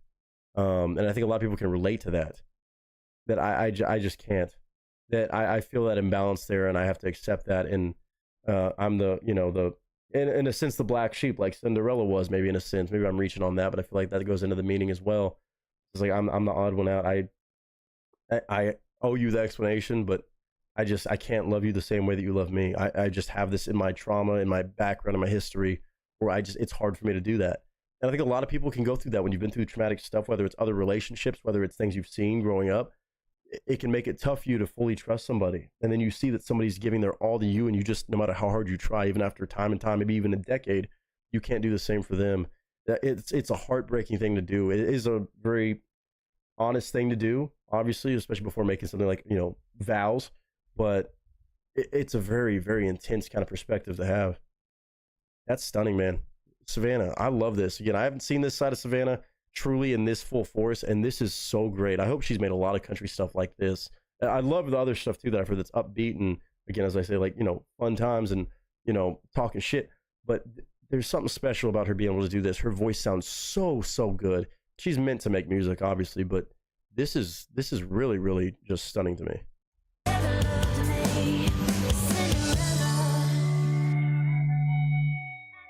I think I'm hearing all these lyrics right too. Love the guitar, steel. Daddy, I tried to make her love me the same. What I needed was love. All she gave me was blame. I think she's heartless, crazy and hopeless. She built a happy home, but left me homeless. Oh, so now we're getting the guy's perspective? Is what it sounds like. Oh, man. Ooh, I got chills on that one. It sounds like she's talking from the guy's perspective, like, Daddy, I tried, and she built a home, but she's left me homeless. Like, I tried to get her, but she wasn't able to love me the same. Wow. Man, that's stunning to be able to even take that on, because usually when you have anybody of one gender singing from perspective, especially with something like a falling out of love like this, it's not really a toxic falling out of love. It just happens. It's just life. You don't normally get both sides of the coin. So for her to have that, that's wow. Damn. What a way to reach an entirely different audience too by having both sides of this. Oh, wow. I think that's what I'm hearing. I want to hear that again. Daddy, I tried to make her love me the same. What I needed was love. All she gave me was blame. I think she's heartless, crazy and hopeless. Oh, Mom. She built a happy home, but left me homeless. Your little girl's got scars that just won't heal. But tonight I'm drunk enough to tell her how I feel. Let the past go. It made me scared of love. It's the reason there's a void where this heart once was. Oh. Oh. I am dumb. Now I'm making sense of it. I apologize. So that's what I kind of picked up on the first verse, but I wasn't sure if she was correlating this with the guy's perspective or from her own perspective towards her mom, or maybe stepmom. It sounds like maybe a remarriage, or maybe just a bad mom. It sounds like a stepmom, perhaps, because it sounds like they fell out of love. She saw that trauma of a divorce, and then in turn saw somebody who tried to be that person but gave a bad look to that translated to her, and she's now sharing the effects of that. Wow. What an interesting perspective to have. Again, I can only imagine that must be born out of some sort of true story, whether it's hers or somebody she knows very well. I would imagine hers maybe. But for her to pour her heart into that specific storyline, which I'm sure other people probably have felt, but I've never heard a song about that. About how seeing something like that in that situation, which does happen a lot, how that holds ramifications for you growing up and the things you've seen from that. And now you're scared of love because you saw that go, oh, wow. Yeah, okay, now I get it. Now I'm there. I apologize. It took me a minute to get there, but again, it's my first time listening to the song, so give me some, give me a chance here. I got it. Wow. Damn, that's powerful. Holy shit. To tell her how I feel. Let the past go. It made me scared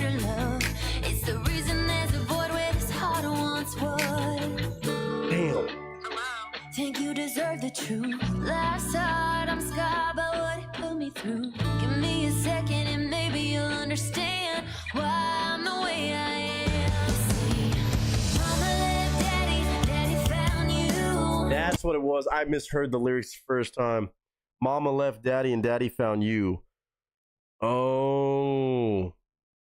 So like the evil mother. Oh. Evil stepmother Cinderella. It took me way too long to get there. Savannah, tired of the BS. Everybody else, I'm sorry. I get it now. I get the full picture and it's fucking genius. Wow. Holy shit, that's well written. Holy shit, that's well put together. Damn. Cinderella being the one left out, treated terribly, and then deals with her. Oh my gosh. And then Cinderella, I've been missing out on so much amazing stuff from Savannah Dexter. It's already pissing me off even hearing this from 2020, and I know she's only grown and grown and grown since then. Shout out to Savannah. Shout out to Tired of the BS for this. This is mind-blowing. I feel like an idiot, but I'm better late than never, I know, but damn.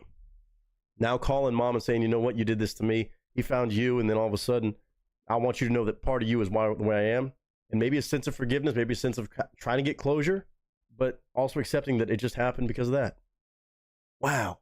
And maybe you'll understand why I'm the way I am. See, mama left daddy, daddy found you. Daddy bought a ring, you said I do. Instead of being mama, you crushed my dream. I was just a piece of baggage your daddy had to bring. You and I know the stories that still ain't told. Now every man I love wonders why I'm cold. I could hate you for the woman that I grew up to be. I could love you like you never loved me. Oh my God, and those lyrics, even so full of trying to be positive and love and closure in a sense for your own benefit more than them. Of course, sometimes that's what it takes. Of saying, I could do this, I could hate you for what you've done to me, and now the impact it's made on my own personal relationships, why I'm so cold to my partners, and they wonder why. Well, because of you. Or I can love you more than you ever loved me. Wow. God, what a balance of conversation. Oh my gosh. Love you like you never loved me.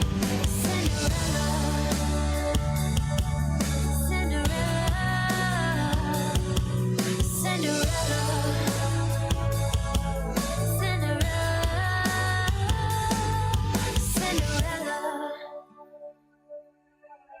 Let him in. Oh.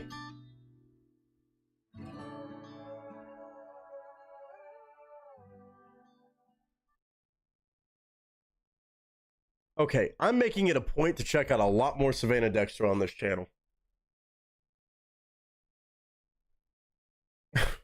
Bro, I've been missing out.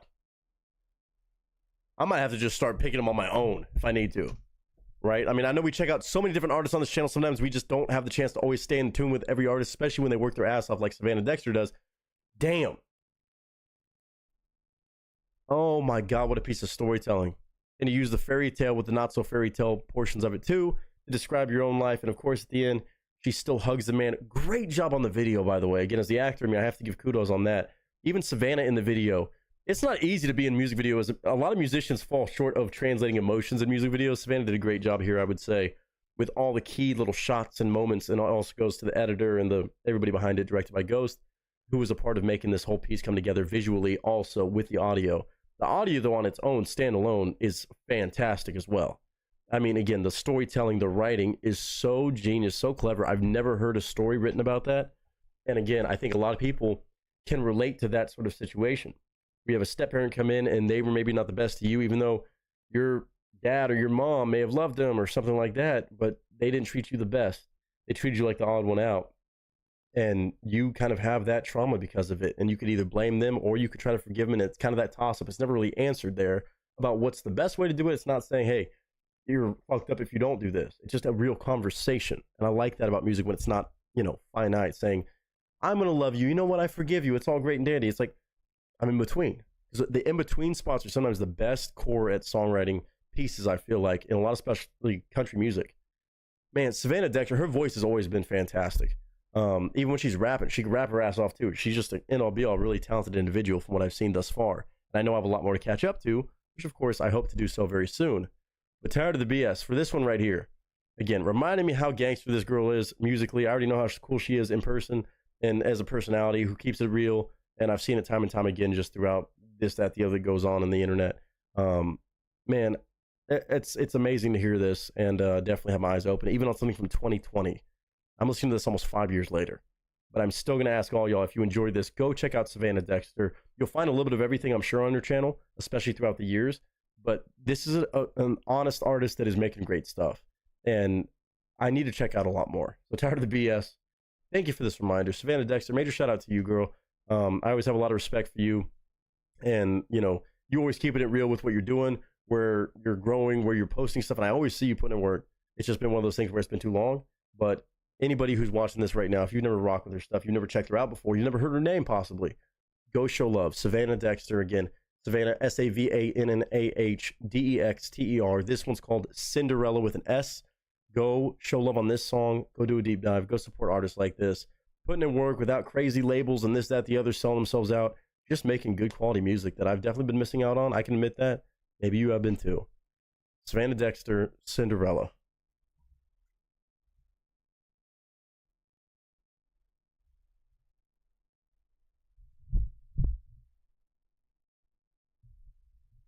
Man, I know that there is so many songs that I've seen pop up on my YouTube stuff about her putting it out, and some duets with her man, of course, now these days. Congratulations to them too. But man, I have a lot of respect for him. I've seen him in the same circles, always running around and doing artists just justice by showing that you can do it without having the crazy label backings, this, that, the other. Again, some people find success in that, but a lot of the times you can make crazy, awesome stuff like this, especially like this. Like, this is a great fucking song. And I'm mad I'm just not hearing it, but I'm also really relieved that I didn't go any longer without hearing it, and hopefully getting a chance to share it with some of you. So tired of the BS. Thank you for that. I knew you'd pick something great, and it was just my way of saying thank you, but now I'm saying thank you again for picking something this damn good. Savannah Dexter on Cinderella. You tell me what you thought in the chat, in the comments below. If you want to see some more Savannah Dexter on the channel, you tell me what songs to check out, or come by a reaction stream, one of the two, and I will try to get to those as soon as possible. Major shout out to her, to everybody who took the time to watch this one, whether you've heard of her or not. I hope you're doing well. I hope you're having a good day, a good week, a good month, a good whatever you're having. And until next time, there will be a next time. Ladies and gentlemen, that is a wrap. Damn. That's a damn good one. Amazing writing from her. I mean, I knew she had it in her, but I never, you know. Damn.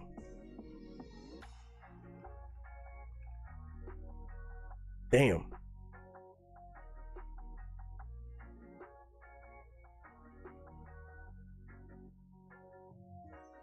I've been missing out a lot on her music. Fair play, tired of the BS. G fucking G's on that, and Big Dog Mama in the chat. Two people who did not drop a dono, but I said so. They got to pick them, and they chose absolutely beyond right today. Open things up. Tired of the BS said she has a song I think you would like. It's from my favorite from her. I'd request it, but it's featuring Adam, unless you're willing. What song is it? What's the name of the song?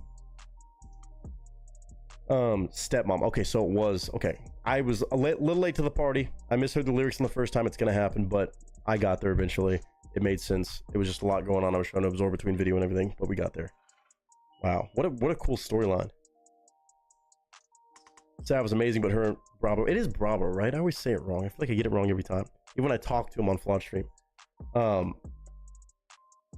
Vader's also said I have to go to bed, everyone. Early day tomorrow. Love y'all. Good night, cast crew. Nick. We'll be on our way to Vegas tomorrow. But you have a great damn Wednesday, no matter what you're up to. Keep killing it. Keep doing your thing. And congrats on the new house. Hopefully all that goes well. So much love. So much love. And Vader, good to see you, sir. How are you living? My bad, I missed you. Maybe that was your first chat. Hopefully you're doing fantastic, my man. Aaron said back, last minute chores before Vegas. Oh, I know how that goes. I have a lot to do after stream even. But welcome back. Great request, ladies. I was lurking. Glad she was enjoying those. Shoop said GG. Just hold on. No rap. I'd probably check that out sometime. I would check that out sometime. Yeah. Yeah, let me know. I'd allow that. I'd allow that one. I feel like I've heard that name brought up too. So, Steve said, "Good song, sad, but wow, yeah, no, I'm really thoroughly impressed." Again, I mean, the last full-on reaction I did that I like posted way back in the day, which I deleted since talking with Savannah and him about, you know, why she took it down and the shit and all the. We don't need to dive into it. A lot of reasons that song does not hold the same power and weight and honesty as and maybe at the time felt right.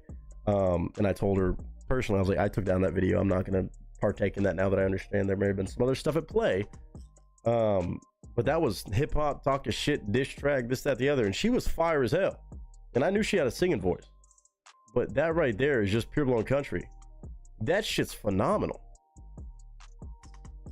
I know she has a song with her now man that has blown the fuck up. And I still need to check that out at some point too. But she's gangster. She's sick.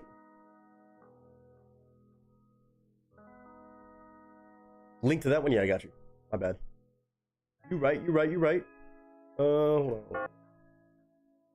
That was really impressive. Let's see. Man, woke up this afternoon, so not bad, not all bad, I guess. There you go. Waking up in the afternoon is better than not waking up at all. We know this. But hopefully you got some good rest. Glad you're here. It's our last pregame before Vegas, mañana. I keep looking at this clock. I got less than 12 hours before I leave for the airport. Oh boy. Yeah, the link's right there in chat. Got you. But glad to see you, Mr. Vader. Yeah, we're turning up tonight. We even have late night rules in effect for later on and shit like that. We got 5 more songs from the people who just dropped requests tonight.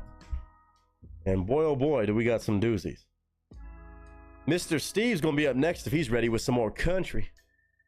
Already had some country influence now. But he's going to Mr. Eric Church, a dude that I'm obsessed with his songwriting. And he has a song, if I had to guess, is gonna be Shit Talking. I would have to think, because he's done it time and time again, a little tiny bit. But this one, Country Music Jesus, I can only imagine he might be talking about himself. Maybe not necessarily. He's a little too, he's got that kind of shit talking in him to be like, I'm Country Music Jesus, but maybe talking about a resurfacing of country music, if I had to guess. Oh, we got a lyric video too. Yeah, that's right. It's from Chief. So that album, Chief. I have not heard this one after I've done all these deep dives into Mr. Eric Church.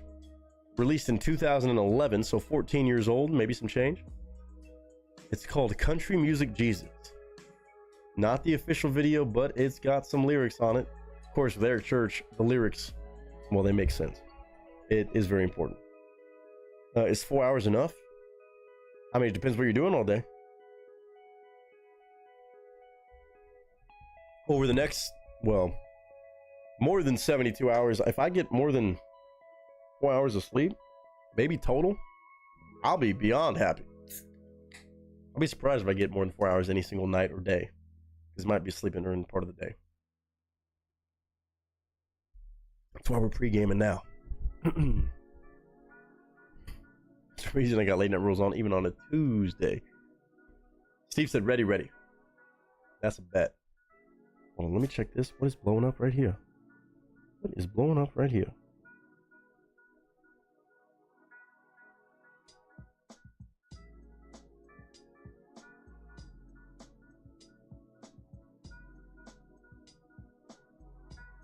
Hold on. Sorry about that.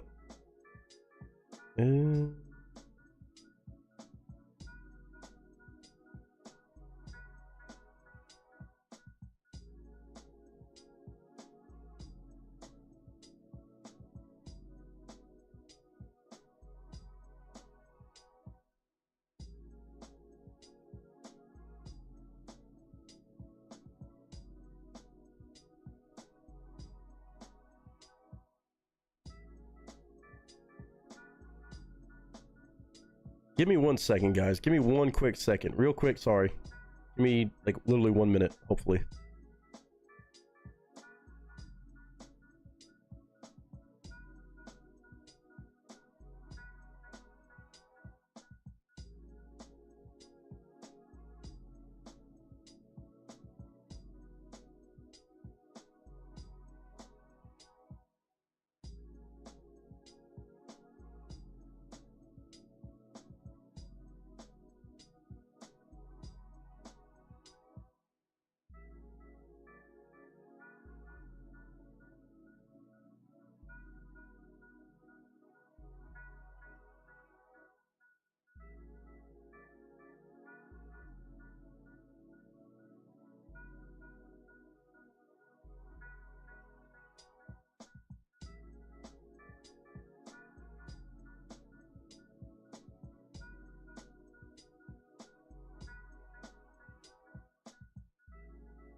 Okay, sorry about that, guys.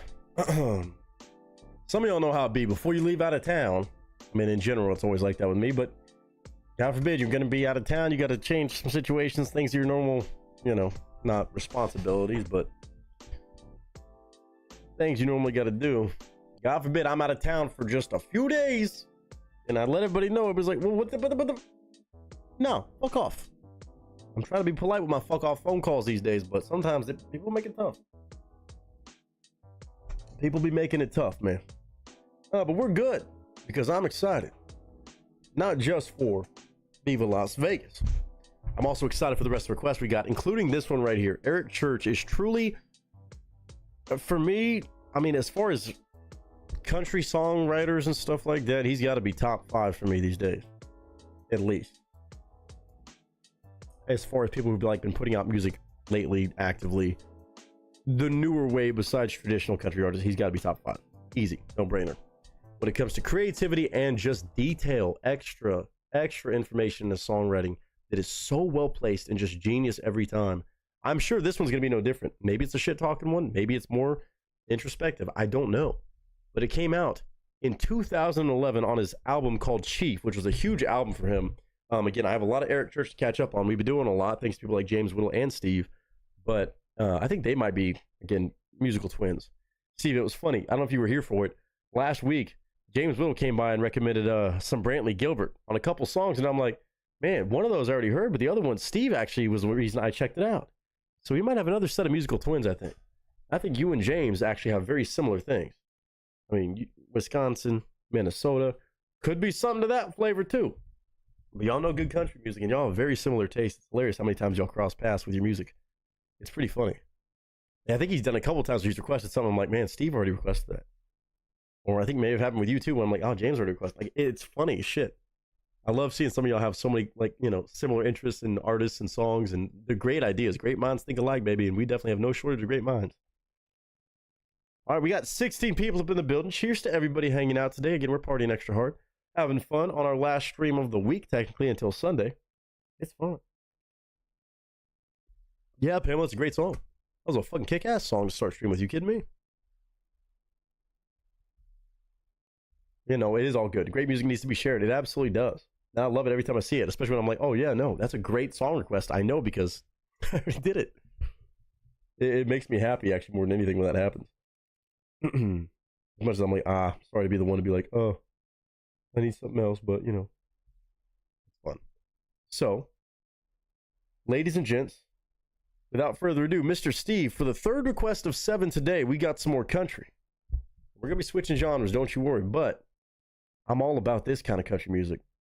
Mr. Eric Church, Country Music Jesus, 2011 release. I'm sure it's got a lot of views. We're watching a third-party lyric video, but that's even better. Eric Church, welcome back. Steve, thank you as always, sir. Pictures up, sound speeds, and marker. Ow. I just hit my hand on that. That's great. Oh, I'm going to geek out over this one, too.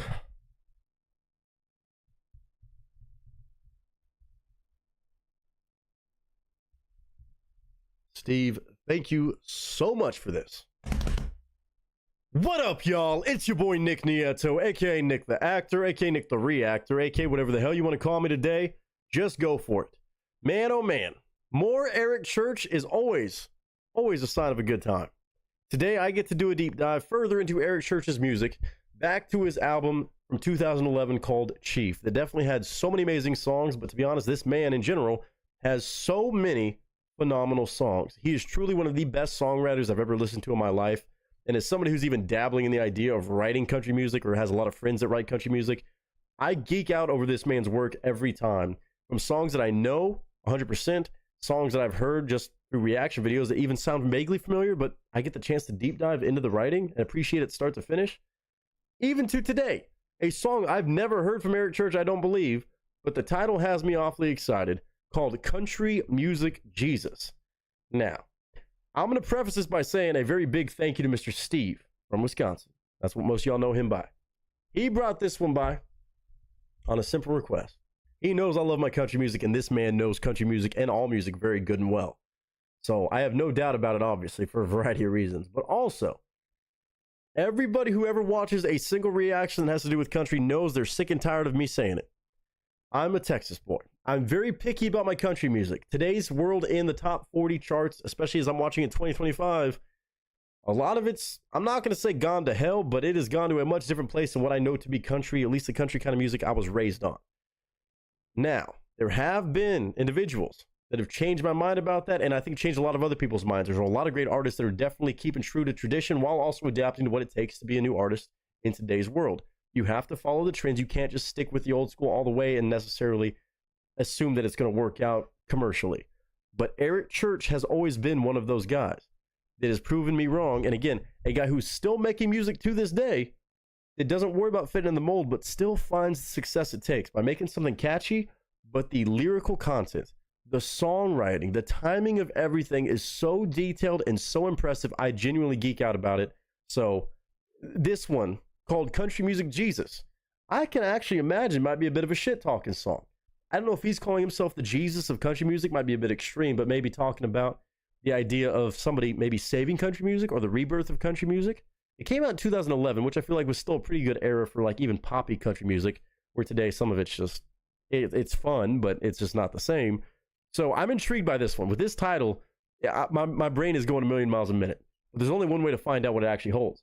We're going to listen to it start to finish with a lyric video from another channel. I'm sure the original video has probably lots and lots of views. It's Eric Church, and he always finds a way to kill it, even by maintaining his attitude, his honest personality, by trying to hold true with country roots and values. But Steve, I know you picked this for a reason. Now, I don't know if it's going to be him saying he's country music Jesus. That might be a bit ambitious. I necessarily wouldn't argue with it. He might be a version of that. But I'm curious to see where he's going to take the writing on this. 3 minutes and 50 seconds long. Again, I'm watching on another channel that just posted a lyric video so we can actually watch it together and absorb the lyrics. But Steve, I thank you for it. I'm always excited to check out amazing music from you. And of course, Eric Church, well, that's even a given too. In a greedy way, I'm in love with everything I've ever heard from this man. And this song is probably going to be no different. So expect me to pause, give my thoughts and commentary throughout me watching this for the first time and listening to it for the first time. It's my channel, my rules, and it is a reaction video. So without further ado, Mr. Eric Church is back with Country Music Jesus. Let's go.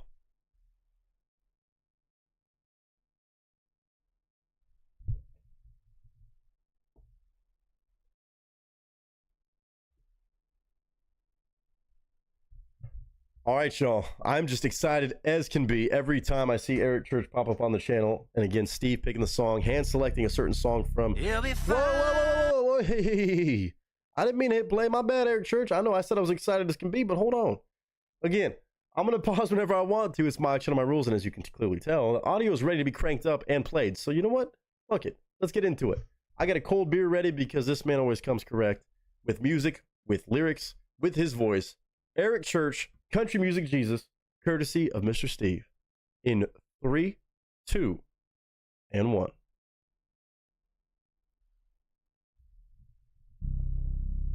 You'll be fine on the mountain. Oh! Yes, it will.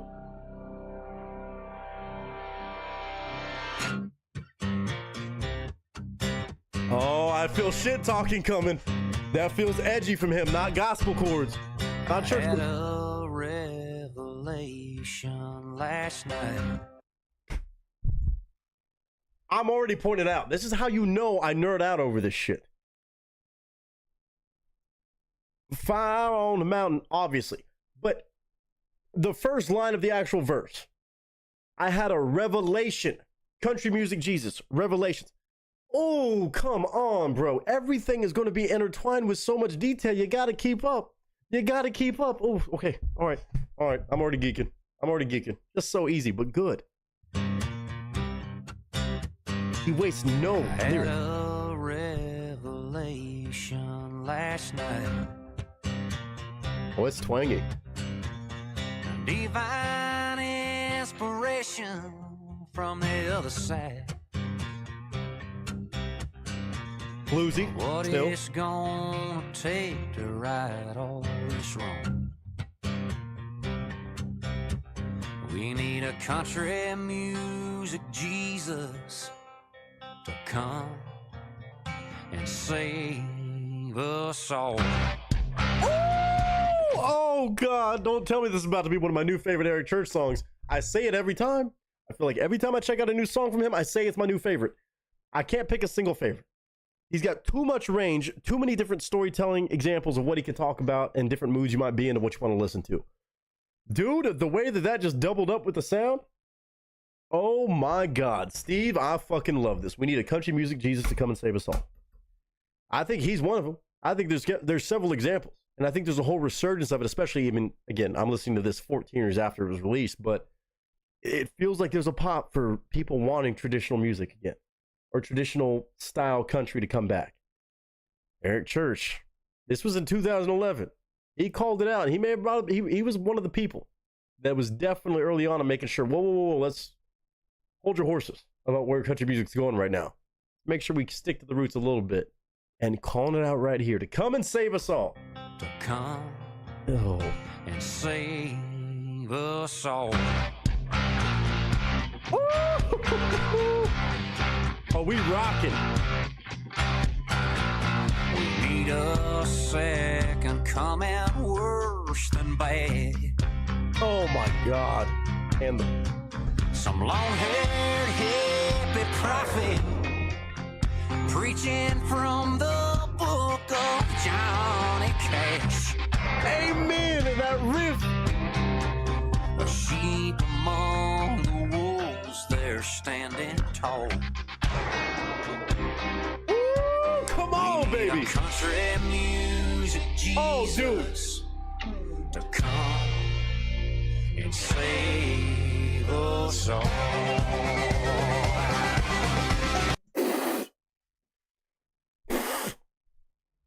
I don't know many artists that are doing it better than Eric Church. I have my favorites these days. I do. But this man has been doing it for like 2 decades. Consistently. He's not selling out. He's got catchy songs, sure, that can apply to the radio. If you hear him, you're like, oh, somebody else on the radio. If you pay attention, though, he has way more lyrical depth than a lot of those guys. Not all of them. I have other favorites, too. But Eric Church has been like this. This is from 2011. I'd love it if it came out now, when it's cool to be traditional country again. But this shit was in 2011. When it started to get a little bit of haywire, he noticed it, was already calling shit out like this. To read from the... You talking about Johnny Cash and long hair? Come on. A long-haired prophet.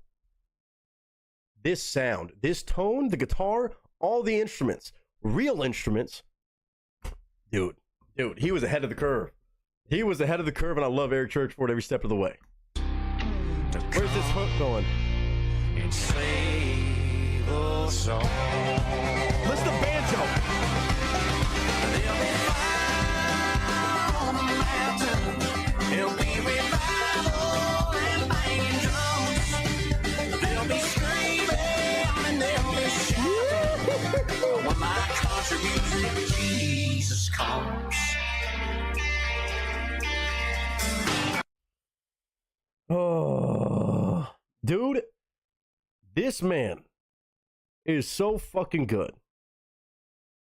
The references he makes, like even on the Fire on the Mountain, which I know is, I mean, there's so many iterations of it, obviously, throughout the years. Even Fire on the Mountain, Run Boys Run, I'm pretty sure, I think it was Hank, I think it was probably, I know there's so many different versions of that fucking song. But you're referencing traditional country while you're also making newer country, talking about.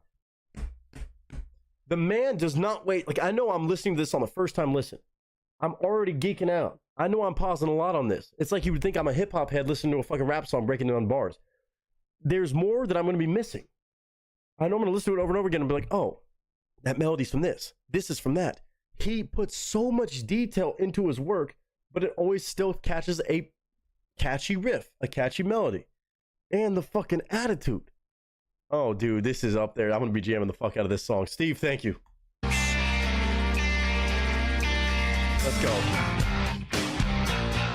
Come on. We've had our believers in the past. Yes, sir. We have. And they gave us a message that would last. And built our house on a foundation of stone.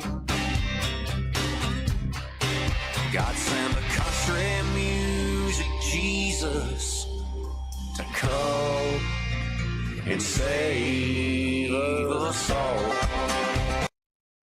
I'm pausing again. If you don't like it, you just don't, maybe you don't understand the same as me. Those words are what I try to, and that's probably a more respectful way of saying it.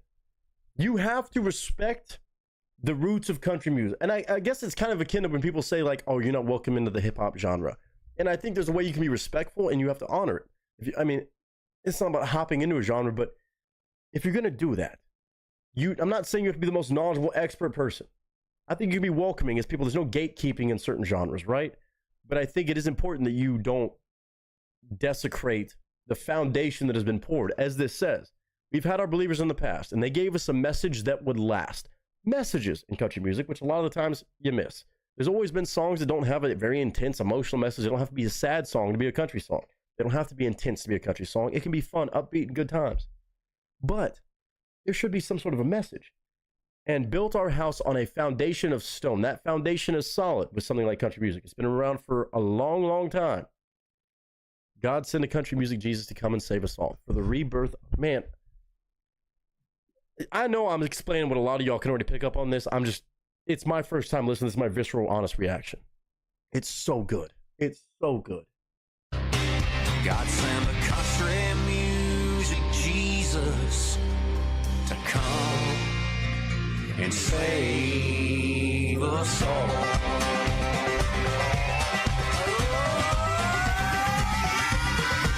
I'm headbanging. They'll be fire on the mountain. There'll be revival and banging drums. That part. They'll be screaming and they'll be shouting. Yeah, when my country music Jesus comes. I gotta pause real quick. I'm gonna go back so y'all can hear that lead into this little solo and little riff. Bro, it's amazing how many times he can turn every song into a gospel song. I was like, oh, it's not church chords on this one. He's not taking us to church. No, he is. He's talking about Jesus. Of course he is. He always finds a way to loop it into where you just want to say hallelujah, amen on whatever he's doing, which makes it so much more of a spiritual experience with all of his songs, but also still upbeat and fun at the same time, even on a shit talking in a sense kind of song. This man knows how to walk that line. I've heard a couple songs from him where he can kind of talk shit without talking shit. And to me, that's so cool. He can have such a very kind way of talking a bit of shit. And this is another one. This does it so much justice. He's so good at that. Where it's not going to piss anybody off. It doesn't come off as abrasive. But at its core, kind of getting it off your chest. Dude, it's so impressive. Somehow still turning it into like, hey, everybody, it's worship time in the church. When that country music Jesus comes, come on, baby. Everybody's going to be clapping. They're going to be screaming. They'll be shouting. There'll be revival and banging drums. Like, come on. This is so awesome. Yeah, when my country music Jesus comes.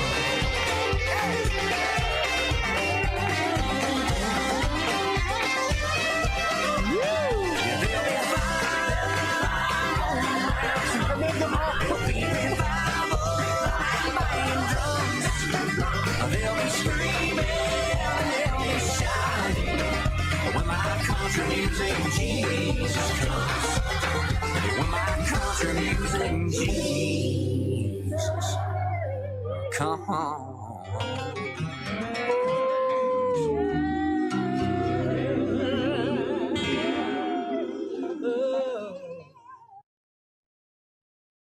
And the church says, amen. Bro, every time it's amazing what this man can do with music. And does not miss a beat. I have not heard anything that ever has felt hacky or lame or just regurgitated stuff from this man. I've checked out so many songs from him. You got me doing a deep dive through Eric Church's music on the channel. Steve, thank you for adding this one.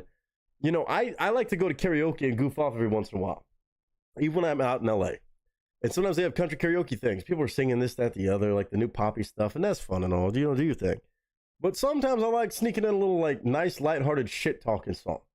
Get a little ratty to represent for the actual country music folks. If they have this at karaoke, I might have to learn this song and listen to it a few times over. To where now I can sneak this one in there and, like, y'all singing all this other random shit. I want this one. I want to sing this. Be like, y'all can sing all this frou-frou shit. I'm taking y'all to church with karaoke. Dude, I love this song so much. This is immediately added to my Eric Church playlist. I have a whole playlist of Eric Church now. It's not even funny. Bro, Steve, thank you, sir, for this one. I mean, I know you always pick amazing music, but this one was phenomenal. This made my day right here. This is so good. Again, he has so much range in what he does, whether it's slow, bluesy, and emotionally, like makes you want to cry, makes you want to smile, makes you want to party. He somehow does it all at such a high level. Usually people have something in their bag where they can do like this certain genre, this certain style, sad country music, party music, where that's like their thing. That's their bread and butter. This man's bread and butter is everything. I mean, you talk about like from Texas Roadhouse rolls to fucking cheddar biscuits from fucking Red Lobster. Like he's got, that's his bread and butter. It's all of it. I don't know if that makes sense, but maybe y'all can make sense of that. He has it all. Even the Cheesecake Factory and the little brown bread, you know what I'm talking about with the fucking... Yeah. I don't need to dive down further into this analogy. You understand what I'm saying. I'm losing my mind because this man's music is that consistently good. Eric Church, Country Music Jesus. We watched on a lyric video from another channel, but of course, as always, if you've been sleeping on Eric Church's music and you enjoyed this one, you got a kick out of this. Maybe you appreciated it more hearing it like this than you did on any sort of passive listen. Go check out any of his songs. I can say that confidently. Pull up a lyric video if you have to. You'll realize, damn, there's a lot more depth here than maybe I've given him credit for. He is one of those. And Steve is always one to bring by amazing stuff like this to highlight it, not just me, but to all of you. Thank you, Steve. Made my fucking day right here with more Eric Church and on this song that perfectly displays my own emotions in a song. Country Music Jesus.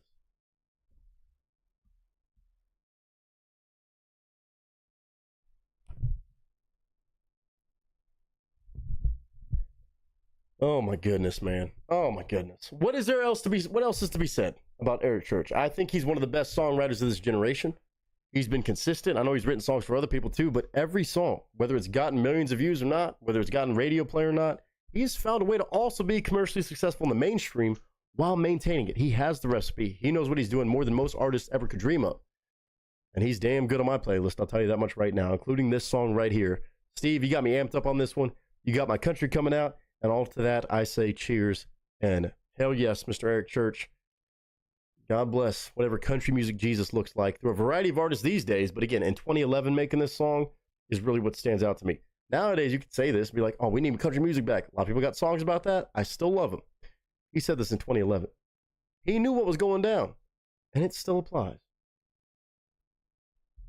Shout out to all my country music fans. Whether you've listened to Eric Church or not, maybe you haven't liked a song from him before or something like this, that, the other. Let me know your honest thoughts.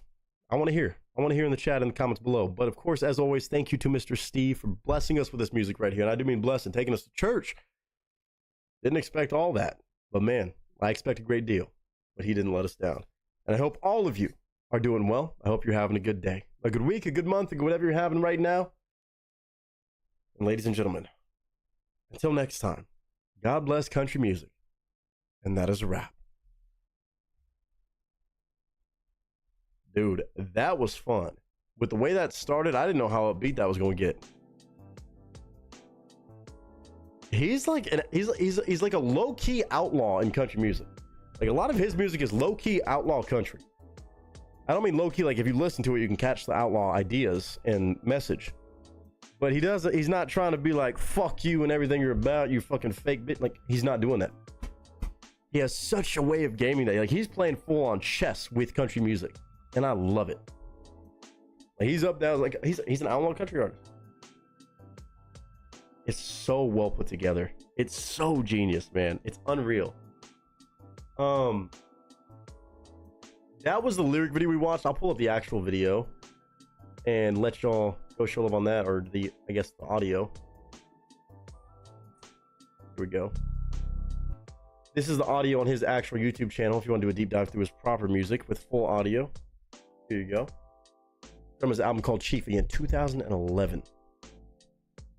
Let me just hear. I want to hear that first drop again. I'm doing it again. I'm gonna read back through chat, but I want to hear that pop again from the first time that audio triples up or doubles up. I had a revelation last night. Put these on. Hold on. He's got the glasses on right here.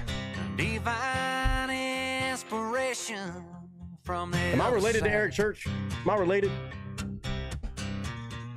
what it's gonna take to right all this wrong.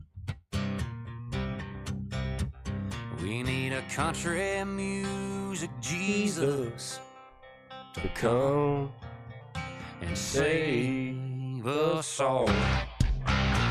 That shit right there hits so hard.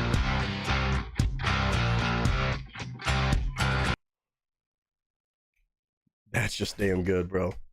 That's just damn good. When you can play that in church or the honky tonk, you're onto something. Damn. All right. Steve, G fucking G's, dude. We got 4 more songs to go, and it's already off to a damn good start. We got Wicked Mike up next, so you better hold your horses too. He's got 3 for us today. He's going for a hat trick. By going for a hat trick, he's got a hat trick. Shoop said, now this is my type of country. Pamela with the fire and dynamite. Pamela said, nice. That's Appalachia. Bluegrass mixed with pop rock. Oh, yeah. Aaron with all the cowboy emojis. Pamela saying by Appalachia, I mean this foundation of... Well, yeah, I think everybody knows what Appalachia is. No. I've always been amazed at how he can mix so many different types in all in one song. It's amazing. Like, when it started, I didn't think it was going to get all the way there. I didn't think it was going to get upbeat like that. Maybe have a little bit of attitude, but low-key. But then somehow turned it all the way from upbeat honky-tonk into shit-talk into a gospel sound with the choir behind him. Again, he utilizes that so well. Saved, liked, and all the YouTube flowers. Love that. Texas Roadhouse rolls with the honey cinnamon butter. Oh, yeah. The Carter family we want to jam with? I think so. I'd say all those outlaws would. That was fire. You literally preached into the choir with that request. Oh, yeah. Oh, yeah. Woo. Man, country music just does that. Whoa. Whoa. Yeah. Yeah. It would have been cool to see him with Johnny and Waylon. Oh, my God. Can you imagine? I think those guys would co-sign that all the way through and through. Pamela said, right. Flowers on official channel. I love that. Again, I like to share that on those, but shout out to the channel that made the YouTube or the lyric video too. But, you know, I'm going to send anybody his way to go check out all of his music. That's a channel to go to. Jesus. Whoo! We in on a ride today.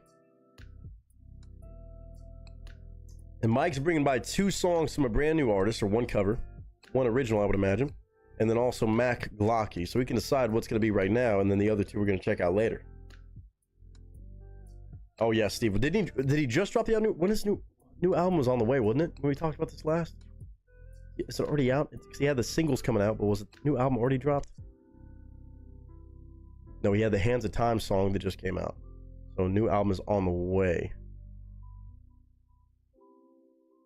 May 2nd. Angeline versus the Machine. Or Evangeline. Not Angeline. Evangeline. That's what it is. Oh, they're both covers. What is the other one a cover of? Because I was going to say, I thought I've heard a song called that. Little Lies. Little Lies. Heard several songs titled that. Oh, Fleetwood Mac. Oh, that's what I'm thinking of. Okay, let me listen to that. What do you mean, right, Mike? What do you mean, right, Mike? Shoop, you listen to this band? You listen to this band right here? Oh, right, Mike. You listen to Living in Fiction? See, they didn't put cover in the title. They gotta see, people gotta start doing that. But let me listen to the. I'm pretty sure. I think I know this. I'm pretty sure that's what I'm thinking of. I just want to listen to a snippet.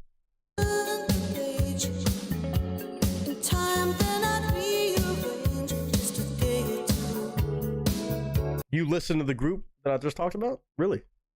Living in Fiction? Okay. Okay, I take back what I said. I remember hearing this.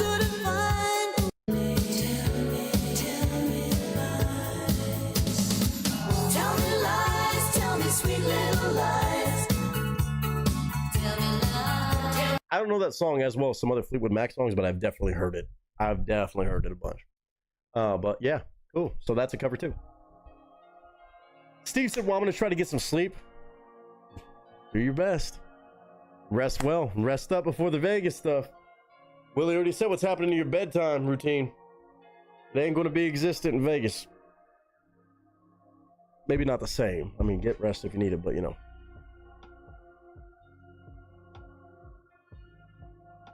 You're like Johnny 5 for music. I don't catch the reference, but respect. You're like the rest of us. We listen to everything. I was just curious because it seemed like a deep cut. Maybe it's not. We're going to start off with the cover of What Is Love. I just assumed they were underrated. Oh, they're not that underrated. They're pretty well known. Never mind. Living in Fiction, 116,000 subs, 52,000 views. It could still be underrated, but you know, I was expecting something else. 116,000 subs. My first time hearing them though. First of all, going to tackle a cover of What Is Love, originally by Hadaway, posted in March of 2023, so just barely over 2 years. Okay. Again, my first time reacting to Living in Fiction. Love the name. Steve, lots of love, man. Yeah, trying to get a decent sleep before Vegas. You're smart.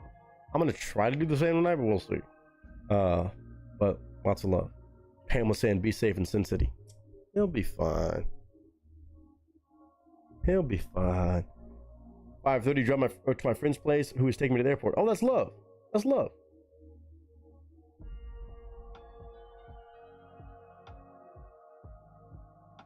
Bum, bum.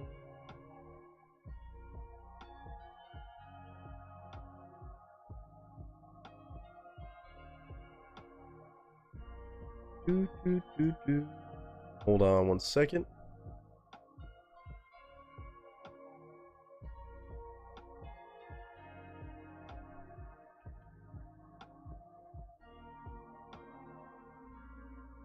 The who?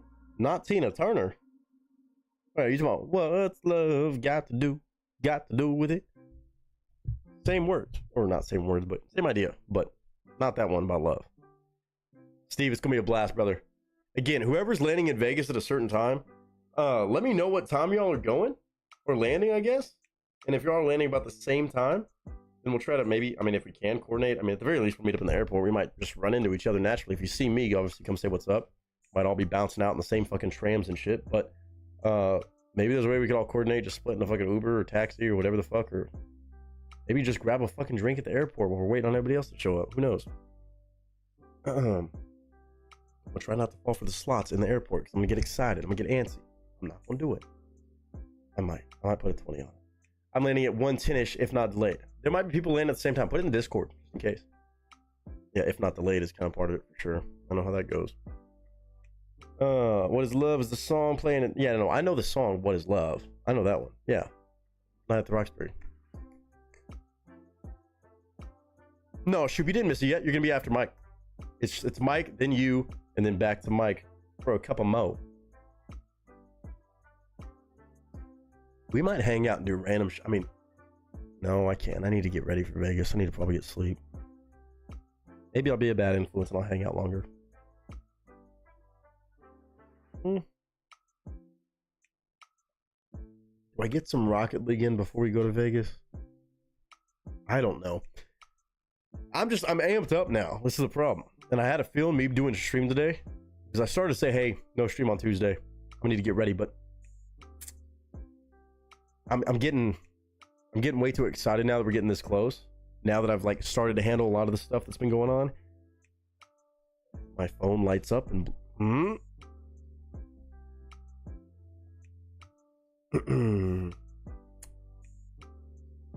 as I say that, I jinx myself. But even then, excited.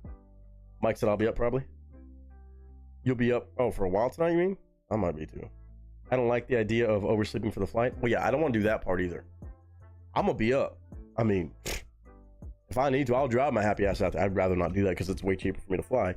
And I've already booked it, but we'll see. Patch 8 just dropped. For Baldur's Gate. Last patch. Is it the last patch for the game? Damn. People said I'm living vicariously. Well, again, keep an eye on my Instagram. That's going to be the best place to get up-to-date stuff. I'll probably share some stuff on my Instagram on the Discord for anybody who does not have Instagram, of course. I know not everybody has it. Or everybody's like, I don't have Instagram. I don't fuck with it. That's fine. I'll probably be sharing some of those clips and cool pictures if I have permission. If it's just me in the videos, then I'll share probably a bunch of shit. But obviously, when it comes to Vegas, I hope everybody has the same respect for the creators and other people going as they do for themselves. What happens in Vegas stays in Vegas unless there's consent. Unless people say, hey, yeah, you can post that. Ask first. Before you pull out a camera and start recording shit, ask first. I'm not planning on being that debaucherous, but, you know, it's been a thing before. Pamela, that's fine. That's what I'm saying. That's all good. You don't need to be, because I'm posting on Discord too. You're good. Oh, no, I didn't think you meant it like that. I just know other people were like, fuck Instagram. Da, da, da. I'm like, if you don't fuck with it, that's cool. Like, some people don't have Discord. That's cool too. I get it. It's all good in the hood. Mike, I'll be dropping consenting pics in the various Discords. Okay, again, we have our Vegas Discord, so make sure you clarify with anybody you're posting videos of which Discords you're posting shit. Make sure. Because if people are like, oh, do you mind if I post it? And they're like, sure. They think that maybe you're talking about our Vegas meetup Discord for just the people who are going. That's one thing to share pictures with everybody else. But then, like, I'm going to post in a bunch of random Discords other people don't know about. That's different. It's not a blackmail meetup. It's a fucking let's have fun time, let loose, and have fun. Now, I don't think anybody's going to do anything that fucking crazy. No. I'm probably not going to be doing anything that I don't mind being on video because I understand that's just what it just is what it is. But before anybody's like trying to sneak videos and pictures and try to catch somebody in a weird, just don't be that person. I'm not even talking about just me. Like towards other people, just don't do it. People don't like their shit being out there. Some of us sign up for it, and even then, I would ask kindly, like, hey, before you record anything that's going on, just, you know. Yes, Mike, I'm just clarifying for anybody else who might. There's always somebody. There's always somebody who starts posting shit, and it's like, oh, here we go. Oh, damn. Or conversations that are had in Vegas, or this, that, the other, turns into like, well, this happened, blah, blah, blah, blah. Out of context. It's a whole thing. But we're going to be all right. I don't give a shit. Pamela said, I don't want to see anything incriminating. Keep that under your hat. Fair enough.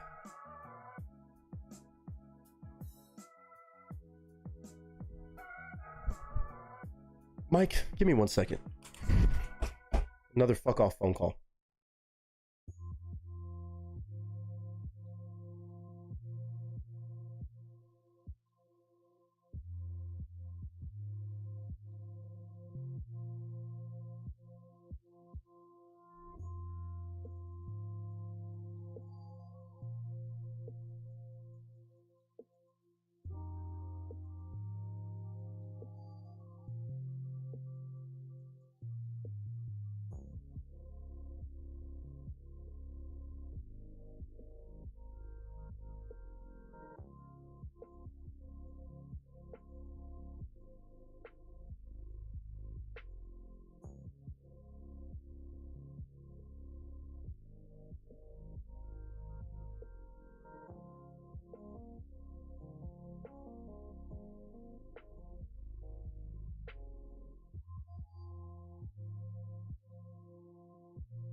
They ask you how you are, you just have to say that you're fine when you're not really fine, but you just can't get into it because they would never understand.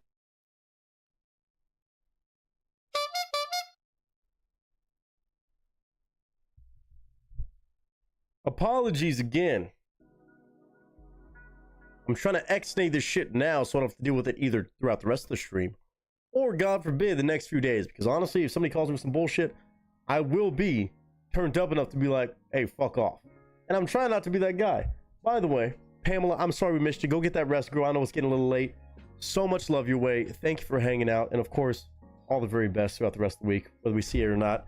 So much love. Mike said in here, I thought I could get Nick on TMZ. No. Unless I'm getting a cut and we talk about it. No. I'm good on that part. I'm good on that part.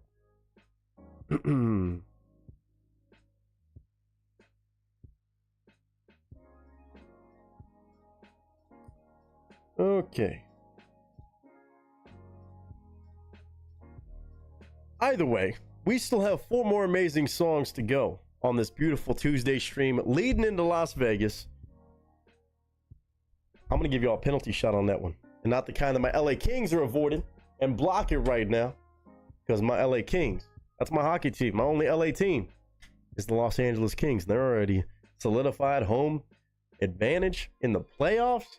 Baby, let's go. I don't know if we got any hockey heads in here, but I'm straight up in the hockey world now. I love it. I fucks with it. Go Kings, go. Is there any Edmonton fans in here? I'll keep my mouth shut. But what I will say is cheers to everybody who's still hanging out. 15 strong right now. I know it's a lot of this, that, the other today. I apologize. This is what happens as soon as Nick decides he wants to go and have anything close to a vacation, much less something like this for just a few days. I do apologize, genuinely. Some of them I'm just sending to voicemail. Some of them I have to check on it in case it's something really important, which so far, not really that important. This is more important to me, so that's why we're here having this damn stream. Vader, I'm gonna take that as a song request. Cheers to everybody. Vegas meetup or not. Again, late night rules are in effect. We are turning up today. We're gonna party. I might hang out a little bit later, maybe a chance. I can't sleep later while I'm doing laundry, packing my shit. Maybe we'll do a packing stream on Twitch. Maybe some Rocket League. Maybe some this, that, the other. I don't know. We'll see. I'm feeling squirrely, and I'm just that excited to go to Vegas. I know if I do that, I'm not going to sleep tonight, but I don't know if I'm going to sleep anyway. This excitement is getting a hold of me. So cheers.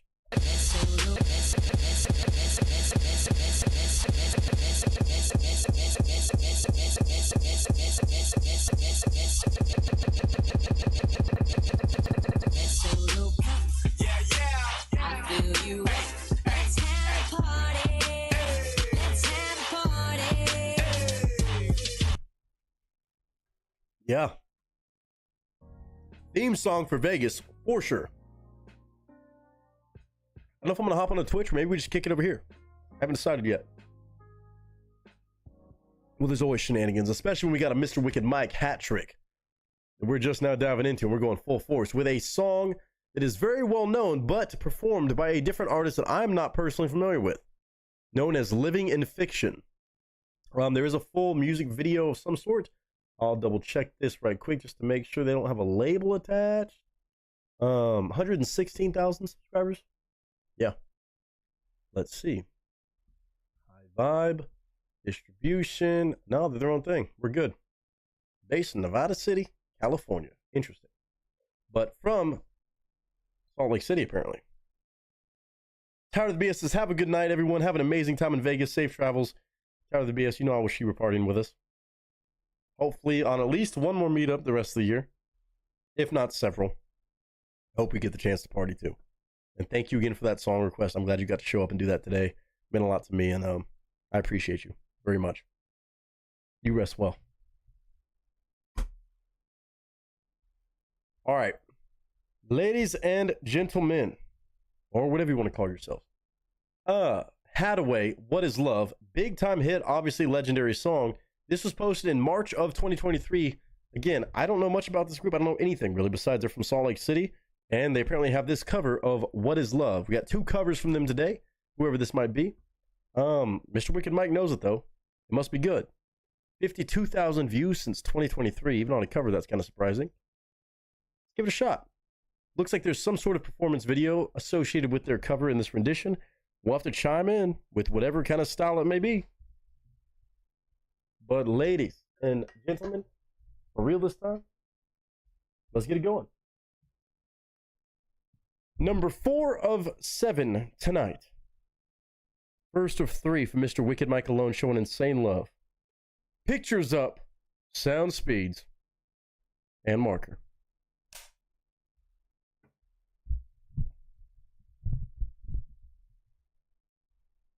Brand new artist. Doing covers, but you can find out a lot about these artists like this.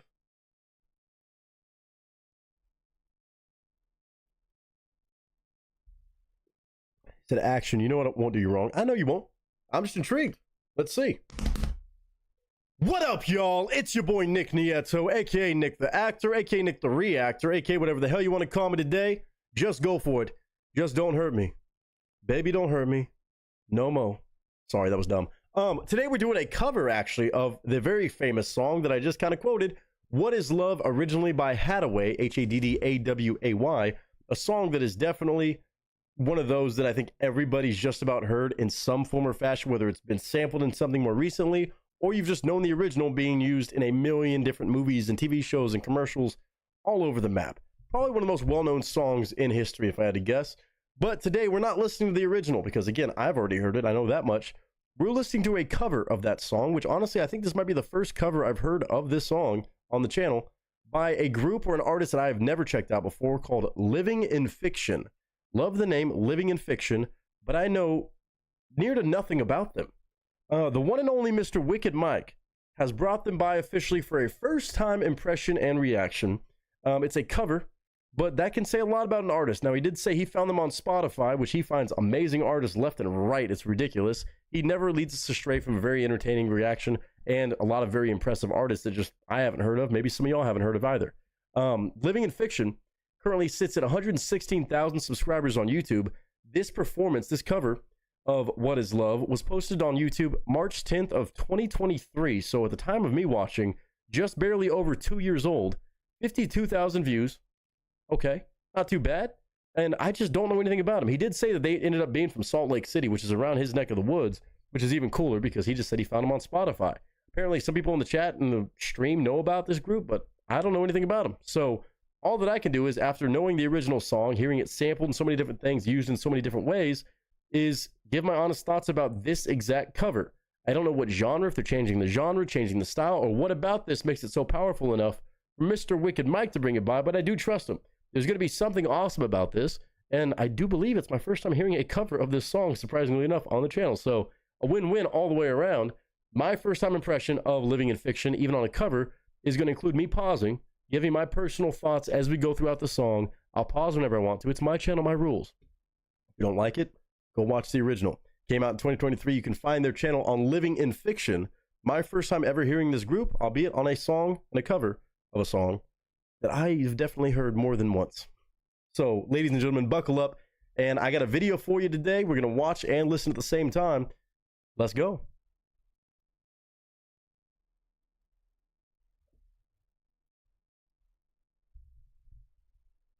All right, as I said, the song What Is Love? Baby, don't hurt me. Don't hurt me. No more. I know some of y'all are like, oh, that song, after I misquoted it at the beginning. It's fine. But it's originally by a group called Haddaway, which I actually did not know the name of the original artist, to be fair. Haddaway, of course, lots of credit goes to them for making such an iconic song. I just didn't know the name, but when it's called What Is Love, makes sense. And it clearly says covered by Living in Fiction. So Living in Fiction, welcome to the channel. I appreciate Mr. Wicked Mike, as always, for bringing by new stuff. And I'm sure it's going to be something pretty damn wild on this one. What Is Love, Haddaway's big hit, but a cover by a brand new group. Brand new set of artists or singular artists, I don't know. Living in Fiction, 4 minutes and 5 seconds. The video's in the corner of the screen. We're going to watch and listen in real time. Let's give our honest thoughts. 3, 2, and 1. What is love? Baby, don't hurt me. Don't hurt me no more. Going rock, pop rock, baby metal. Baby, don't hurt me. Don't hurt me no more.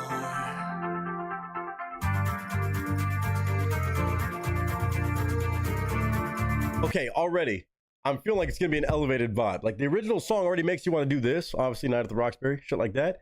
Like you want to jam out to it and have fun with it. You want to headbang to it almost. So I'm curious if they're about to take it a little bit heavier. Maybe. It sounds very electronically mixed, so like extra production, modernized production on the song, but it still holds that same little upbeat. Oh, you know what's about to happen. You know what's going down. Interesting.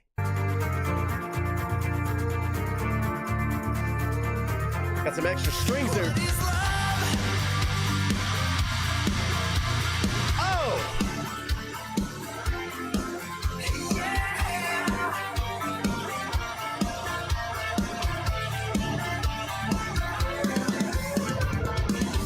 No, I don't know why you're not fair. I give you. Never thought about it as a rock song, but now we got it. Holy shit. I had a feeling that's where they were going to go, but they actually did that even better than I expected. Because as soon as I started picking it up on the drums and the cymbals, I was like, oh, okay, maybe a rock song. Yeah. And they even brought it back down, and his vocals have the clear vocals that I love on stuff like this. He sounds like he's got some soul in his voice, too. I'm only 45 seconds into my first ever reaction to this group, but I'm liking the decisions being made, and a very clear-cut example of taking a very hit pop song and turning it into like an electronic rock song. But really, let's keep going. Let's keep going. No, I don't know why you're not fair. I give you my love, but you don't care. So what is right? What is wrong? Very angsty. Give me a sign. What is love? Baby, don't hurt me. Don't hurt me no more. What is love? Baby, don't hurt me. Don't hurt me no more.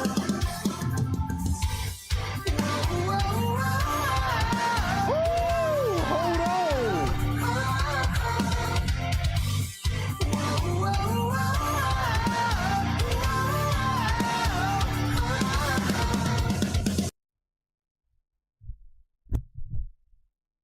Oh, GG's, Mike. It's like punk rock. It's like this song has been modernized. Wow. Like, it's not even varied that much, but just because of modern production and the different vocals involved, it has a lot more angsty punk rock feel, while still being definitely rock. Wow. I would have never, I mean, I guess with those lyrics, it can be kind of having that attitude. Baby, don't hurt me, with very clean vocals, but kind of like that tinge of like punk rock to me, at least. And then still rock and backtrack. Damn. And modernized production that just makes it sound nice and crisp and amplified. Damn.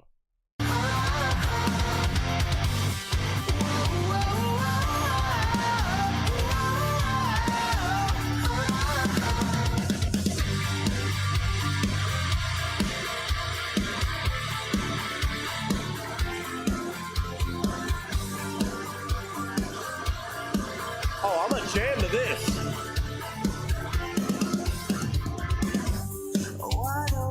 I love that. I love that. What else can I say? It's up to you. I know we're one, just me and you. I can't go on. What is love? Baby, don't hurt me. Don't hurt me no more. Like, yeah, this is when you know it's like a good cover. When you take the original song, it already makes you want to jam out. Now you're headbanging harder. Now you're having even more fun, maybe. I still love the original, obviously. Even as many times as I've heard it, it's one of those songs that somehow never gets old, I guess. Like, somehow that song is one of the few.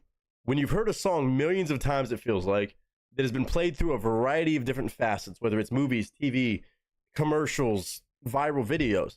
It somehow is one of those songs that escaped the ability to get, like, overplayed. I don't know how it happened, but it always feels like that. But for them to do it in this version makes it even more like you want to headbang, not just bop your head to it. You want to headbang to it. The drummer on this is really kind of stealing the show so far. I love the vocals though, because they do have that kind of pop punk approach, which really makes you absorb the lyrics more, I think. Maybe the original didn't as much. Like you feel like the attitude, baby don't hurt me, like that kind of like teenage skater boy kind of vibe, but still very much rock and roll more than it is punk. Dude, this is fucking tight. They're doing it justice. I like the dude's vocals. I like the entire band backing him up. They're jamming and shredding and throwing in little tiny little mixes. But again, really making me listen to the song a lot more than I ever really did. That's saying something. Oh, Living in Fiction. I like what y'all are working with. I can't wait to check out more.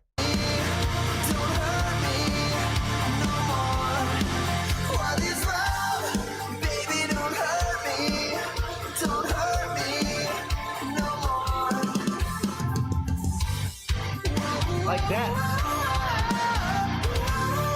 That drummer. I mean, like everything else is pretty much staying in suit with the original, but heavier and modern production, which I love. There's nothing wrong with that. But the drummer and the guitarist right now, he's got a couple extra strings too. Something about those two guys, they're really throwing in the different little mixtures, some different little hits and fills that really change the dynamic of those moments of transitioning from the verse to the chorus, and even these just vocalizations of the whoa, whoa. Like, it's really wild to hear how much those two parts can change everything. And I'm sure it was by design. But Living in Fiction, hold on a minute. This might end up on my gym playlist. It's already on my playlist to jam out to, because, I mean, I never find myself literally going to, like, search up this song. This one kind of get me amped up for some reason, which is crazy.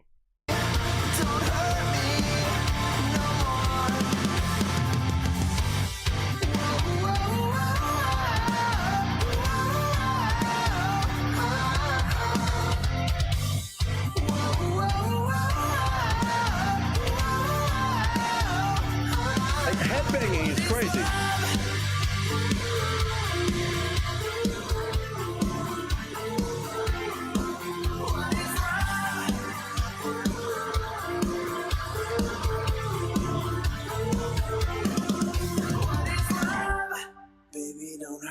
Love that. Don't hurt me. Harmonies too. That's great. Woo! Oh, no. Go back. That production. That's where modernized production is actually really fucking cool. Because you can do shit like that, where maybe back in the day, Hathaway may have done something like that, but you can kind of see like a reinterpreted version, a modernized version of the same song, because they're not straying from the original very much. And that's not me saying taking away from their talents. It's smart to keep it the same, because the original song is such a fucking massive hit. But when you can also like just kind of showcase what modern production, little tiny pieces can add, those tiny pieces compound to a whole lot. And just like replayability and like a different vibe of a song that everybody knows the melody of. By keeping the same melody and same chorus structure, but adjusting a few key things, it's so cool to see how much that speaks a lot more than changing the entire song. Some people will try to do this on a lot of different songs, and they'll try to retool way too much, and it usually misses. Sometimes it works, but sometimes you're rolling the dice a little too much on something that already works. If it ain't broke, don't fix it. But on this one, you're highlighting the right things to adjust, and that is very much good discipline from this group. Dude, I like this. Mike, I'm rocking with it. Like, the little stutter from the electronic production. Hold on. No more. And a breakdown?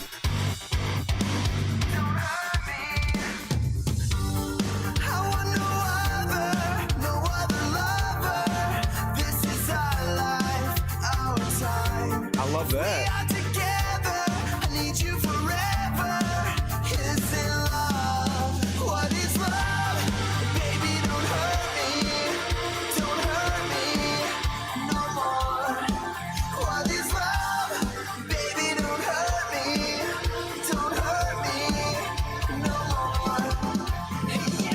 Who is this guy?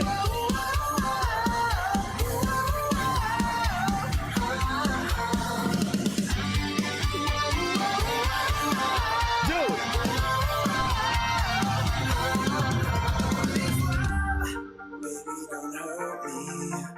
Like that production, come on.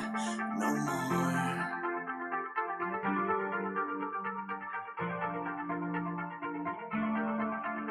They actually playing that?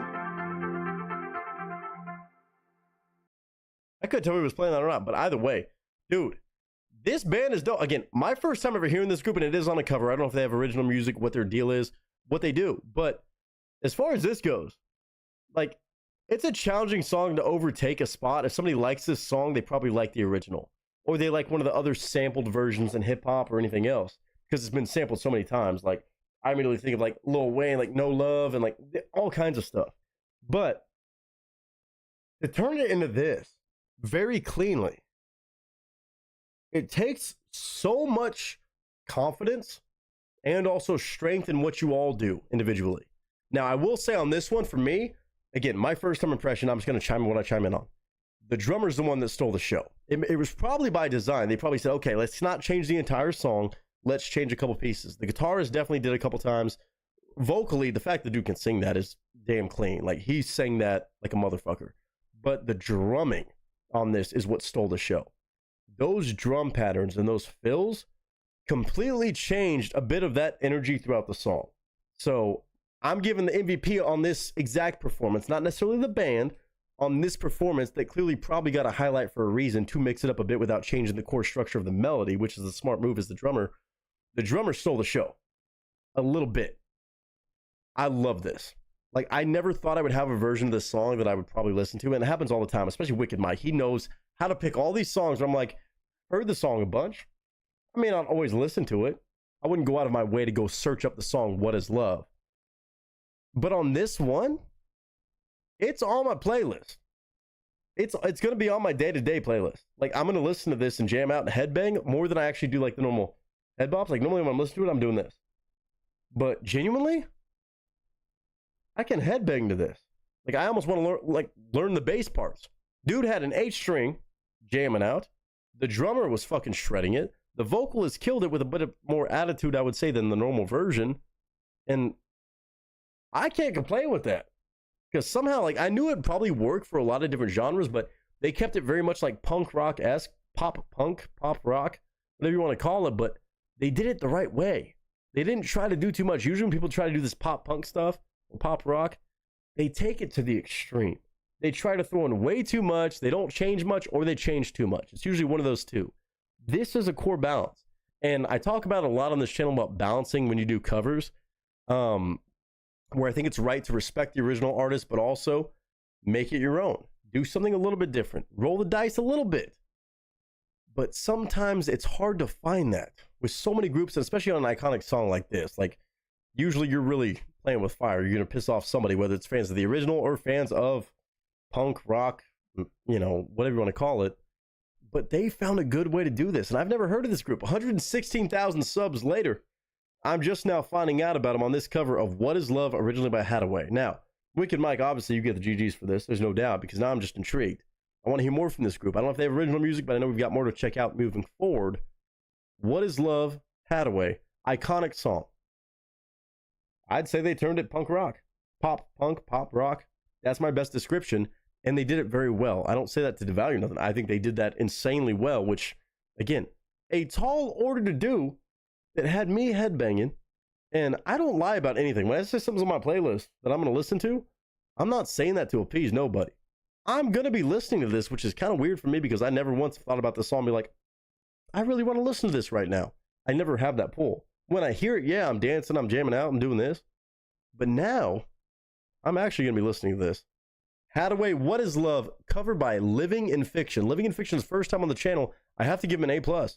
Honestly. Like, there's a lot of things that could have gone really wrong with this, but there were so many more things that went so right. Production value. Video was cool. I mean, vocalist, pretty damn solid from what I can hear on this. Now, it sounds like this was pretty easy for him, which is crazy to say, but curious to see what else he can do. And the entire band in general. It seems like they're in their pocket. They know each other. They know each other's skill sets and talents enough to know who should be the one taking the lead, changing things up, who should be just holding strong and true, even with a bit elevated style compared to an original song like this. But that is Hadaway, What Is Love, covered by Living in Fiction. Go check them out. I'm sure they have music all over the place. Go show love, go support, and give some props to Wicked Mike. A wild song to just now be hearing a first-time cover of on my channel. I don't think I've heard anybody else do a cover of this song because that song is so huge and so iconic as it is. Normally people won't fuck with shit like that, but I fuck with this one. Living in Fiction. You did it.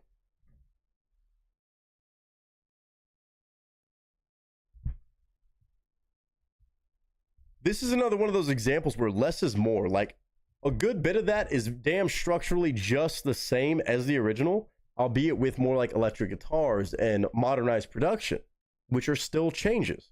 And then also allowing the drummer and the guitarist to really run free, and the vocalist at times too. He had a couple different things that were definitely extra saucy, but to still maintain the core of a song that works while also advancing upon that, giving a different iteration of that without wiping the whole original song out, is the perfect recipe. And I think more groups need to learn how to do this. And we're blessed with so many on this channel that do it very well. So a lot of people around here are like, oh, he's saying the same thing about this.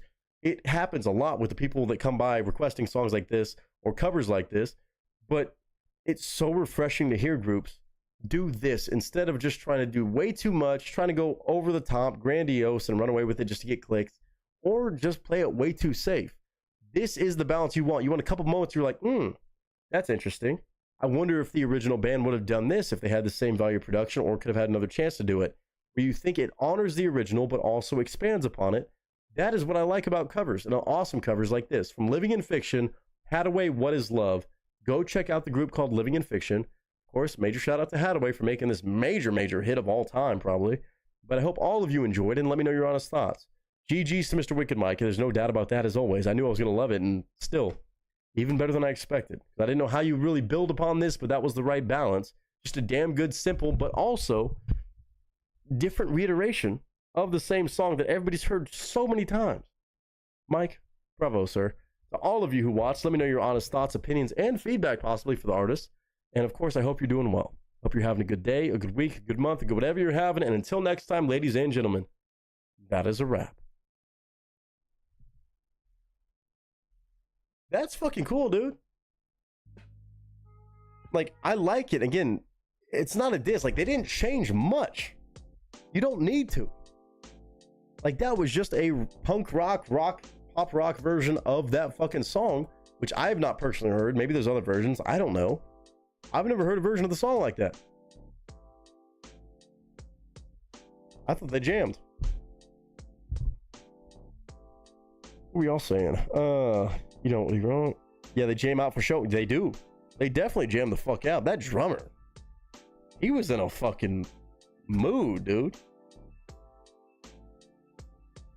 Saying good choice, Mike. Hell yeah, good choice. Tube said he listens to the same band actually, even with 116,000 subs. The link's in chat though, in case anybody new wants to go check them out and show some love their way.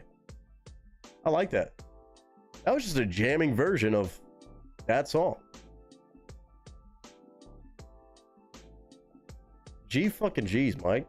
First impression. And we're gonna get to hear another song from them, another cover of theirs, titled Little Lies, because it's Little Lies, originally by Fleetwood Mac. A song I'm vaguely familiar with, not nearly as much as that last song, but I'll still catch the differences, of course, from Fleetwood Mac to whatever they're gonna do with it now. That they kind of understand what they can do. Gonna be interesting to see a Fleetwood Mac song like that. Maybe taken into the same world of like pop rock, pop punk.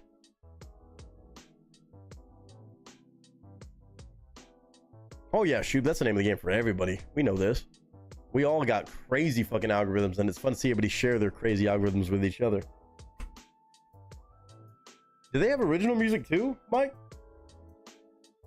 I'm just curious. I'm not saying I need that today. I'm genuinely curious. I don't know how long they've been doing music or whatever, but I mean, they got a good following. It makes sense. They do have original music. Okay. That vocalist is fucking sound too, man. He's killer.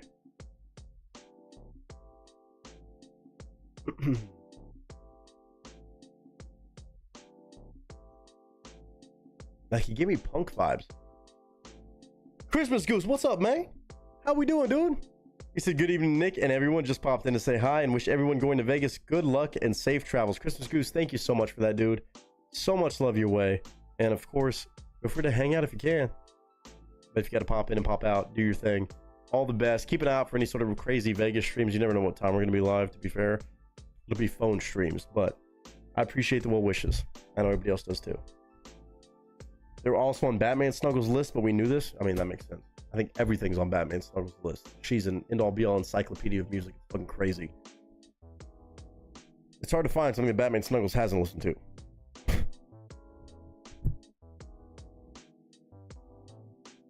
We still got 12 people in the chat. Now we are officially past halfway on our requests. And that was just the first of 3 from Wicked Mike, so don't you worry. 1 more from that same group, and of course 1 more from Matt Glocky, which now seems like even more given. But up next we got Shoop, as long as he's down. Alternative hard rock? I could see some of that. Yeah, no, yeah. I wouldn't call them metal or anything, no, but they're definitely hard rock, alternative. That's perfect, yeah. I guess alternative kind of fits in with that punk world. Indie, punk, shit like that.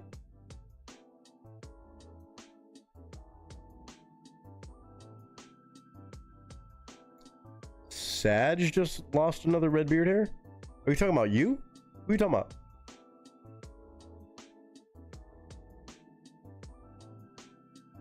Who is Sag? Unless I'm dumb. I might be missing a reference here. I would have gone, but I may have warrants there, allegedly. Christmas Goose? No worries. I won't tell nobody out there. I may have warrants after this trip, too. I'm kidding. The jokes are warranted.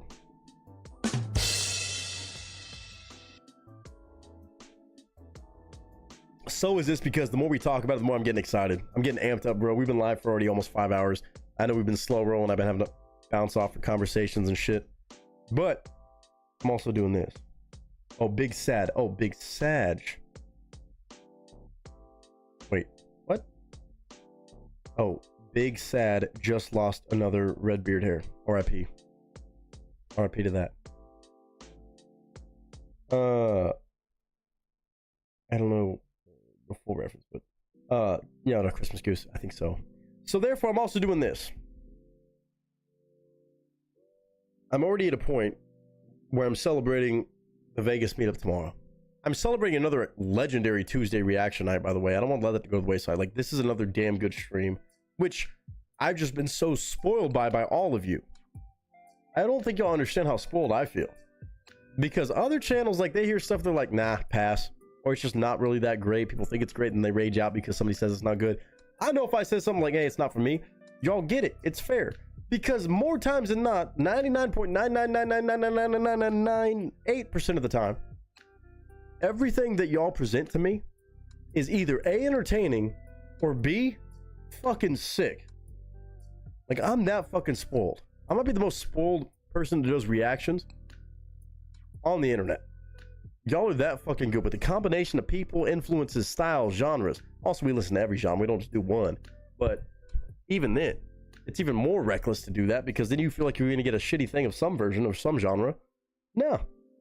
We that spoiled. And because we are turning up extra tonight. Shoot, there's no my bad. That was fun as shit. That was fun as shit to watch. You don't fall in the other 0.0000002%.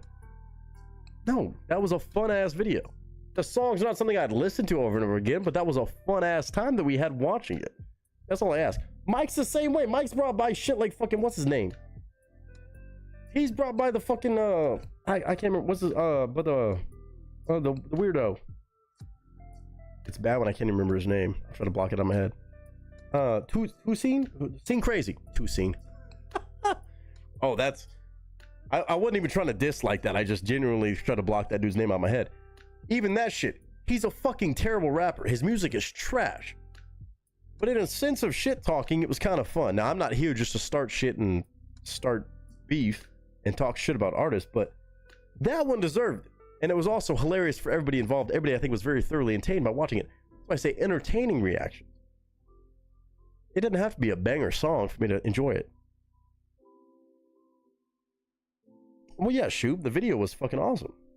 Even the song was fun to listen to one time. I just said it had no replayability, but I enjoyed it. I'm glad I listened to it and experienced that at least once. So there's no doubt about it.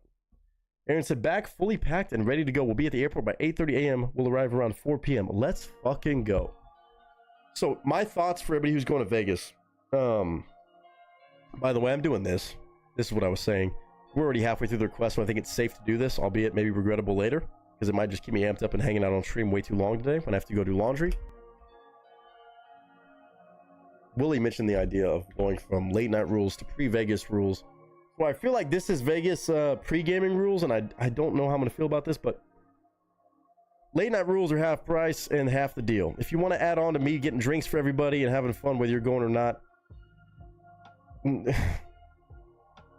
I might compound any donations, but $10 or more is a moonshine cherry and $20 or more is a shot.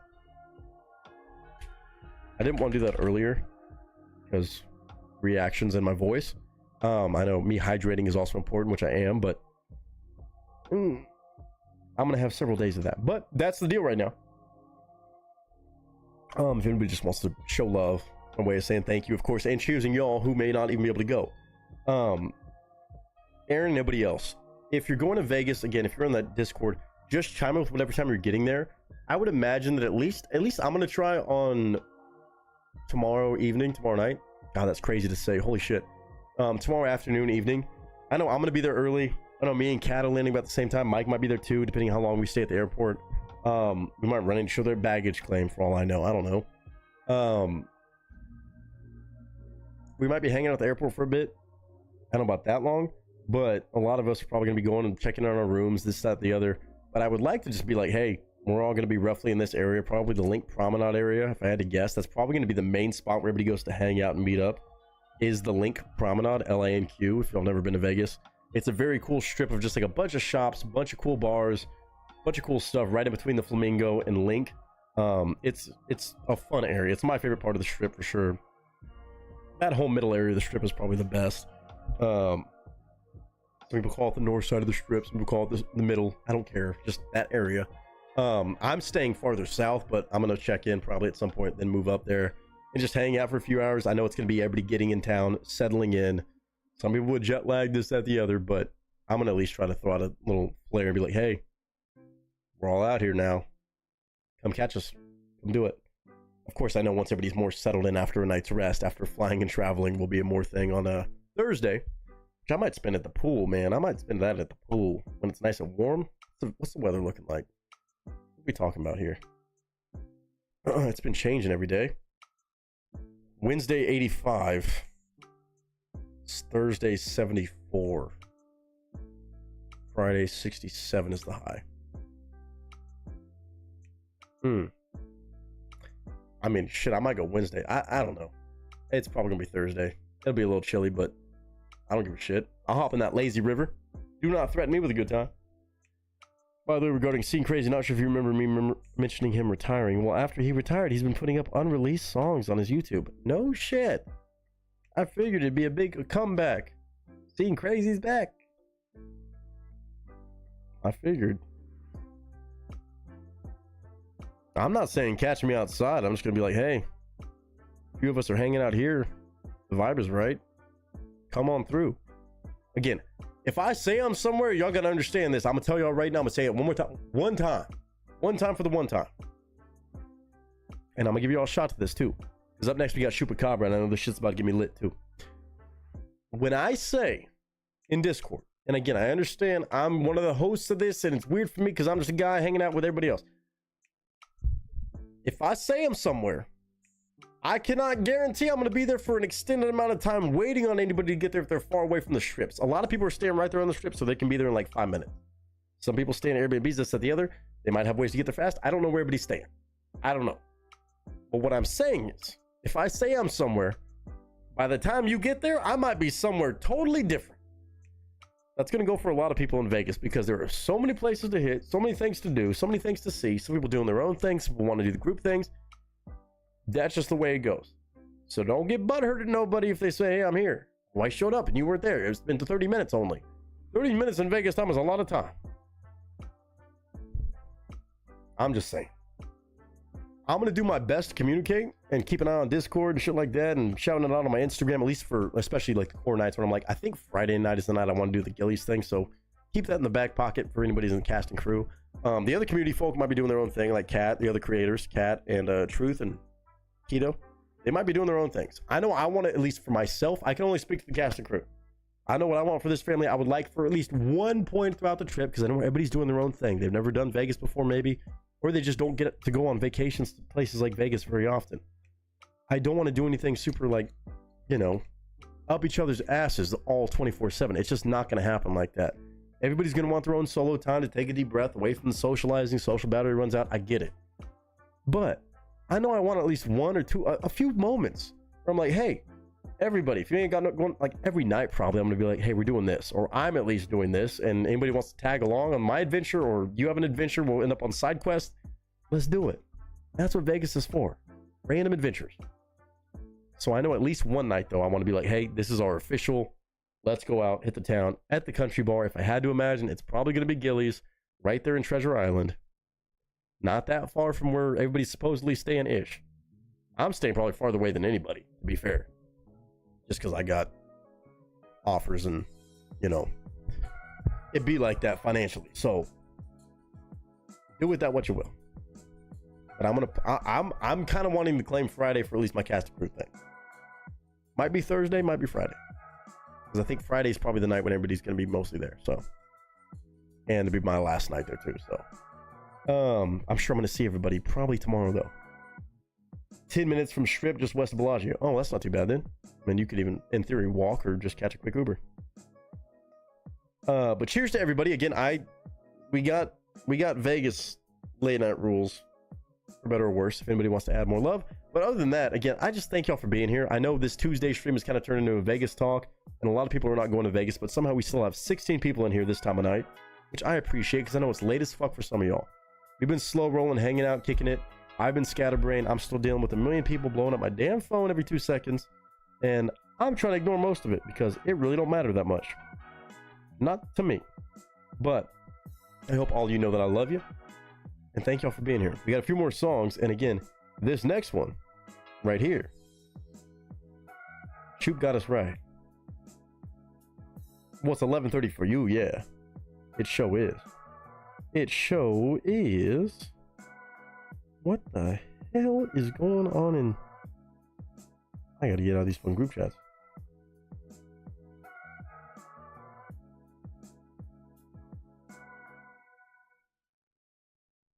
Once. What the hell?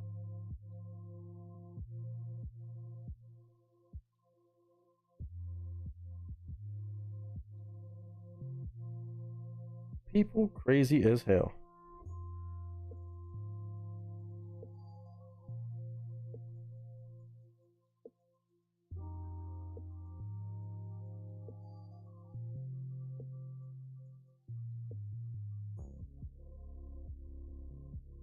People still trying to sell me on fucking Stagecoach tickets being bad influences.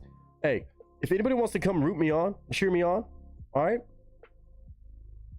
While I'm gambling, because if I win big, I'm probably setting aside money for a rent, but also Stagecoach.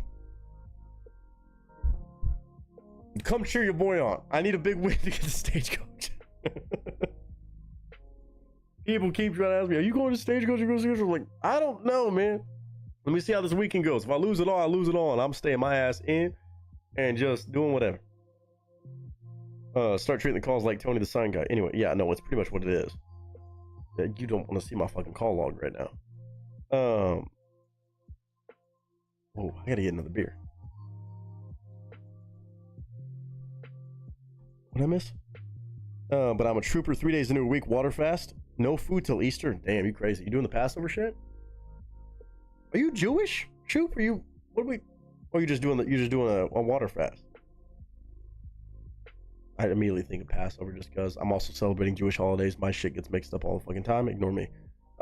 Batman Snow says 17 hours from now I'll be in Vegas. What time do you land? You land afternoon or evening. You're gonna be out there 1 o'clock. You gonna do that math right? 1 o'clock, 2 o'clock, something like that.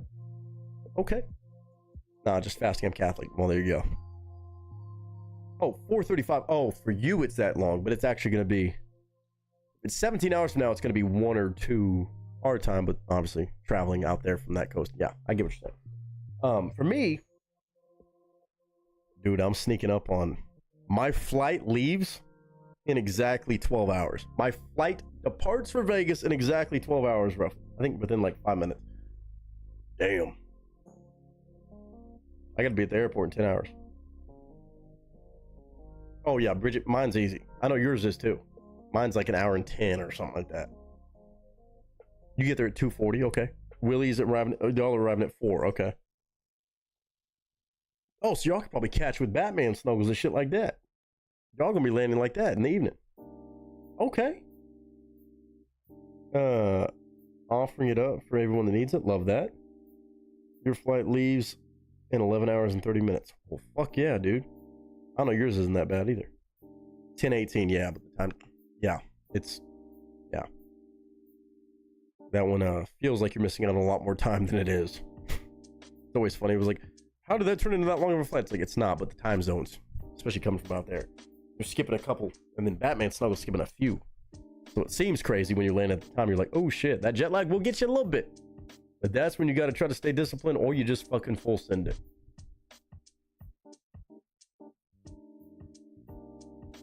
We can't. I mean, I'm gonna see when I'm checking in. I don't know exactly when.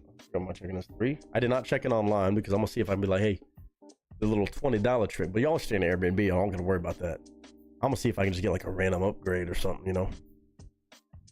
Just cause, might as well. But I'm sure I'm gonna be hanging out for a little while. So Mike, we might see you. I know me and Kat are gonna be there. Somebody else, I think Truth gets here early. Not sure. We're coordinate that in the fucking Discord. Shit like that. Shit like that. Steve actually might be about the same time. Well, not that long after, but depends how much we get fucking side quested in the airport bars and shit like that. There ain't no fucking telling. Shoot, let me go get another beer for this because I know I'm gonna need it. So this is one of the new ones. Oh, from the tour with Wasu. With Wasu, W-A-S-I-U. This one is going to be very interesting. I'll grab another beer. I know I'm gonna need it for this because we're about to act turned up. Bridget said just cuz. Oh yeah. 6 days old? Oh shit, I didn't even see that yet. Hold on.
Dogs were going nuts so because the fucking pizza guy showed up. Jesus.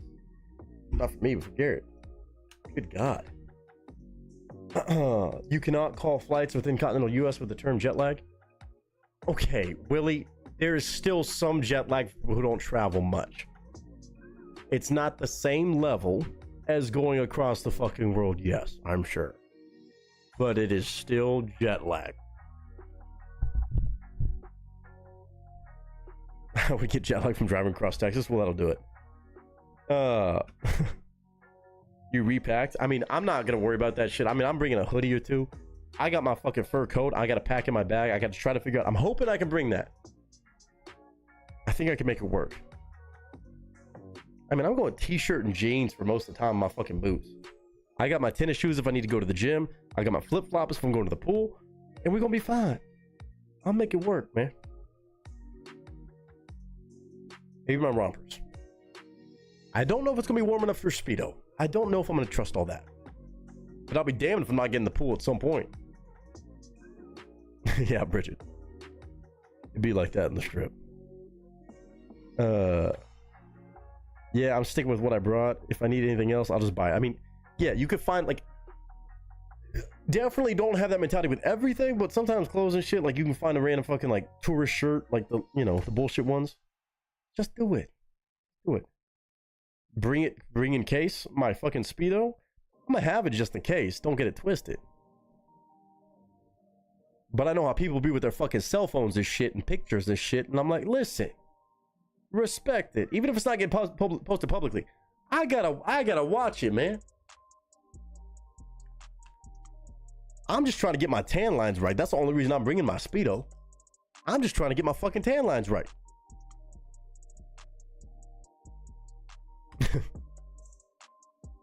Bridget, hilarious. That was just good timing. I had to take advantage of that.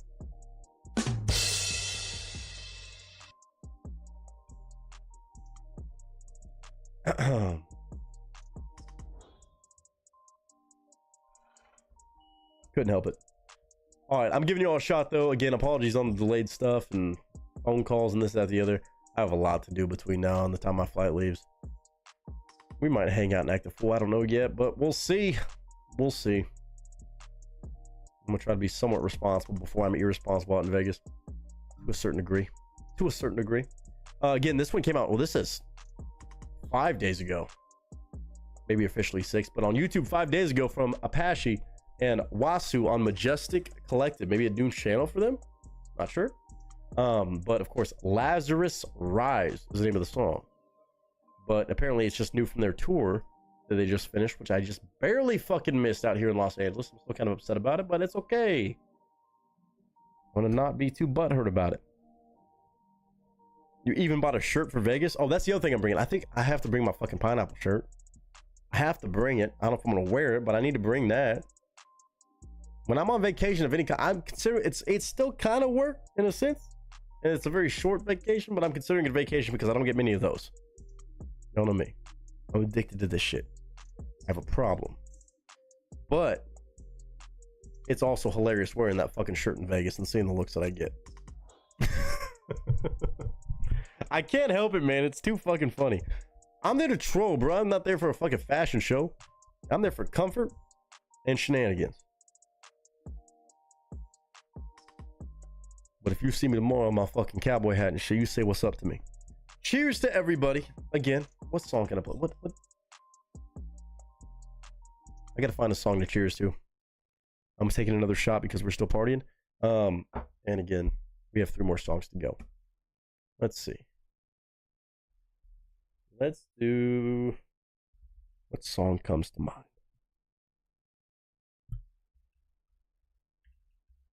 Another favorite.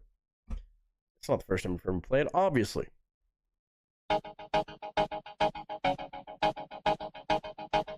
If this comes on in the club, everybody's in trouble. Yeah, bringing you another disturbing creation from the mind of one sick animal. Can't tell the difference and get stupefied. I want to see some cheers up in the building. Aaron said, okay, I have to go to bed. I'm too old and sort of stay up any longer. Get your rest. My goodness. She said, I have to be up at 5 a.m. for meds and work out before flights. Atta girl. Staying disciplined. Let's go. Cannot wait. Great reactions, Nick. You the main night, y'all. And for those going to Vegas, see you tomorrow. Isn't that crazy to say? I'm excited to see you and Mr. Willie tomorrow. Rest well. Do your thing. Get your workout routine in. And be ready for a whole set of days of shenanigans. So much love and looking very forward to it. Even Batman Snuggle said, I'll see you soon, lady. I love even seeing that amongst you. Cheers, baby. Cheers.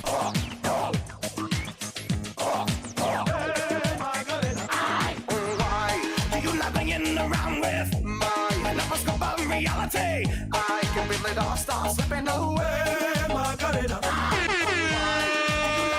Around with my numbers go by reality. I can feel it all start slipping away. Macarena. Macarena tiene un novio que se llama de apellido Vitorino.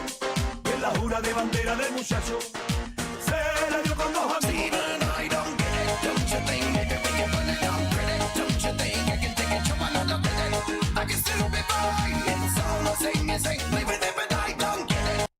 I can't hear it and not do the Macarena. I can't do that. I don't know if y'all can. I can't do it. I'm not that strong. Let's see.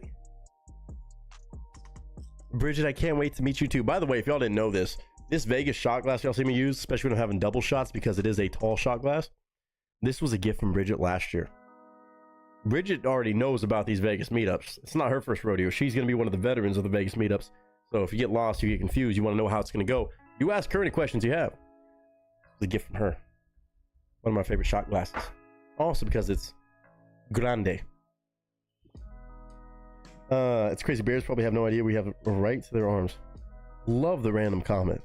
But hell yeah.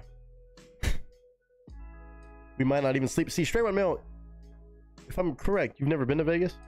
Well, you also don't drink, so it's different for you.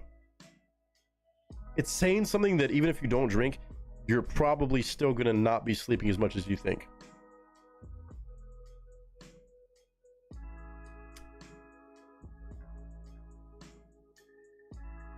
Just saying. Vegas is... I have not been to New York, and they talk about the city that never sleeps. I think Vegas... I have a hard time believing New York is the city that never sleeps compared to Vegas. I've never been to New York. At some point, I hope to check it out sometime this year. I have a hard time believing that compared to Vegas, that is the city that never sleeps. There's no fucking way.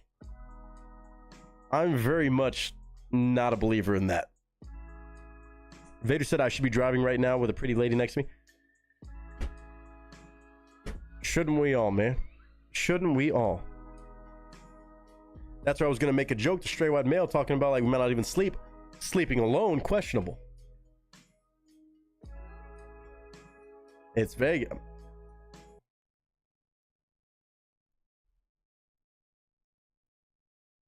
Yeah. I have to do it. I was overdue for it. I was overdue. It's been several streams.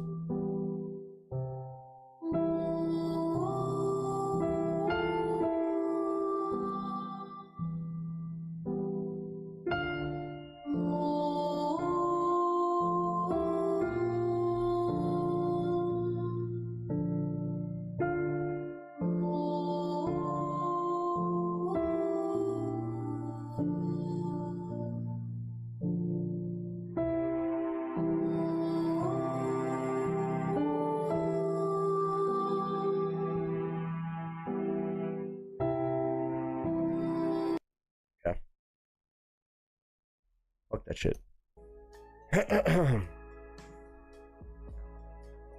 I apologize for my actions. Not what I do in Vegas and what anybody else does in Vegas. I'm not apologizing for any Vegas activities. I'm apologizing for my words on stream. Not the game, but what I said verbally on stream. 2 to 3 a.m. New York City is dead, bro. I used to deliver truckloads of water there from Maine. Always try to hit the city around 2 to 3 a.m. to avoid traffic. That's what I'm like. When you talk about the city that never sleeps, everybody always says New York. I've been to Vegas a few times, man. Several times now. That place don't fucking sleep. I'm just saying. Okay, hold on. Mike shows a picture of his... Shoop, I got you in a second. Hold on. I want to see what shirt Mike bought just for Vegas. Not the Tommy Bahama. Honestly, that shit's fucking fire. Honestly, Mike, I've been catching myself leaning towards these kind of fucking shirts, these bowling fucking shirts. Cheers to this. I would have bought the shit out of that damn shirt. Oh my god. just for the sake of going to Vegas. Holy shit, what a purchase. I would have bought the same fucking thing. That's fucking fire. I can't even crack jokes about it. That's fucking seriously gangster. Those shirts are always sick though. I'm starting to really find the love for those kind of shirts, like those Tommy Bahama that, you know. Damn. That's perfect, bro. Oh, that's fire. That's fire. Mike, are you gambling in Vegas? With that shirt, you better be.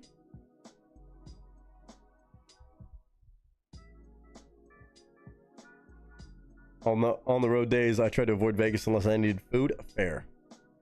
Do you think there's an alternate universe where ducks play people? Nightmare, you're on one tonight. You 420 in it or what? Gonna get some blackjack in? Well, I'll come support you. I'm low rolling this year, but I will come support you. I might play some Ultimate Texas Hold'em. I might play some blackjack, depending what the table minimum is. I don't know. I'm not doing no $25 hands, I'll tell you that much. But bet.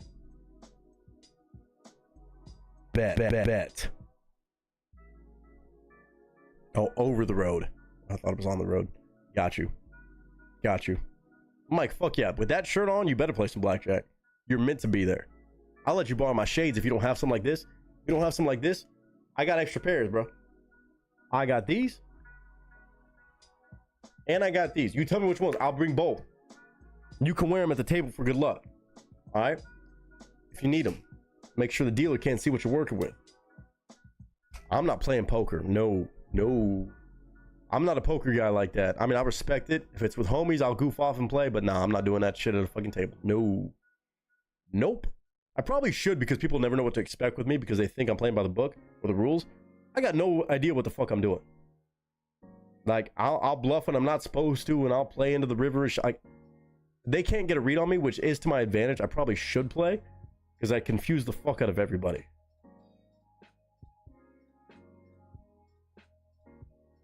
Mike said I'm good at poker, but not Vegas good. But even for blackjack, leave the dealer second guessing, you know? I know it actually does not make sense, obviously, but just for mental sake, you know what I'm saying? I'm just saying, you in that shirt, me in my fucking cowboy hat and my leopard coat, we both got glasses on. That's a dope pick, Mike.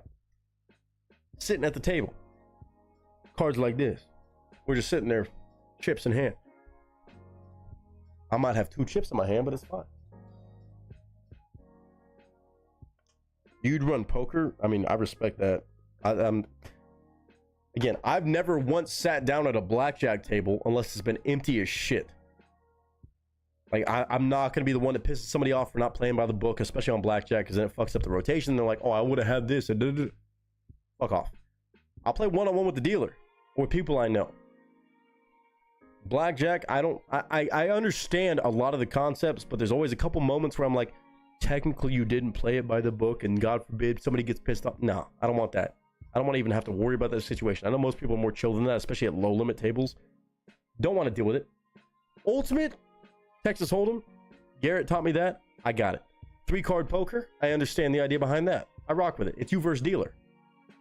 Can still kind of fuck up, I guess, in a sense, but you know. Actually, not really. No, it can't. I guess depending if you're playing actually at the table, not just per hand, but you know. You might hit that Whataburger when I land. I mean, you can. I don't know where you're staying at, but it might be out of the way. I mean, even for me, it's kind of out of the way. I'm not playing Texas Hold'em. I'm playing Ultimate Texas Hold'em.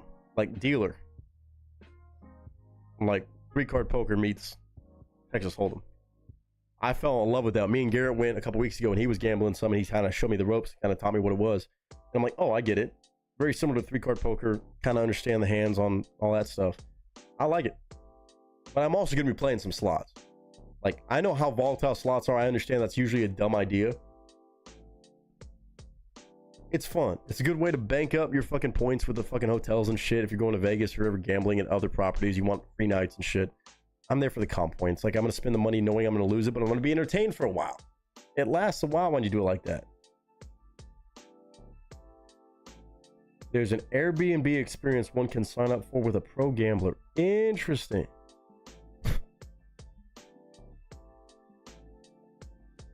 Is his name Shoop? Is he the pro gambler with an Airbnb in Vegas? Wouldn't surprise me. He knows that he talks about gambling too. Shoop talks about how much he wins the shit. That man needs to come to Vegas one of these years. Shoop, you better get your ass out there. I know we got your song next, but just saying. You can't be missing these Vegas meetups like this if you like that gangster at it. You've been talking about blackjack and shit, all the stuff you won before. Allegedly.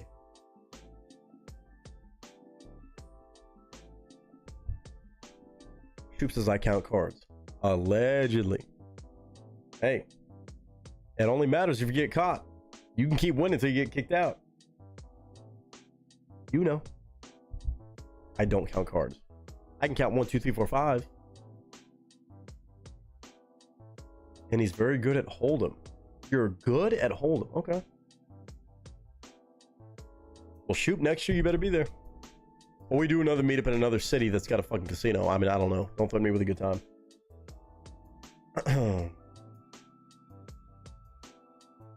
Again, my list of places I want to visit this year, at least like realistically, for sure, I would plan on Austin being one. More centralized in the US between now and the end of the year. New York, less odds, but still decent. The ones that are like not more than 90%, New York, Atlanta, and somewhere in Florida. So we'll see.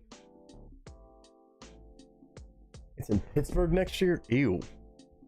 So the Steelers fans can go? That's crazy, dude.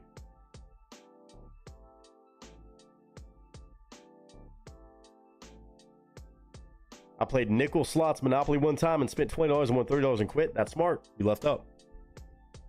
Again, when you play the branded games, those are high volatility. I play the old 3 reels and then I build up the budget and then I may hop onto the crazy shit. Like, there's a certain tactic to slots. Like, the fun ones that are like all the video and movie thing, like, those are going to be the worst odds. If you did that on Monopoly, yeah, you take that shit and run. That's a smart move. It is fun, though. It is fun. I can't argue that. You did it the right way. You're right, though. My Steelers be sucking. You said it, not me. Again, my best friend and my roommate, Mr. Garrett, he's a Browns fan. They can't talk too much shit either, but them Steelers is 500 for life. I'm sure Pittsburgh is a dope city. I've heard great things about Pittsburgh. I'm not dissing the city. I'm not dissing the city. But, you know. I used to be in the same boat, though. I'm a Texans fan. You know how many years I went through being a fucking poverty franchise? I'm allowed to have it. Damn it. Steelers.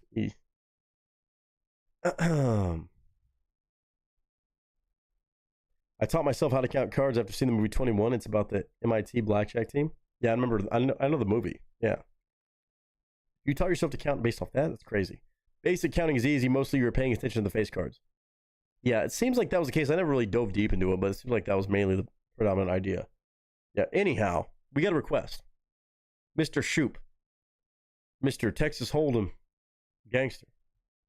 Mr. Blackjack counting cards gangster, supposedly. I'm definitely not a Cowboys fan.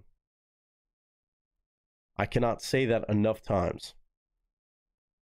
It's not the team I hate the most, but I'm definitely not a Cowboys fan. I can promise you this much. Even me as a Texans guy, when I talk to Garrett, I'm like, yeah, thanks for those 3 first-round draft picks for Deshaun Watson. Yeah. Appreciate you, man. Glad it's aged well for you, too. Not. You probably heard that. He's probably mad now. It's fine. I just heard him say something downstairs. Okay, so next up we have Wasu and Apache on Lazarus Rise, a new song. Apparently they may have performed just on tour, then they released it all of a sudden because everybody loved it. And then also we got 2 more from Mr. Wicked Mike, 1 more from the same group we just checked out, Living in Fiction, and of course Mac Glocky doing some crazy stuff with Korn, and of course an artist by the name of Snow. That's what I'm talking about.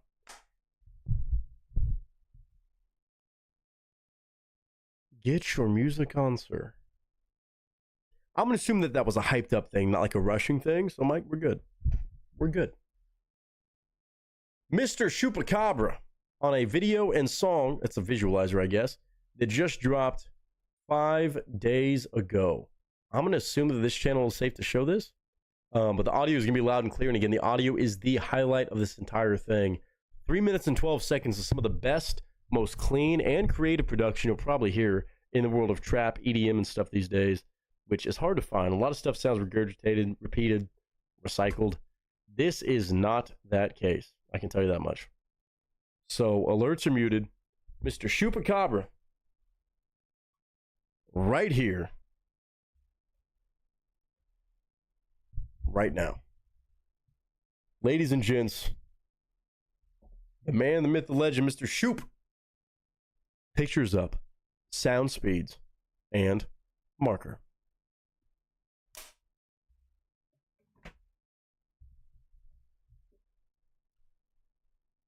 Give me some shit I can jam out to in Vegas. Come on, Shoop.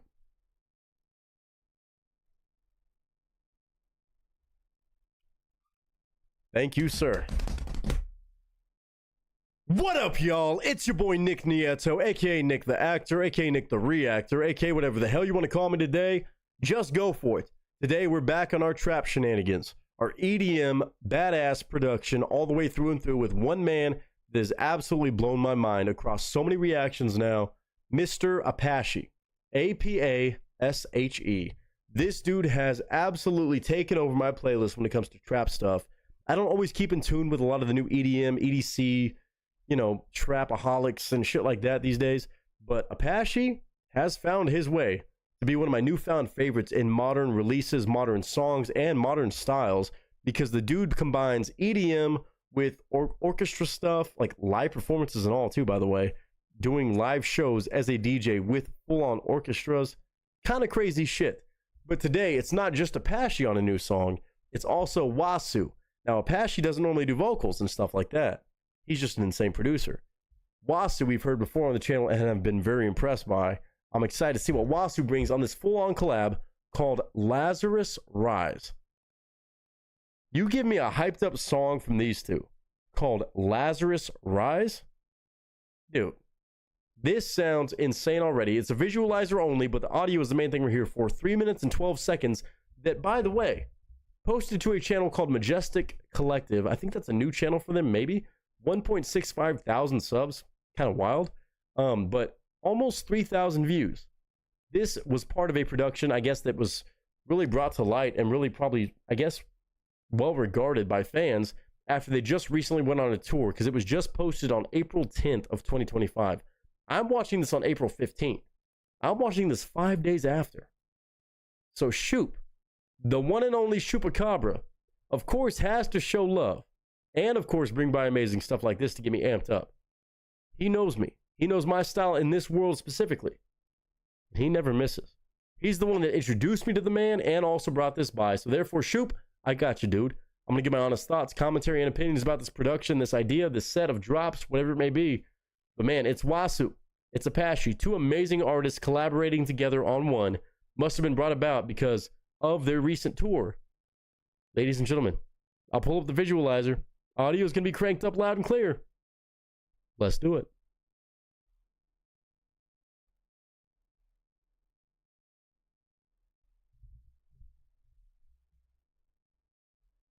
I have to make sure not to yell. My voice is definitely running grungy right now. You're going to be like Lazarus Rising after Vegas. Maybe. I am probably going to be ready for Easter game night, so yeah. Ladies and gents, again, no video on this one. It is a visualizer. I'm not sure if this is an official page for them or if it's just a fan-made edit or something like that. But it is Wasu, W-A-S-I-U, and Apache, A-P-A-S-H-E. Either one of these artists, super dope. Together, insane. Apache is truly one of my favorite producers. Just the insanely creative stuff that he comes up with. The certain sounds he uses are not what you normally hear with a lot of DJs. Like, a lot of the same sounds get utilized in different combos. But Apache has a knack for finding these sounds and crazy twists to sounds that I've never heard a day in my life. So I'm excited to see what he comes up with on this one. A new performance, a new rendition of a song a new release, Lazarus Rise. Thanks to the one and only Chupacabra. In 3, 2, and 1. Hopefully y'all got your headphones on, subwoofers on, all that.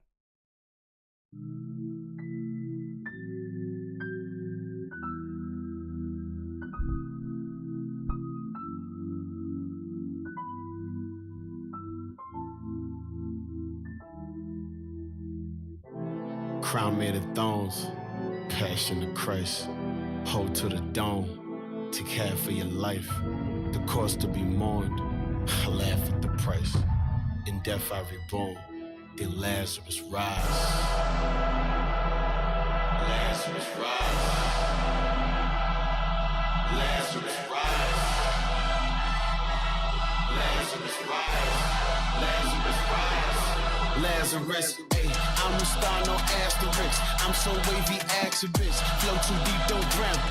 Walk like I'm from Nazareth. Play with me, that's hazardous. You must be a masochist. Put me underground. What? Bitch, I'm back like Lazarus. Lazarus. Dude, Apache with these fucking stutter drops is fucking nasty, bro. The way that he builds that shit out, like, he has a lot of the same kind of idea, but he always twists it. And again, with Wasu on the vocals, talking about all this stuff so deep, don't drown in it. Da, da, da, da, da, da, da. Crazy awesome flow. Wasu has been super dope. But Apache always knows how to build this shit where it just wavers, then it trickles back down and then hits you. It's insane how consistent he is at this exact sound. It's in his back pocket. It must be one of his favorites, but every time I hear it, it doesn't get old. Flow too deep, don't drown. Walk like I'm from Nazareth. Play with me, that's hazardous. You must be a masochist. Put me underground. What? Bitch, I'm back like Lazarus. Lazarus. Bitch, I'm back like Lazarus. Woo! Lazarus. Hey, bitch, I'm back like expectations passing. I got too much passion. See it around my wave, huh? Jesus Christ, don't crash it. I move fast like has-beens. You slow as molasses. Put me in my grave. Nah, bitch, I'm back like magic. Dude, he's so good at that. Lazarus. Bitch, I'm back like Lazarus. Lazarus. Oh no. Hey, bitch, I'm back like look, I was left for dead. A tombstone as a letterhead. RP with the letters red. But it seems I'm illiterate. In a raw form, I'm back for more like a veteran. Killer threads, walking dead again. The underground gold, essential with the melanin. A king's heart, puppet slave, like a hand of law. Blast skin so in dark till I camouflage. Hey, quick round of applause for Wasu. I'm gonna talk about Apache in a second, but Wasu, I hope I'm saying your name right still, but dude, this guy, he got some different flow change up. His mix-ups are fucking clean as shit. Bringing the vibes. When you match with a production DJ, like an EDM DJ, kind of like Apache, it's tough to sometimes bring the vocals and hip-hop elements into a track. But it fits so well with these two. They're just like a match made in heaven, dude. Or a match made in EDC worlds. Like, it just works. His tone and his voice, his style, his approach, just being wavy like that on top of an Apache beat, which is not the easiest to rap on, I imagine. They're just in sync, man. It's crazy. I can see why this was a crowd favorite on the tour, and I'm still kind of butthurt I didn't see it live, but that's fine. Apache, though, this man's just filthy. It's ridiculous how consistent he is. In a raw form, I'm back for more like a veteran. Killer threads, walking dead again. The underground gold, essential with the melanin. A king's heart, puppet slave, like a hand of law. Blast skin so in dark till I camouflage. Yeah. Okay, I figured out the labyrinth. Live your life with no regrets. You won't have to come back again. This rebirth is my second chance to rid my soul of abstinence. Indulge in all my thoughts and spread my madness to the aberrant. It's my second chance to avoid the abstinence and spread this to... Okay. Wasu, GG's. Again, keeping it simple for sure, but still mixing it up when he can. Apache just killing this. But you won't have to come back again. This rebirth is my second chance to rid my soul of abstinence. Indulge in all my thoughts and spread my madness to the aberrant. Lazarus rise. Lazarus rise.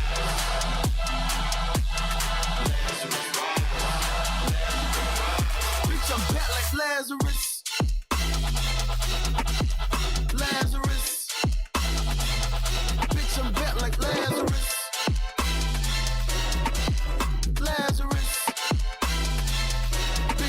like expectations past it. I Like, what is that sound? bitch, I'm bet like That right there. bitch, I'm bet like It's like a doubled up turntable scratch with like a fucking wah or something, but like that's not a sound you hear exactly with that, like a little wub wub, but not like I'm describing this verbally. It's kind of tough, but like that sound right there is not something you hear with a lot of DJs. Like he throws in small things like that. What is that? bitch, I'm bet like It's like a bubbled out, like almost like a dude. It's like a fucking organ bubble over a turntable scratch. Like what the fuck? bitch, I'm bet like expectations past it. I got too much passion. See it around my wave, huh? Jesus Christ, don't crash it. I move fast like has-beens. You slow as molasses. Put me in my grave. Nah, bitch, I'm back with Lazarus. This cheeky bastard. Static and piano.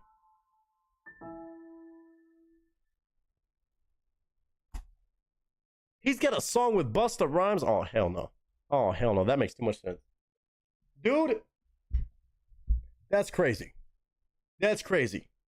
He's got so many sounds. Like the one I pointed out, Apache, again, first of all, I'm a fan of this dude. I love what I've heard thus far, just creativity-wise. Like, this one was a very simple song, but it just fits the vibe of saying, I'm back like Lazarus. Anytime you're feeling like you're bouncing back from something, you have a comeback. It's a tried and true song. But I just always appreciate the different dynamic between these two guys, too. Like, Apache and Wasu need to have, I don't know, maybe they do. They should have, like, a whole album together, a whole bunch of shitload of songs. Like, they just match up well. It's hard to find an EDM producer that can match up with the same vocalist, same artist, same rapper on the same song every time, or same idea of a song, same layout.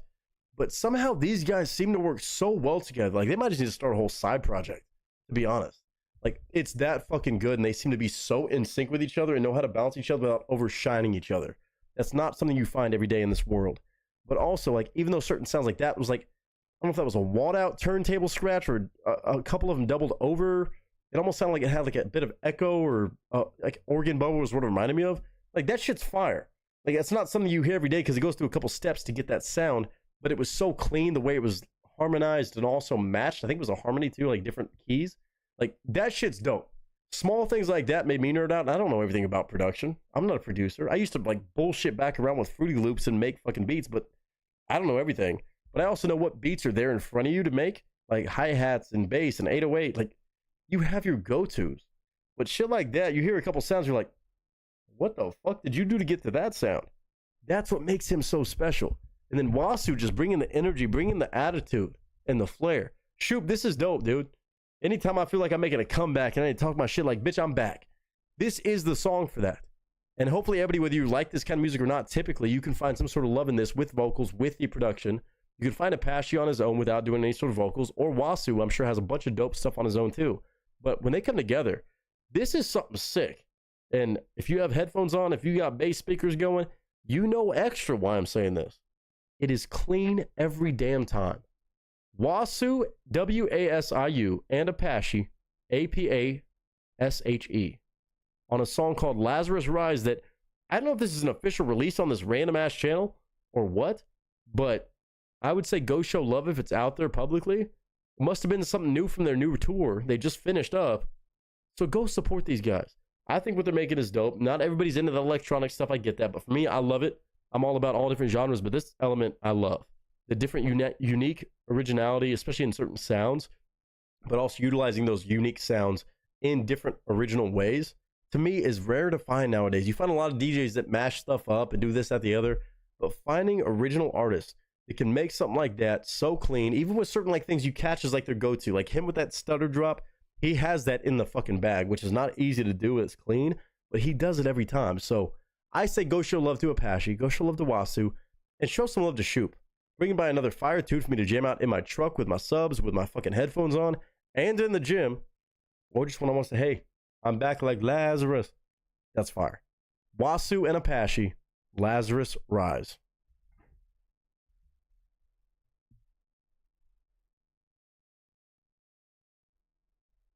Honestly, the more I check out anything from Apache or even with Wasu, I'm mad I missed the fucking show out here in Los Angeles recently. I'm so mad I missed it. I tried like hell to go, but I was not able to. I know, hopefully, God willing, I'll get the chance to go check out a show from Apache at the very least. Maybe Wasu as well will be there, but this stuff is good, man.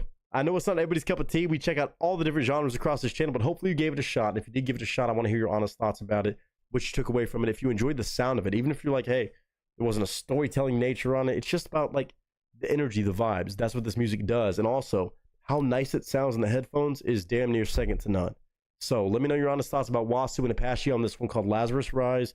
Shoot, from me to you, I'd very much say thank you. Every time you introduced me to this man, Apache and Wasu, and now here we are, another one I can selfishly add to my playlist. But I hope all of you are doing well. I hope you're having a good day, a good week, a good month, a good whatever you're having. And until next time, ladies and gentlemen, that is a wrap.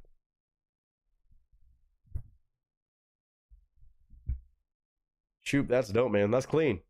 It was a simple one, but it's so clean how good those guys work together. Like, we've seen Wasu work with Apache now a couple times. That dude is so fucking in tune with Apache. And I feel like trying to be a rapper on anything Apache-wise. Now, the Busta Rhymes joint probably goes crazy because Busta always works with Swizz. And Swizz kind of does those crazy turns and shit, too. I'd be interesting about that. But him with that fucking... Apache has that shit in the bag, which is not fucking easy. But he has it so dialed. Like, that's kind of like his signature to me. I'm going to drop that link in the chat for anybody who wants to go jam out to that and listen to that audio. It seemed like pretty legit audio. I don't know if that was the original release page, which is weird because Majestic Collective. I don't know. Is that the name of the album? A collective and a record label. Oh, maybe a new label for him. Oh, maybe that's it. I was like, why the fuck would they post it on that channel, not Apache's channel? Because Apache has fucking 400,000 plus subs. Is it on his channel? No, it's not. That's also brand new, so maybe that's the case. Kind of wild. I don't think we did Busta in Apache. I don't believe so, dog.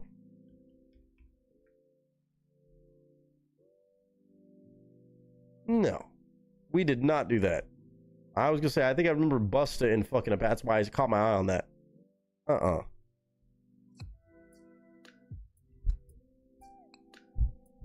See what y'all talking about. He don't miss. No, he does not. It's a spin back on two turntables at once. Is that what he said? It sounds like it. There's something else going on there. It does sound like that, maybe harmonized, and that's why it has that kind of like bubble effect. But there's a little something extra spice at it. But I do believe it sounded like two tables scratched at the same time. It sounded a little bit thicker than that. Wasu has an EP coming out. Oh, word. Austin said, I'm sure y'all are getting off soon, but have fun in Vegas. See y'all next week. Austin, we're hanging out. We got a couple more requests. We got 2 more. You want to catch us? Hang out. Do your thing, though. Do your thing. Yeah, those stutter drops, dude, those stutter drops are insane. It's a lot of work to do that. But he also sells it so well. Like, even though you hear the same kind of structure, he builds it into the track a different way each time. I like that.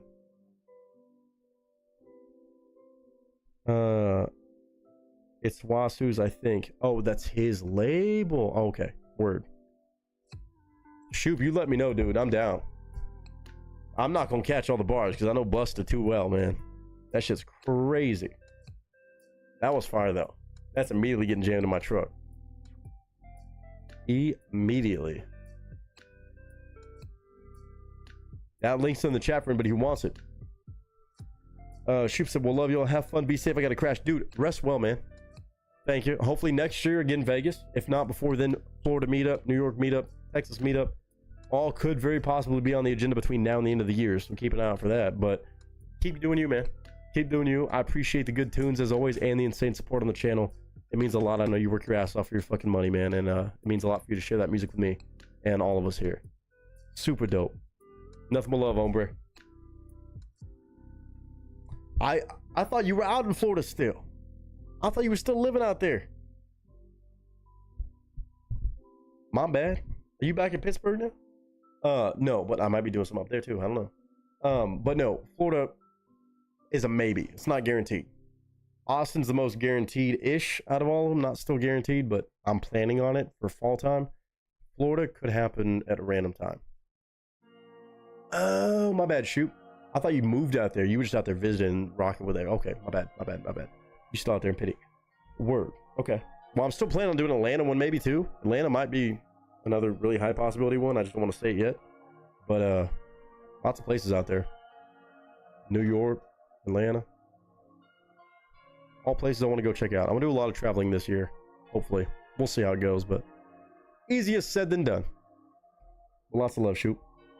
If you go to Austin, I might have to roll down and see you in Flawed and Mo too. Well, yeah, it'd be probably a lot of people meeting up and hanging out, kicking it like that. Obviously, I'd love to see my famo and Flawed and Mo. Be fun. There's been talks about it. There's been talks about doing a little duo thing. But you be good, man. Keep kicking it. And Mr. Wicked Mike. We got 2 more songs of the stream. Both artists that now I can say we've listened to. Living in Fiction and also Mac Glocky to close down this entire Tuesday pre-Vegas pre-game. I have a feeling I know the order, but what do we want next? Mac next. Oh, shit. Oh, wow. I would have gotten that wrong. If I was a gambling man, I would have gotten that wrong. Mac Glocky next. Okay, Mike, just so these next 2 reactions are not interrupted. My phone is lighting up again. These are about to be legit FU conversations and fuck off. I gotta go on mute for this. I'll be right back.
That was very freeing.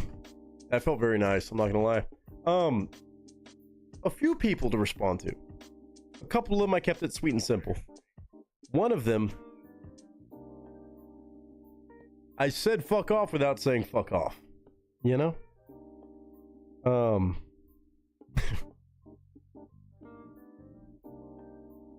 Pardon me, everybody.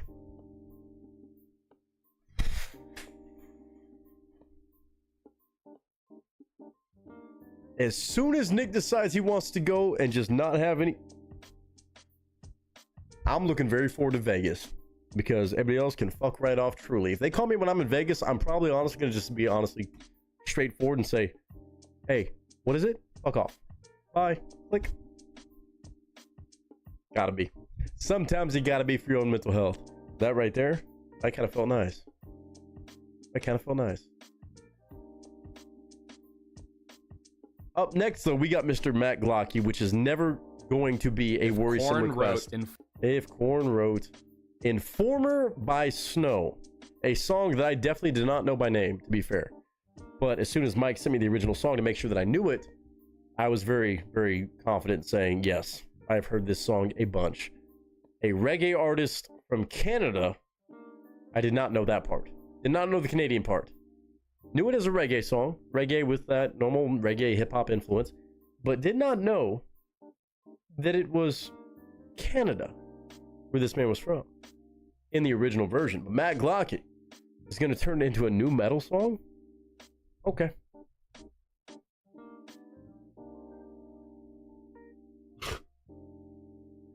Vader, that's funny.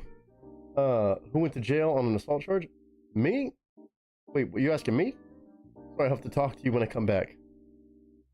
What? Are you saying that like I was on the phone call with you? No. No. No, you no, everybody out there can talk to me. No. I see what you're saying. No. I'm saying bullshit phone calls from people about random shit that's happening out here in LA work-wise and shit that I'm like, hey, I'm off the clock. I'm off grid. I know I'm going to be in Vegas, so it's not considered off grid, but I'm calling that off grid for a few days. Or unless it's a fucking SOS red flag fucking flare being sent up. Nah, man. You ain't getting it from me. I refuse to be Captain Save-A-Hole unless it's a hole I care about. Which even me saying that. God, there was no way out of that quote. There was no way out of that fucking quote.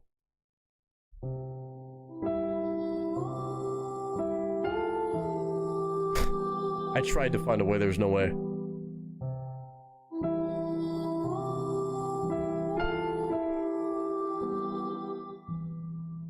I'm 2 for 2.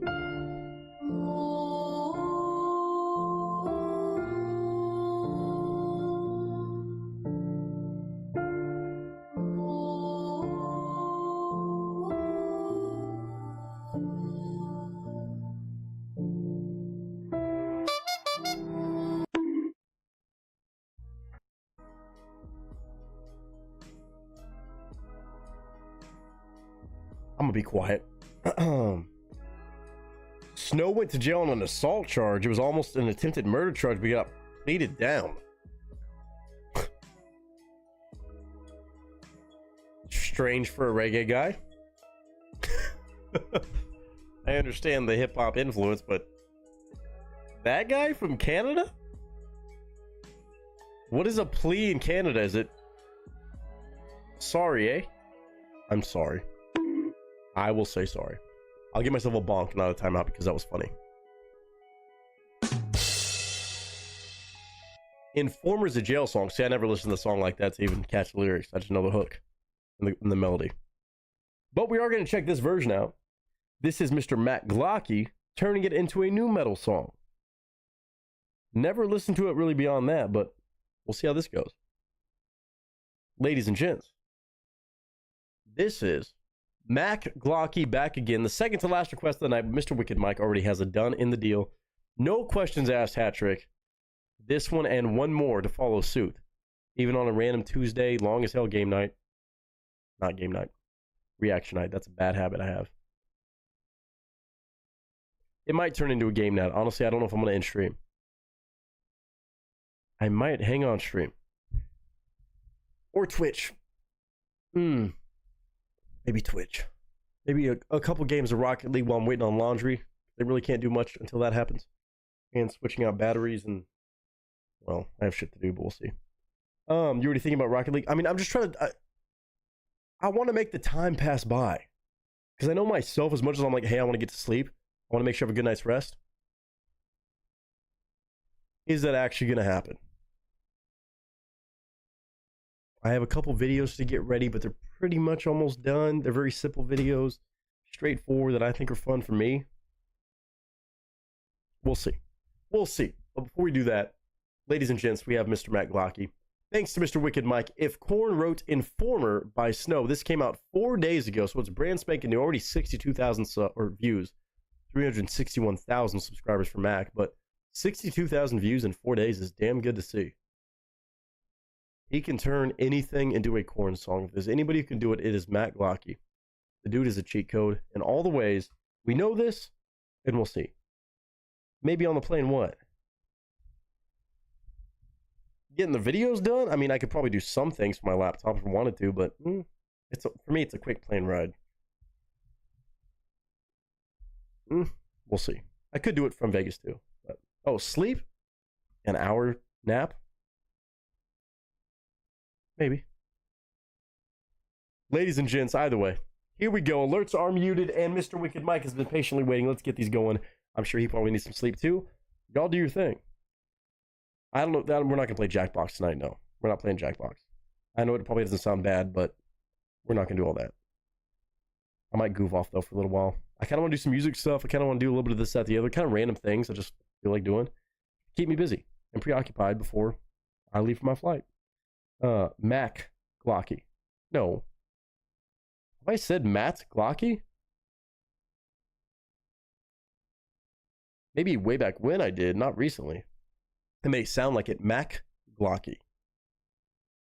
Maybe I didn't enunciate that part enough, but I've never, maybe once I've said Matt Glocky. Mac Glocky. M-A-C. It's always been Mac Glocky. Pictures up, sound speeds, and marker. Mr. Wicked Mike, second of 3. At least close down this stream. Second to last. I know how this goes. There's no reaction for me.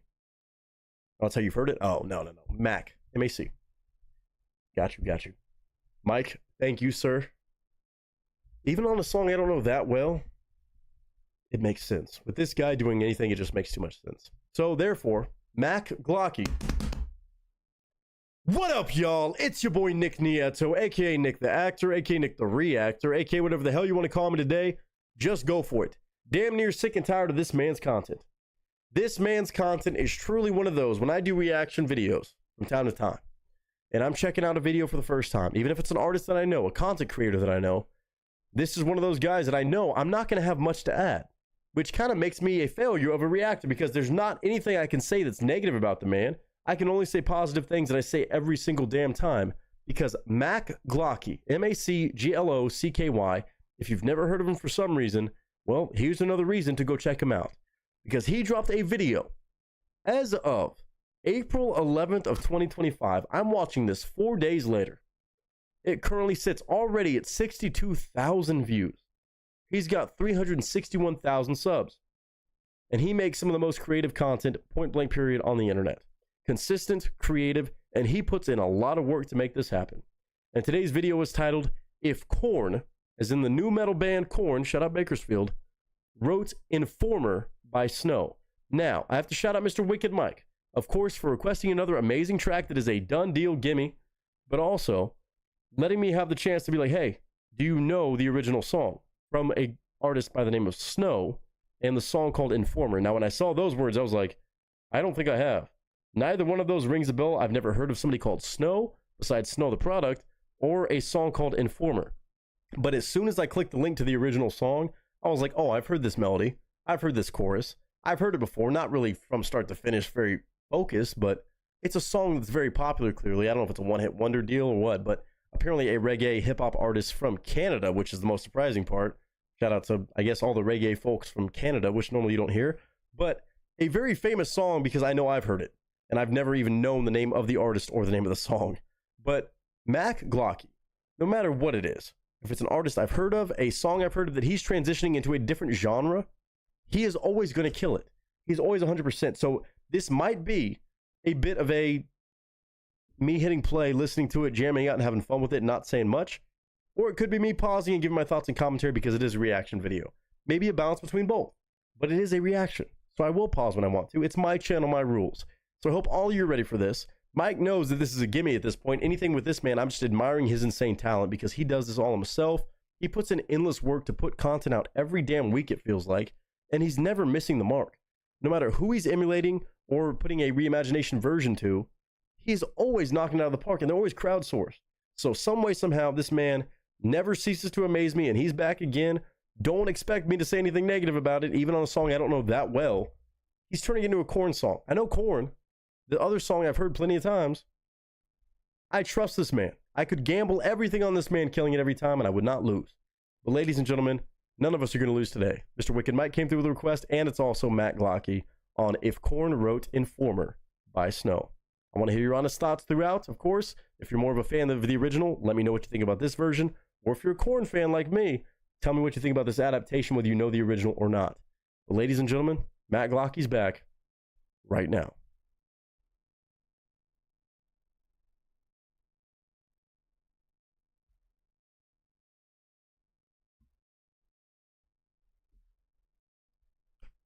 All right, another video from Matt Glocky, which just adds to the element of extra work. Even if you just had this audio alone, it'd be impressive, but when he puts in a video, even a very simple video in a studio, it still takes time.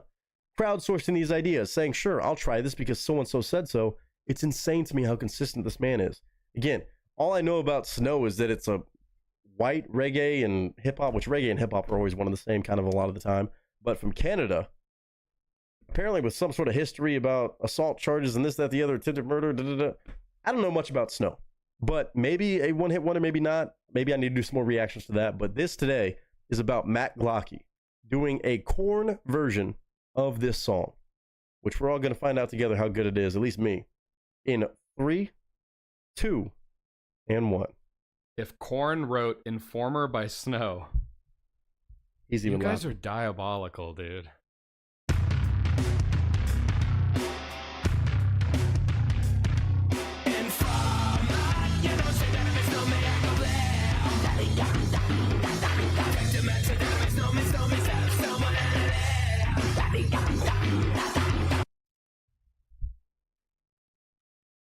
I don't know anybody, even out of the other artists that respectfully I love, like Steve Welsh and Anthony Vincent, that can do a Korn version of anything like Matt Glocky can. Like, I knew when it was a reggae thing, I'm like, okay, you know what? That same kind of groovy bass line, Korn is kind of almost a long, and I do mean very far distant cousin of reggae because of the grooviness of bass and kind of just the choppiness of the lyrics and kind of just the feel of it. But this is also next level. Like, I knew it would kind of work with Matt Glocky behind it, mainly because it's him. Anybody else, I'm like, I don't know about that. But with Matt Glocky, I'm like, yeah, it makes sense. Taking a reggae song and hip-hop song, turning it into a Korn song with the like the fucking Freak on a Leash shit. I don't even know the original song that well. But he has officially made this a Korn song. If I would have heard this and never heard the original, Korn put out a new song. It would have been that simple. So we're going to sit back and just enjoy this one because obviously I've said enough about Matt Glocky, and at this point, I'm just amazed by this man's talents. And I'm just in awe, and I want to just absorb it.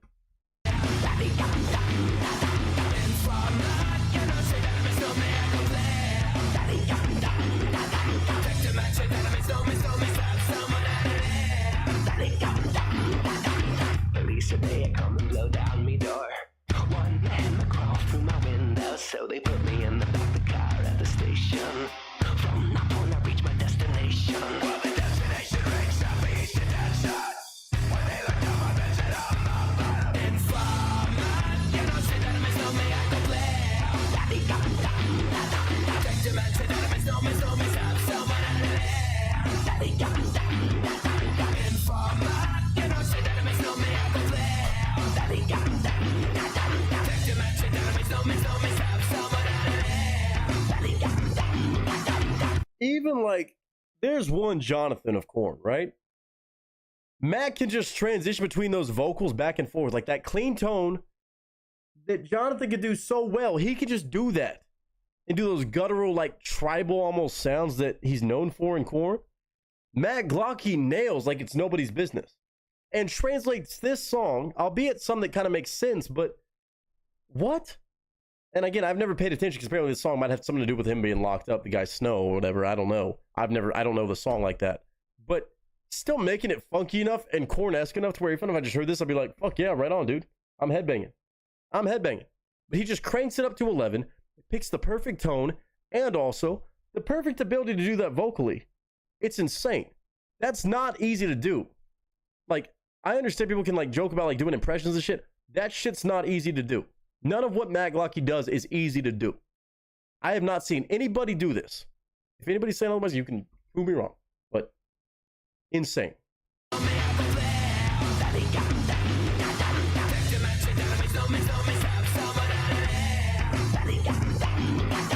So they could pay up every day, I'm all power. They're on the phone, me say that, and hour me for what they use it once. Now they call me lover. Lover who will be calling 911, tell me. Like what? Nobody could do that.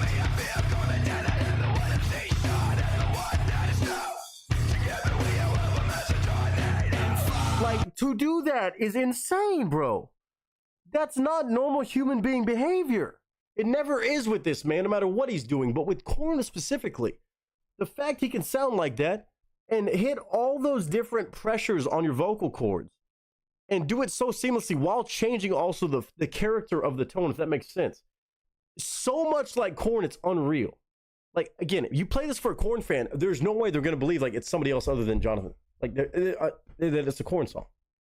Like, 9 times out of 10. They might be like such a fan of Korn, they're like, oh, they never did that song. But you're going to fool more than not. I've never heard anybody do something like that besides Korn themselves.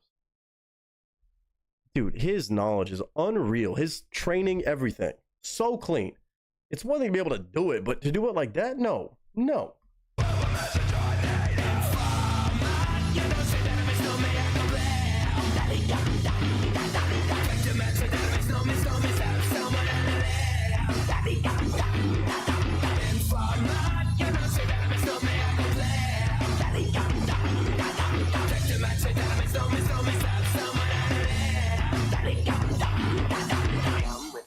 Young lady, intelligent, yes, she's gentle and airy. Everywhere we go, never leave her at Dolly. Yes, her daddy's Snow, and we roam the dance minor. Run between the dance stand, every night shiner.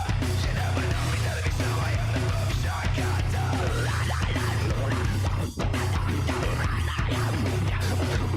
Informer, you know, she let me know me, I go play.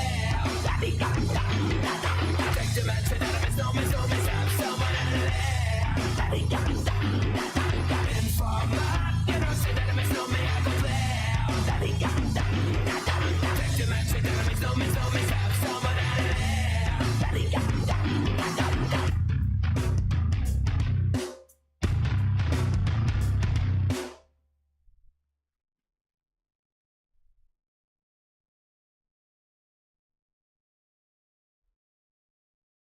Dude, point blank period. I ain't got much to say. Mike knows this when he requests it. He knows I'm not going to give a big in-depth thing about this man anymore because it just is what it is. He's just a fucking cheat code. He's AI. Like the other guys that kind of do the same stuff. But when it comes to Korn and the ability to do that, I used to think it was one of one. I thought only Korn could do this exactly like Korn does. I have been proven wrong, and I don't say that lightly. If any Korn fans are out there and you hear anything that's faulty about this, you can tell me in the chat in the comments, but I refuse to believe that that exists. Mac Glocky, the production work that it takes, his ability to transition his vocals like that in such a genuine way, not just with Korn, but all the different artists that I've seen, but also just with Korn alone. Even if all he does was Korn stuff. No, that is insane. Like, it's just second nature for him, which is insane to me. It's absolutely ridiculous. I'm sick and tired of this man. I say it every time, but man, oh man, I'm not sick and tired of checking out these videos. I can't argue that. Wicked Mike with another fucking banger. I don't even know the original song like that. Again, I mean, I heard some parts about like being in the back of a car. Apparently this song does have to do with that, and I kind of listened in more probably because I heard that backstory of, I guess, Snow going to jail and pleading out of a whole different trial and case and shit. I swear maybe the song was apparently in lieu of, or in, you know, in kind of reference to that. I never paid attention to the song like that. I just didn't. I've heard the melody a million times. I've never understood what the fuck he was saying, much less did I hear this one exactly lyrically for lyrically, bar for bar, word for word. But the sound of that song is Korn. Half the time when you're listening to Korn, you're just there for the fucking vibes. You're there for the fucking animalistic sounds that fucking Jonathan has, that the whole band has, that's groovy, that's grungy, and it just fucking works in the brand of nu metal. This song is a match made in heaven, and Matt Glocky just proved it. If anybody can argue it, well, you can tell me. You can tell me. You tell me what's wrong with Matt Glocky. I don't know. Wicked Mike, as always, thank you for letting me selfishly, and I do mean selfishly, just absorb some of this man's entertainment value as a very greedy fan. I say this honestly. If Korn wrote Informer by Snow, as somebody who doesn't even know that song that well,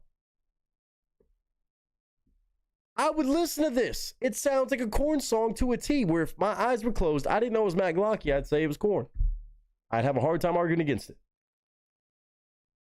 Go show love to Matt Glocky. MACGLOCKY. Run up his numbers on his channel, on Spotify, on iTunes, on all those places. The man, he speaks for himself.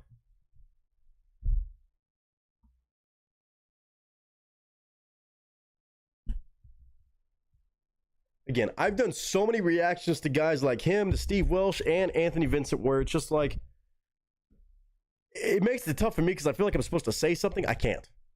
It's just that good, and I'm just selfishly sitting here, thanks to the love from Mr. Wicked Mike, of course, that I get to share with all of you. Some of you may never heard of Matt Glocky, so hopefully you have the first experience of being blown away and surprised by this, and you can go show love. For me, it's not a surprise at this point. It's just another banger video, nonstop, into 2025, well into 2025 at this point. He is not missing the mark at all.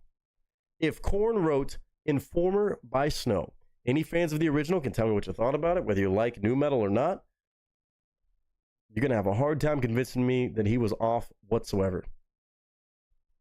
But shout out to Wicked Mike.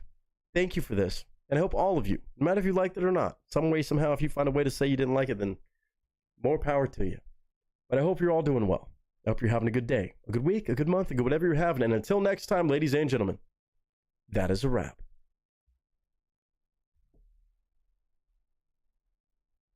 Dude, it's just fucking believable.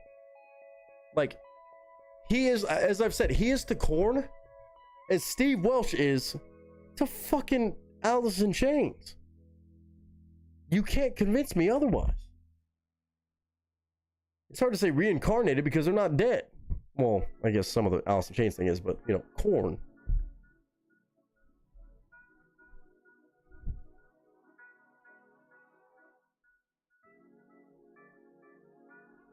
Like, sorry, Mike, I ain't got much to say. I just don't on those.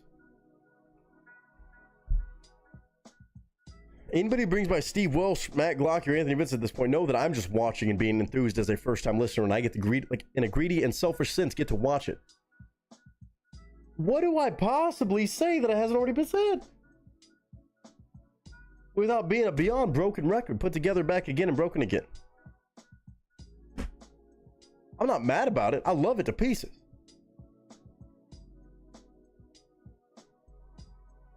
I'm a fan, dude. I'm a fan.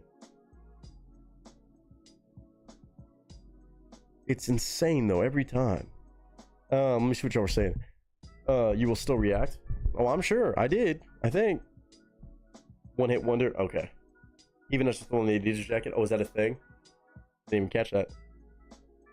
Just a simple switch flip. Simple switch. Oh, for him, yes. Yeah, okay, yeah. He makes it sound so easy. Yeah, it's crazy that he can make it seem like, oh, yeah, no big deal.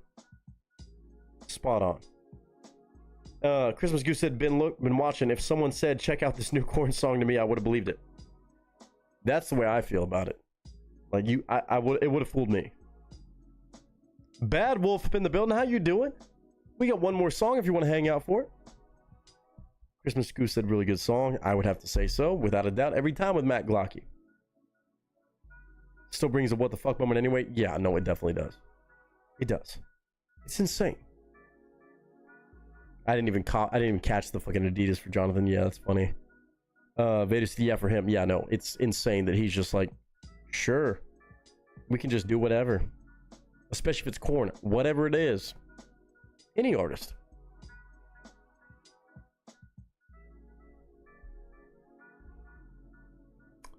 Makes me a little mad, but more so envious of talents like that. Just wild. Okay, well, that link's in the chat.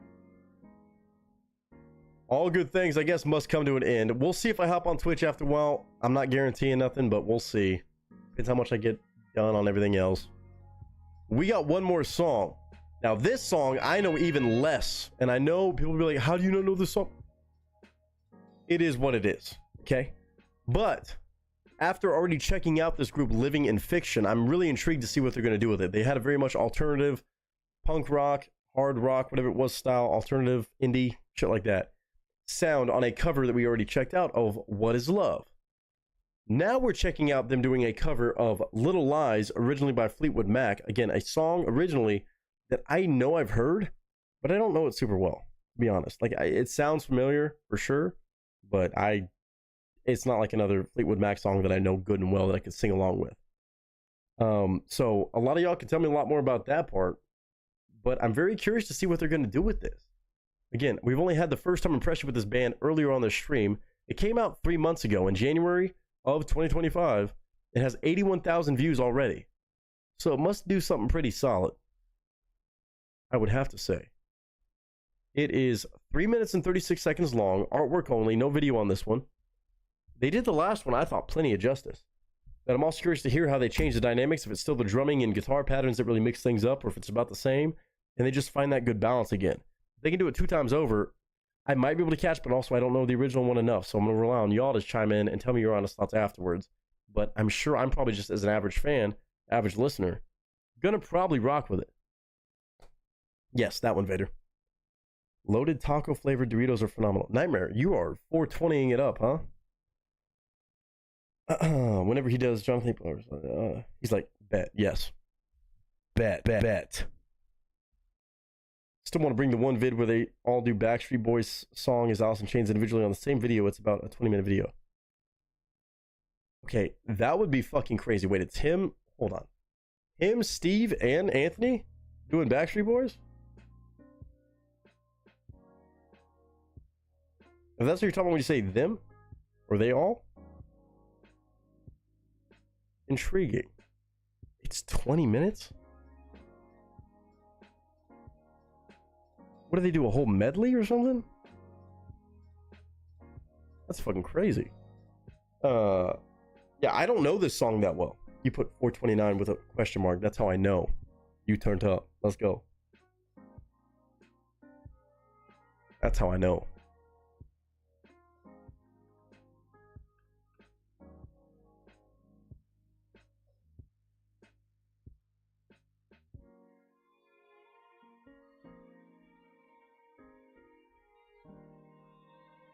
Wait, which other guy doing Metallica?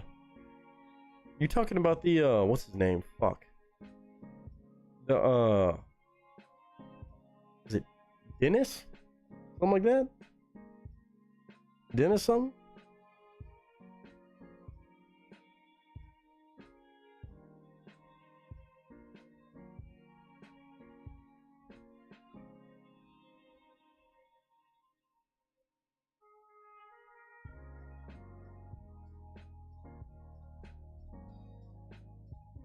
All doing the same song to see who does it better.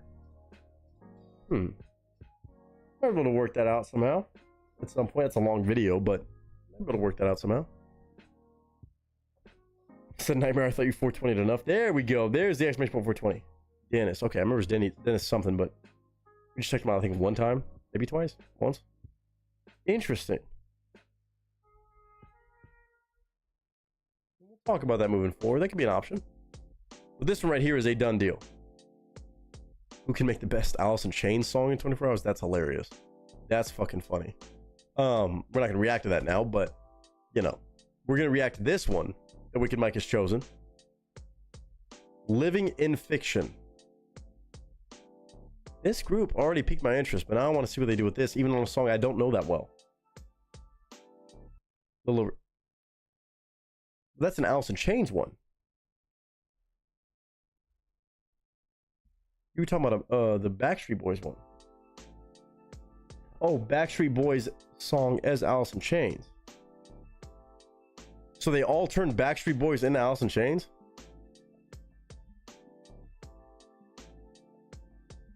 Oh, I see. I see the thumbnail now. Interesting. I'll keep that in mind for future nights.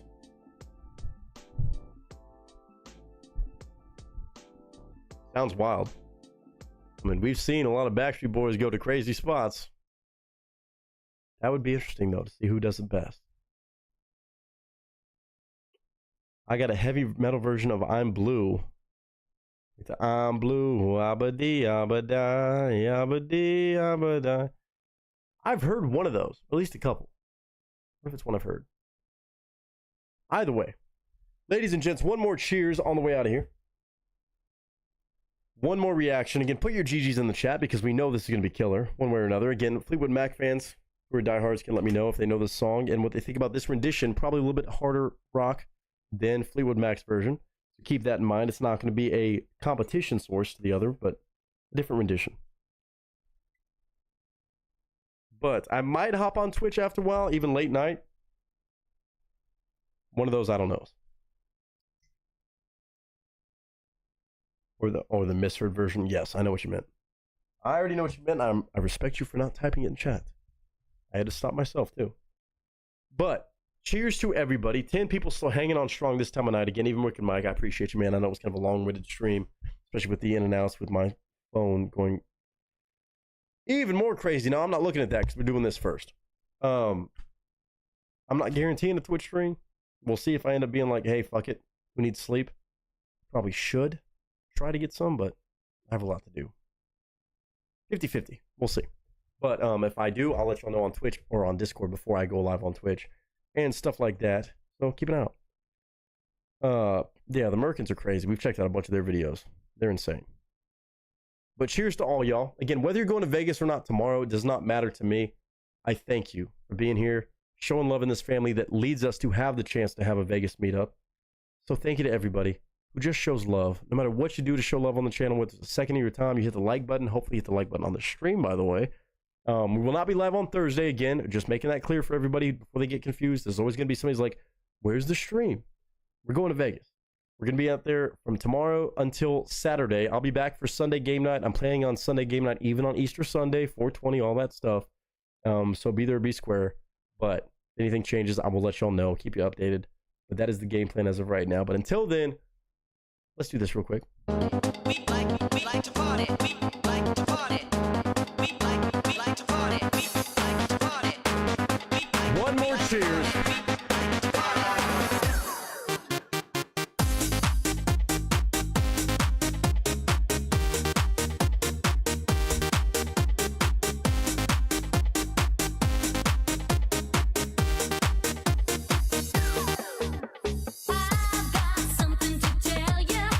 I thought that What Is Love was hard to do this, you know, or hard to avoid doing that. That one's too. That one is too. Even with the creepy guy that normally does the, you know, old school Six Flags shit. It's so tough to not go like that. Gonna be a lot of that in Vegas. Man, I got you.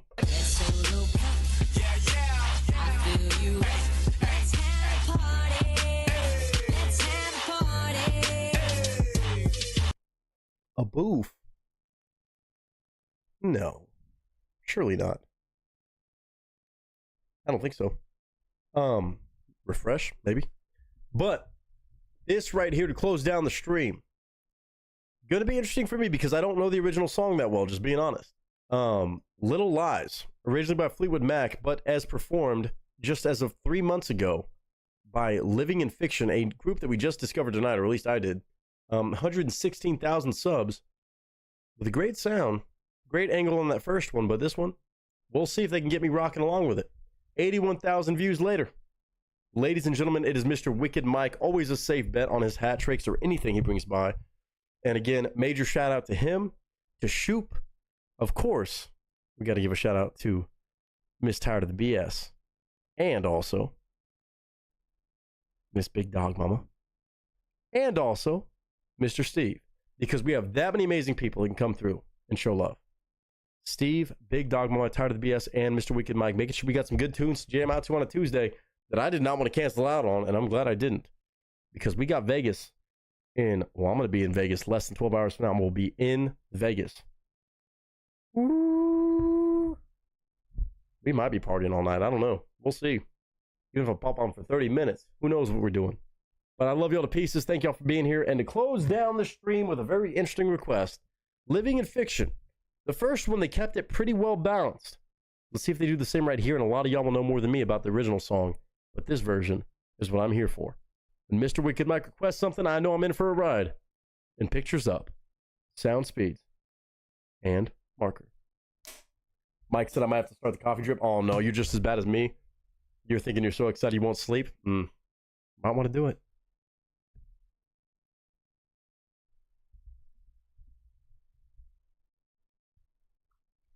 Thank you, sir. Let's give it a shot.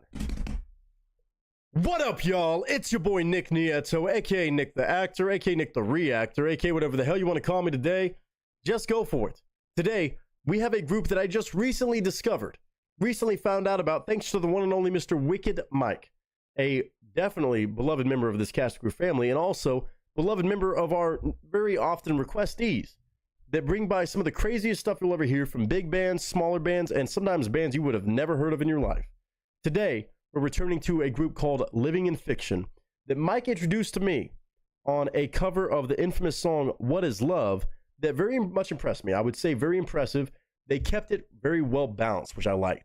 They didn't try to go too far on a cover. They didn't try to play it too safe. They found the right recipe. Today, even more interesting for me, because What Is Love, I know that song, and I like their rendition. Very much alternative, indie, hard rock-esque. But today, we have them doing a cover of Fleetwood Mac's hit, Little Lies. Now, as much as I know a lot of Fleetwood Mac songs, not even being somebody who's like obsessed with the band, can't consider myself a major know-it-all fan of the group, although I love everything I've heard. Obviously, shout out Stevie Nicks. This song, when I listened to the original just for a snippet, it sounded familiar, but I've never really known it, if that makes sense to anybody. I don't know it word for word. I've heard the melody. I've heard the chorus. I've heard it before. Obviously, it's Fleetwood Mac. But today, Living in Fiction is giving their best spin on it. Now, I'm curious to see if it's going to be the same thing they did on What Is Love, and a bit of like that punk rock-esque I kind of compared it to, alternative rock and roll, whatever that may be. On this one would be a very interesting leap from Fleetwood Mac to that, but it does make sense.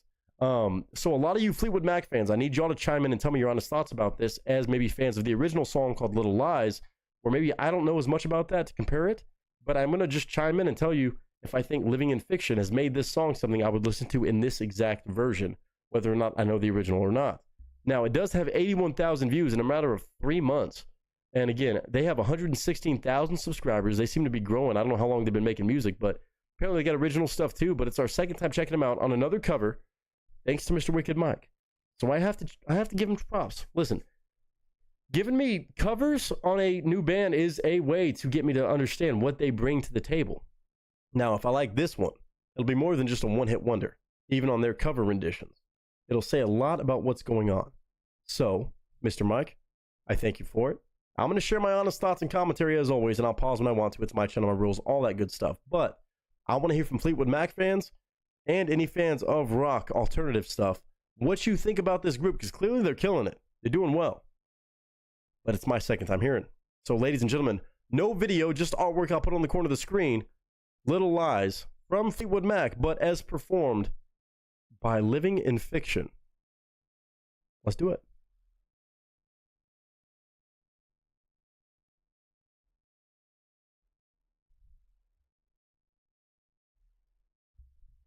Ladies and gentlemen, like I said, no video on this one, but the artwork's right there in the corner. Seems pretty interesting.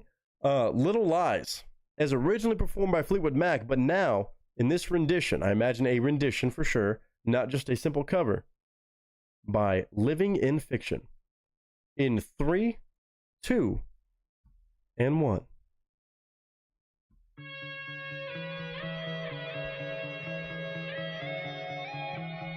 See, that's familiar.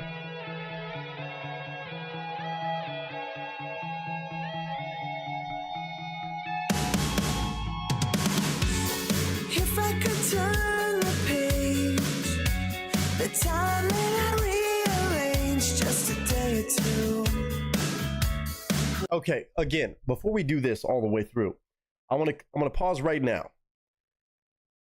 On the last one, the two standouts were the guitarist and the drummer, with the way that they translated the song into different styles, different fills, different kind of rhythms, in a sense, different tabs. But I cannot disrespect the vocalist like this. He is tackling a Fleetwood Mac song, and his voice still sounds really good on this. Like, that's high shit to hit. And he's not really dropping it a bunch.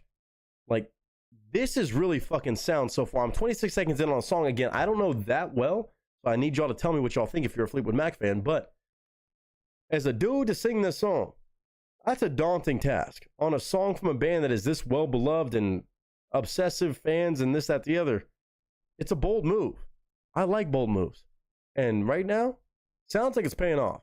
Just a day or two.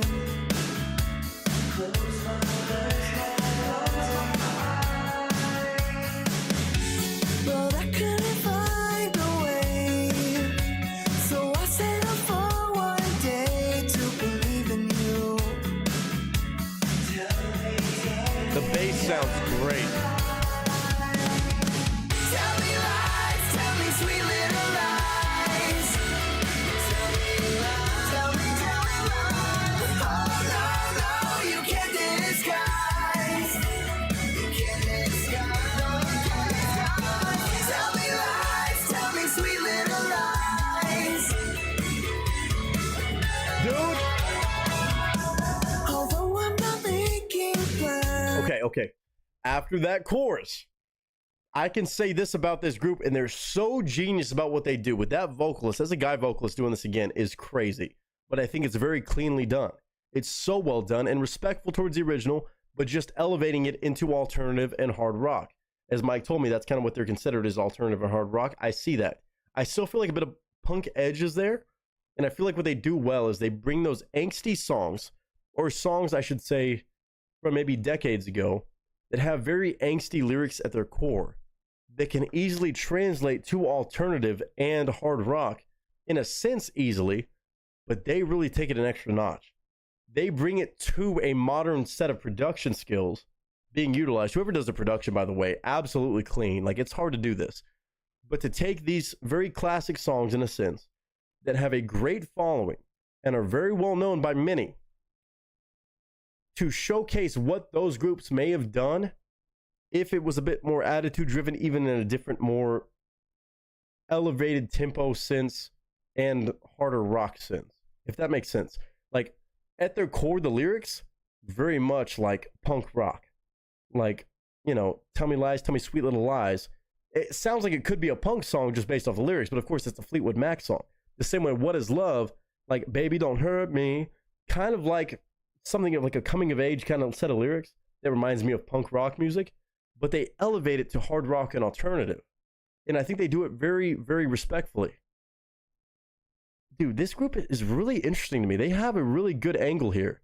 And I'm really curious to hear what they do originally too. Now, like, after this, I can pretty much co-sign this group as being very talented artists.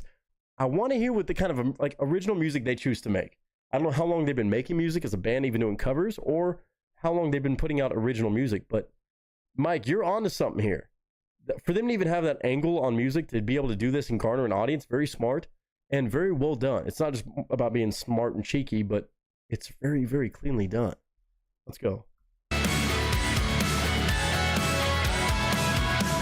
Although I'm not making plans, I hope that you understand there's a reason why.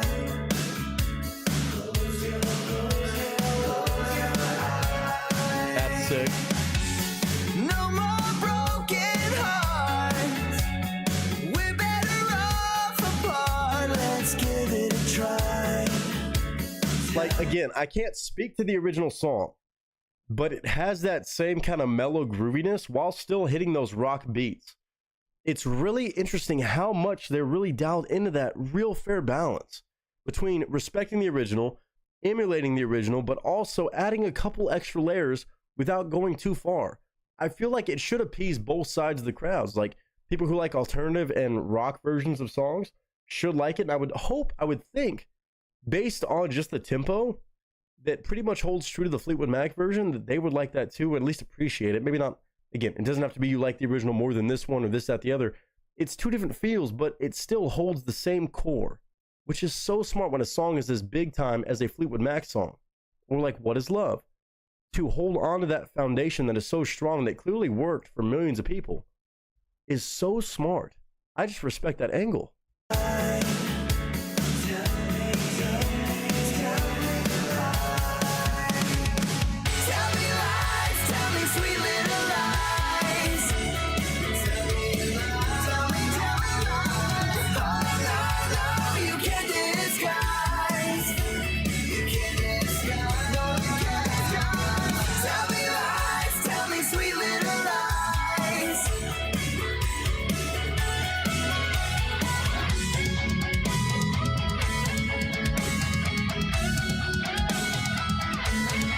Yeah.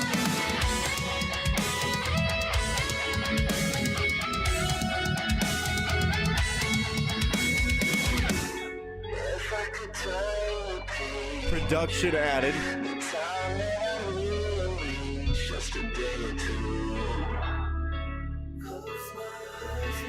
And still keeping that smooth kind of.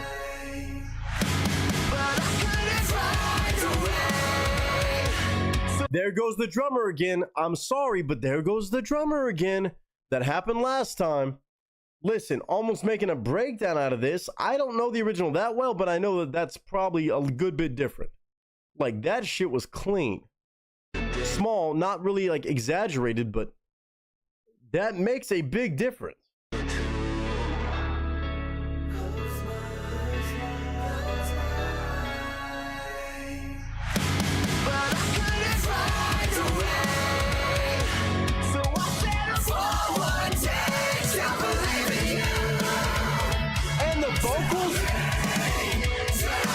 Is that the same guy doing the vocals?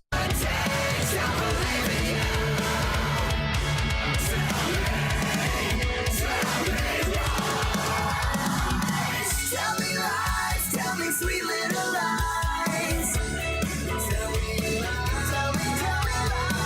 Oh, no, you can't disguise. You can't disguise. No, you can't disguise. Tell me lies. Tell me sweet little lies. Tell me lies. Oh, no, you can't disguise. You can't disguise. No, you can't disguise. Tell me lies. Tell me sweet little lies.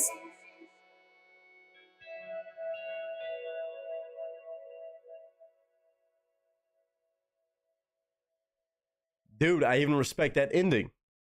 Their producer is crazy, by the way. Whoever does the mixing and mastering, bravo to them.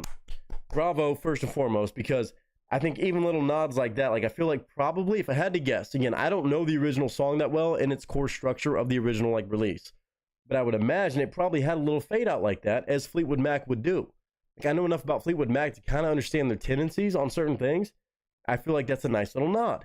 Small things like that go a long way to preserving the love of the original and showing your influence and inspiration that you've sourced from that artist. Again, anytime somebody makes a cover, or at least 9 times out of 10, if not more, it's not because they're trying to be like, fuck the original, I want to make it better. It's because this song inspired us so much, we want to put our own spin on it and build upon what already has inspired us as artists. Usually when it's done right, that's what you feel. And to me, it feels like it has a Fleetwood Mac feel at its baseline, but they also threw in their fucking mix. And that is so important. Well, you don't cross the line and be like, I'm going to completely change that original. I'm going to do this for clicks. I'm going to take that song and just run away with it. It can be fun, yes. But if it works, don't change it too much. I feel like it's a pretty good, respectful version of the original for people who may want a harder version, a bit heavier version, more up-tempo, even with a male vocalist doing this. I feel like that is a really, really good balance that you don't always hear. Again, on this channel, I'm lucky enough to hear a lot of examples of exactly that kind of representation of a cover of a song, even albeit major, major hits, on a song that I don't even know. I still find it to be what I know to be Fleetwood Mac-ish, very much ish, yes, but translated into modern production decades later. Again, keep that in mind. They have a lot more resources now, where you could only think that if Fleetwood Mac was to re-record this, they would probably utilize some of that too. They'd utilize those skill sets. And also, if that's the same vocalist, I saw a whole different side of this band than I did before. If they could do those scream vocals like that, now that opens this band even more worlds. See, this group is really interesting to me. Okay. Little Lies, originally by Fleetwood Mac, but in this rendition performed by Living in Fiction. Mike, I like this. This actually, even on a cover, it really opened up my mind to what else can this band do? It's really leaving me with that question. And what kind of music do they personally want to make? Is it very much alternative and hard rock like this? Which would make sense to showcase what they do on their original stuff on covers. It's a great way as an artist to get your name out there, get the clicks, because it's going to feed into the algorithm. But I still don't think it was a jackass way of doing it, where a lot of artists would be like, I'm just going to cover this and completely change the song, but still get the clicks because the title's the same. I think this is the right way to do it. You're showcasing the original song, the love and respect to the original, while also showcasing your own talents. They can translate people to be like, I'm intrigued, and go check out their original music. This is a very smart approach, and I think a very talented group. Again, I'm hearing more things on this one than I even did on the last one. So again, with these kind of things, especially when it's as respectful as this, I have a hard time believing that, again, anybody, no matter what cover it is, needs to even chime in and say, I like this better than this. I like this better than this. But I think there's a balance. You'd be like, you know what? When I'm in this mood, I would listen to this version. Or when I'm in this mood, I will listen to the other one. Or maybe it's not for me on this style, but I do like the original. And I can see where they kind of showed love to the original. I think that's fair. But I don't think anybody should be like, that's bullshit. This is a fucked up version. Why'd fuck with it? Don't do that. It's the love of music. It takes creative minds to push the boundaries, even on stuff people know and love. And it's bold of them to do so. I like the bold moves, as I always say. And Mike knows this, and he definitely provided a damn good one today. And a couple good first impressions of this group that I might have to check out more. Man, Little Lies, again, originally by Fleetwood Mac, so show love to them on the original, but Living in Fiction. You got my attention, man. You got my attention. Go check it out. Go show love on this version or the original version, whatever suits and floats your boat. That's you. But Living in Fiction, after 1, I was impressed. After 2, I'm definitely way more intrigued. A lot harder to do that. So, Wicked Mike, GG's.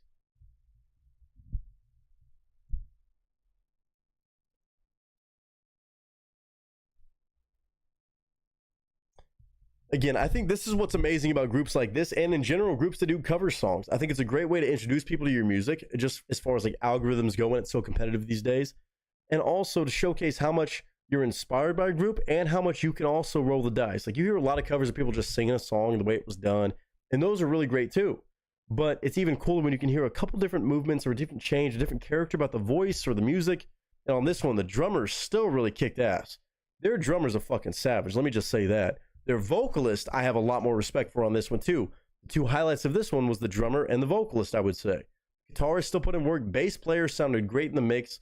And also, honestly, if I had to give another, third kudos, it's to the fucking person who mixed and mastered this. It is so clean. Of course, compared to the original, years and years and years ago, the production levels have changed. But even then, a lot of creative moments with a lot more layers that still sounded well balanced. So Living in Fiction, I can see why they're garnering an audience and a lot of attention. Now, I might have to check out their original stuff just to see what I think about them as like a genuine solo, individual, original group. I think that would be interesting. So, Wicked Mike, if you have any ideas or anybody else does that listens to this band, apparently a few people do, let me know what you think, and let me know any of the songs I should check out moving forward. Maybe original songs or other covers, honestly, because I enjoyed this way more than I enjoyed the other one. Like, not saying that's better, but it added a lot of layers to what I already knew to be a good group, and really making me ask a lot more questions than me just saying, oh yeah, they did the same thing again. There's some range here, and I want to find out why. But I hope all of you are intrigued enough to go show love to Living in Fiction, or at least chime in with your thoughts in the chat, in the comments below. But to Wicked Mike, as always, there's no question about it. GG's as usual. And to all of you watching, all I can say is thank you so much for your time. Let me know your honest opinions. And of course, thank you for sharing part of this music with me. And of course, sharing your time with me. But I hope you're having a good day, a good week, a good month, a good whatever you're having. And until next time, ladies and gentlemen, that is a wrap. Dude, I mean, I can't say I know that song start to finish.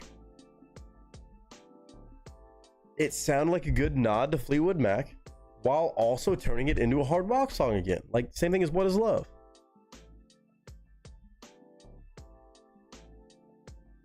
I really enjoyed that.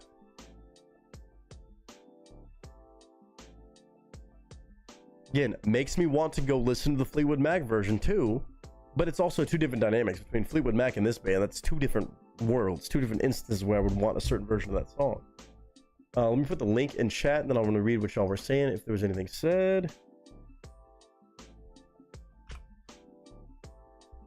Mike should, it's oversleep. It's oversleep.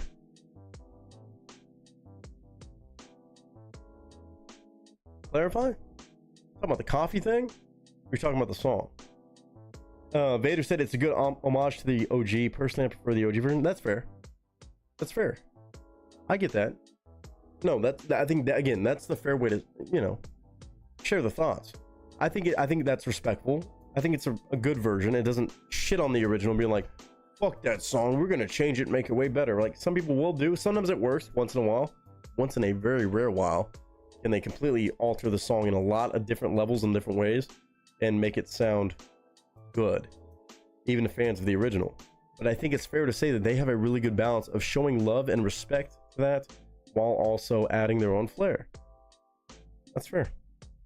Mike said, oh yeah, I don't, it's oversleep. It's over. Oh, I see. You don't want to oversleep. So you're going to just slam coffee and send it? Are you going to marathon? I respect it. I'm tempted. Yeah, like the Saint Asonia of Blinding Lights. Like, but that's different too. I mean, for me personally, at least, I can only speak to my own opinions, but like the original, I would never listen to. Fleetwood Mac, I'd listen to the original. It's catchy, it's good. Just for that specific song, that was even more overplayed than that Fleetwood Mac song could ever be. Like, that song just got drowned out because it was overplayed and overused and this, that, the other. Where Saint Asonia found a way to salvage that song for me. I can't say this salvaged the original song because I didn't know it that well. And it's also not one that's been played and played and played and played and played the same way that fucking Blinding Lights by The Weeknd has, to a problematic level. But the same idea, yeah.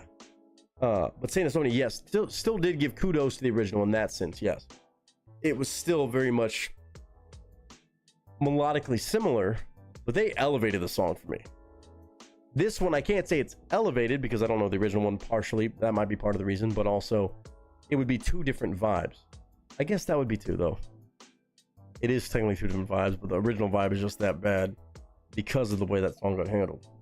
We're normally be like, catchy song, it's good. Maybe The Weeknd's not so bad. It just got ran into the ground. That Blinding Lights song is a fucking shit show. There's a variety of songs that are like that. I'm like, I don't know. Seemed like every YouTube short, and I'm sure TikToks and other had some, dude, everything. YouTube, Instagram, TikTok. That shit was just, I mean, good for them. You know, I mean, that's what you hope for as an artist. Have a song that's that well known. But as just a casual listener of a lot of music, I'm never gonna go like look up that song. I'm kind of sick of hearing it in that original version. And somehow some bands will save that. Maybe that's this for some people. I don't know. But either way, ladies and gents, that is a GG's. If you didn't already put it in chat, I'm gonna put it again because I don't care. To everybody who dropped a song request tonight, that is a perfect hat trick from Wicked Mike. Again, no surprise, making sure that we got a few good songs from him alone to lead into our Vegas meetup tomorrow. For me, matter of hours, and him too. Of course, also the other gangsters, Shoop killing it with some Apache and Wasu, without a doubt. Big Dog Mama and Tired of the BS opening things up with a bit of a country mix. Texas Hippie Coalition, Savannah Dexter, and of course Mr. Steve with some Eric Church. And obviously all of you who took the time to be here. I can't say thank you enough. I know a lot of people are sick and tired of hearing about this Vegas shit. They're like, I'm not watching until y'all come back, and we're not doing conversations about it. I don't care. It's about celebrating the entire channel, not just the people who are making it.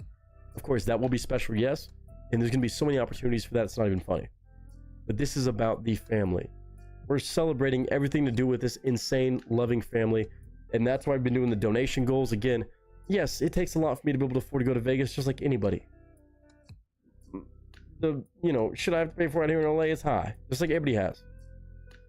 But the donation goals have not been just about me.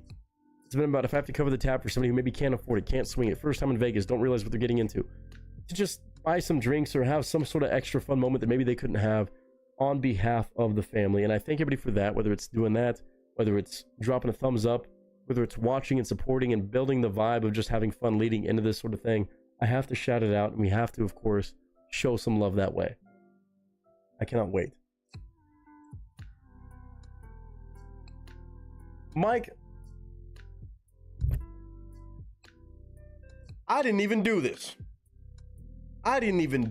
Bro. First of all, Vader said here was the first time I heard OF, that song, much less the OG version. Heard of. I think it's OnlyFans, my bad. Internet guy in me. Yes, that's fair. The Saint Sonia one, that's fair. Shrimp said to Nick, I hope you get all your stuff done before you leave for Vegas. I mean, me too. I mean, likewise to everybody. Heather with hearts. Vader said, may Lady Luck ever be in your favor and smile upon y'all. Vader, thank you. I will need that. It'd be nice. Wicked Mike saying this. Oh, and the new Royal Lynn song dropped since she was thinking about my birthday. Clearly, Mike, I apologize. I lost track of time or even realizing what time it was right now. Y'all better wish this man, Mr. Wicked Mike, a very fucking happy birthday. Again, it's my mission to get this man fucked up or just having a good time. It didn't have to be fucked up to have a good time. But happy birthday to Mike. Dude, thank you so much, as always, for dropping this kind of love on your birthday week and shit. Not to mention your birthday of sorts. So much love to you. Obviously can't wait to hang out with you and everybody else. But you still got 30 minutes. I don't know why I thought you were 2 hours ahead. Okay, well, almost. Damn near happy birthday. You might as well say it now. I don't know why I keep thinking you're 2 hours ahead. You're just one. I forget. You're right there on the edge. I was like, damn it. I didn't realize it was past 10. I thought you were 2. Okay. Well, almost damn near happy birthday to Mr. Wicked Mike. April 16th. Man's birthday. He's coming out to Vegas on his birthday. And we're going to party it up for that. And a couple birthdays going on, but that's a birthday boy. For Wednesday when we're all flying out there. Mike, hopefully I'll see you in the airport. Again, chime in. I hope everybody puts their fucking landing times in the Discord just where it's easy to find.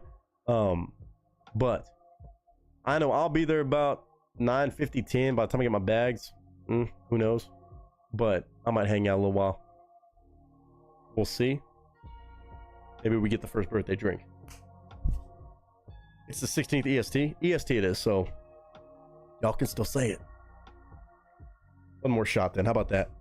How about that? Mike, I know we're a little bit early, but I thought I was 30 minutes late. God damn it.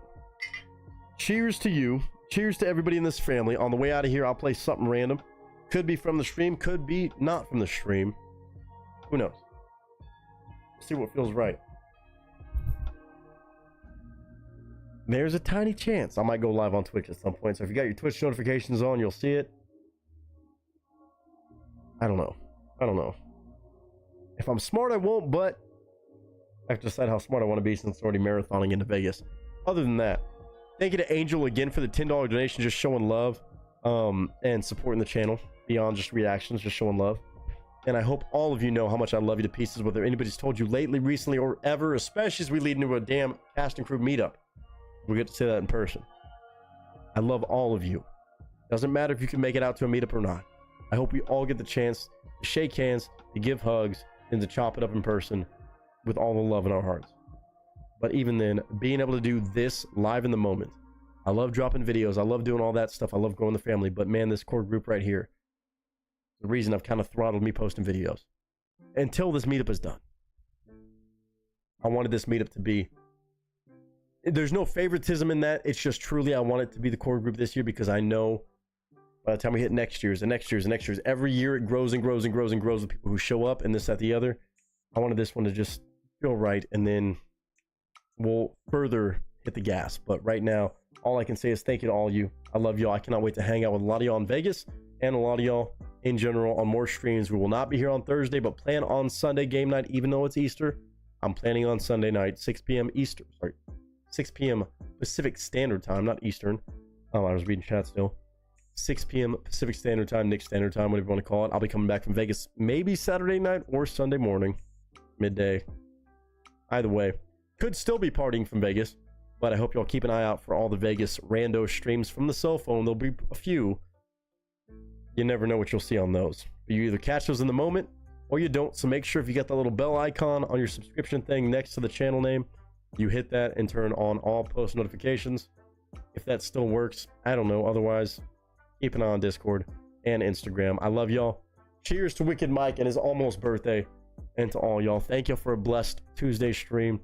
Everybody's coming out to Vegas. Get packed up, get ready to go, get some good sleep. You're gonna need it. And I can't wait to share all the good fun with everybody involved and beyond. Salute, cheers to the casting crew. I have to do it, I'm so sorry. Never gonna give you up, never gonna let you down, never gonna run around and desert you.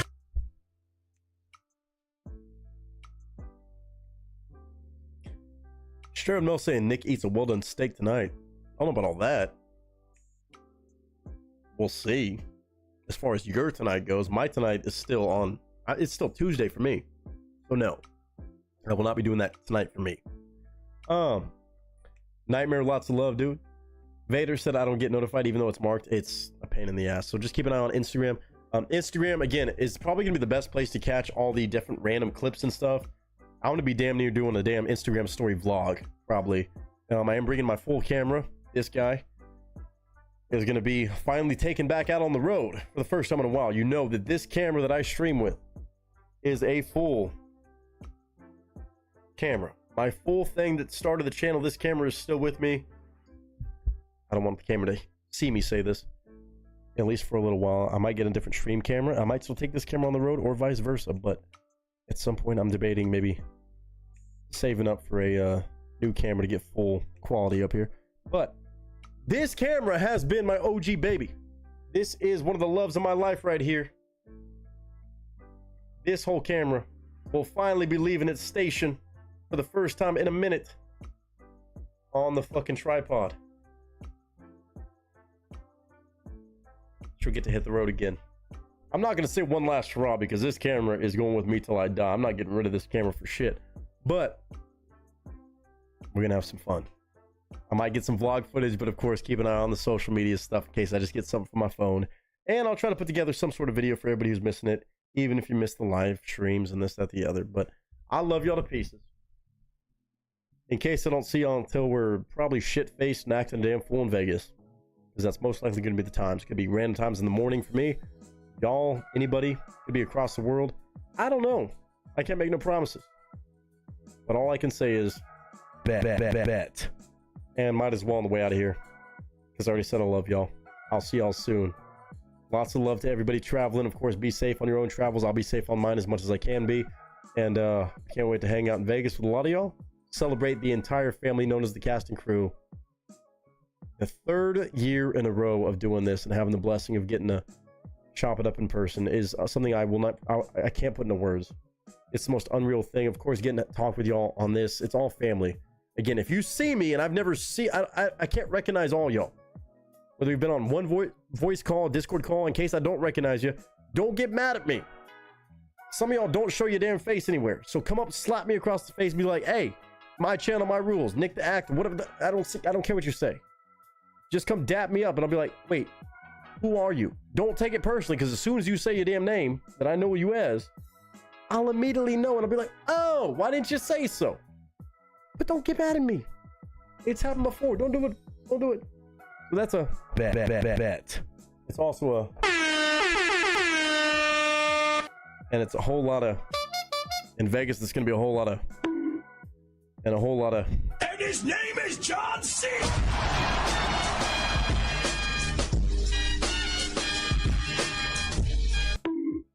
I love y'all to pieces. Cast and crew. I'll play another song after this, but on the way out of here. I like the rock version, but can't go wrong with the classics.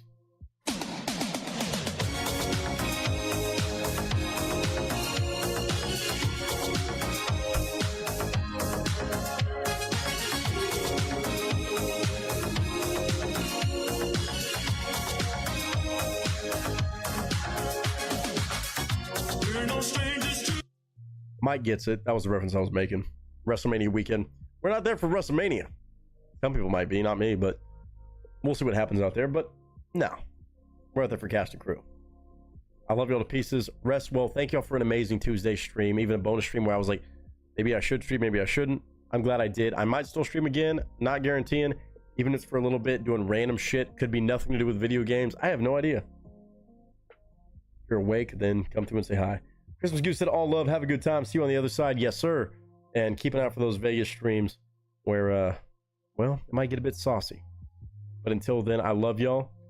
Viva Las Vegas. We are coming for you. I feel like I have to play that now.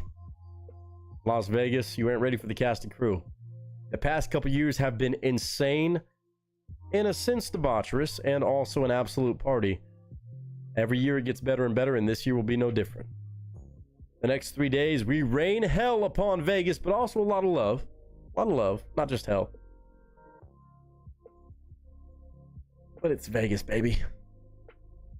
What happens in Vegas stays in Vegas unless you get permission. And I might get permission for some things, but of course, we will share as much as we can. And I hope you know that we're thinking about everybody in this family as we go do all of it. Having a good time, celebrating each other, celebrating life, and of course, celebrating love, positivity, and happiness. That's what the world needs, and we're going to make a showing of that in Las Vegas. I love you all to pieces. Cast and crew, that's going to be a wrap for me on this setup, on the nice professional stream setup before you see shit show phone streams. Until Sunday at least, but keep an eye out for the other ones. I love y'all. Rest well. Be well. And good night. Las Vegas, we're coming for you, baby.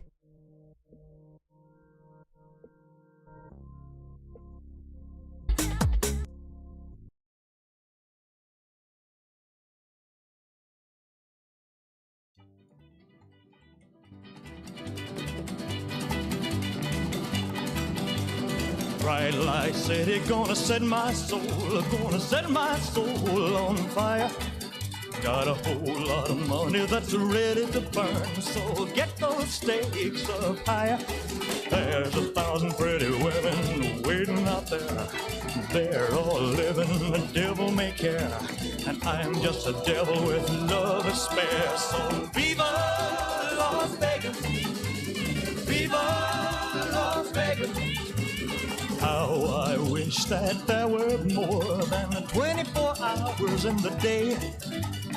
Even if there were 40 more, I wouldn't sleep a minute away. Oh, there's blackjack and poker and the roulette wheel, a fortune won and lost on every deal. All you need is a strong heart and a nerve of steel. Viva Las Vegas! Viva Las Vegas! Viva Las Vegas with your neon flashing and your one-armed bandits crashing. All those hopes down the drain. Viva Las Vegas, turning day into nighttime, turning night into daytime. If you see it once, you'll never be the same again. I'm gonna keep on the run, I'm gonna have me some fun. It cost me my very last dime. If I wind up broke, well, I'll always remember that I had a swing in time. I'm gonna give it everything I've got. Lady luck, please let the dice stay hot. Let me shoot a 7 with every shot. Viva Las Vegas!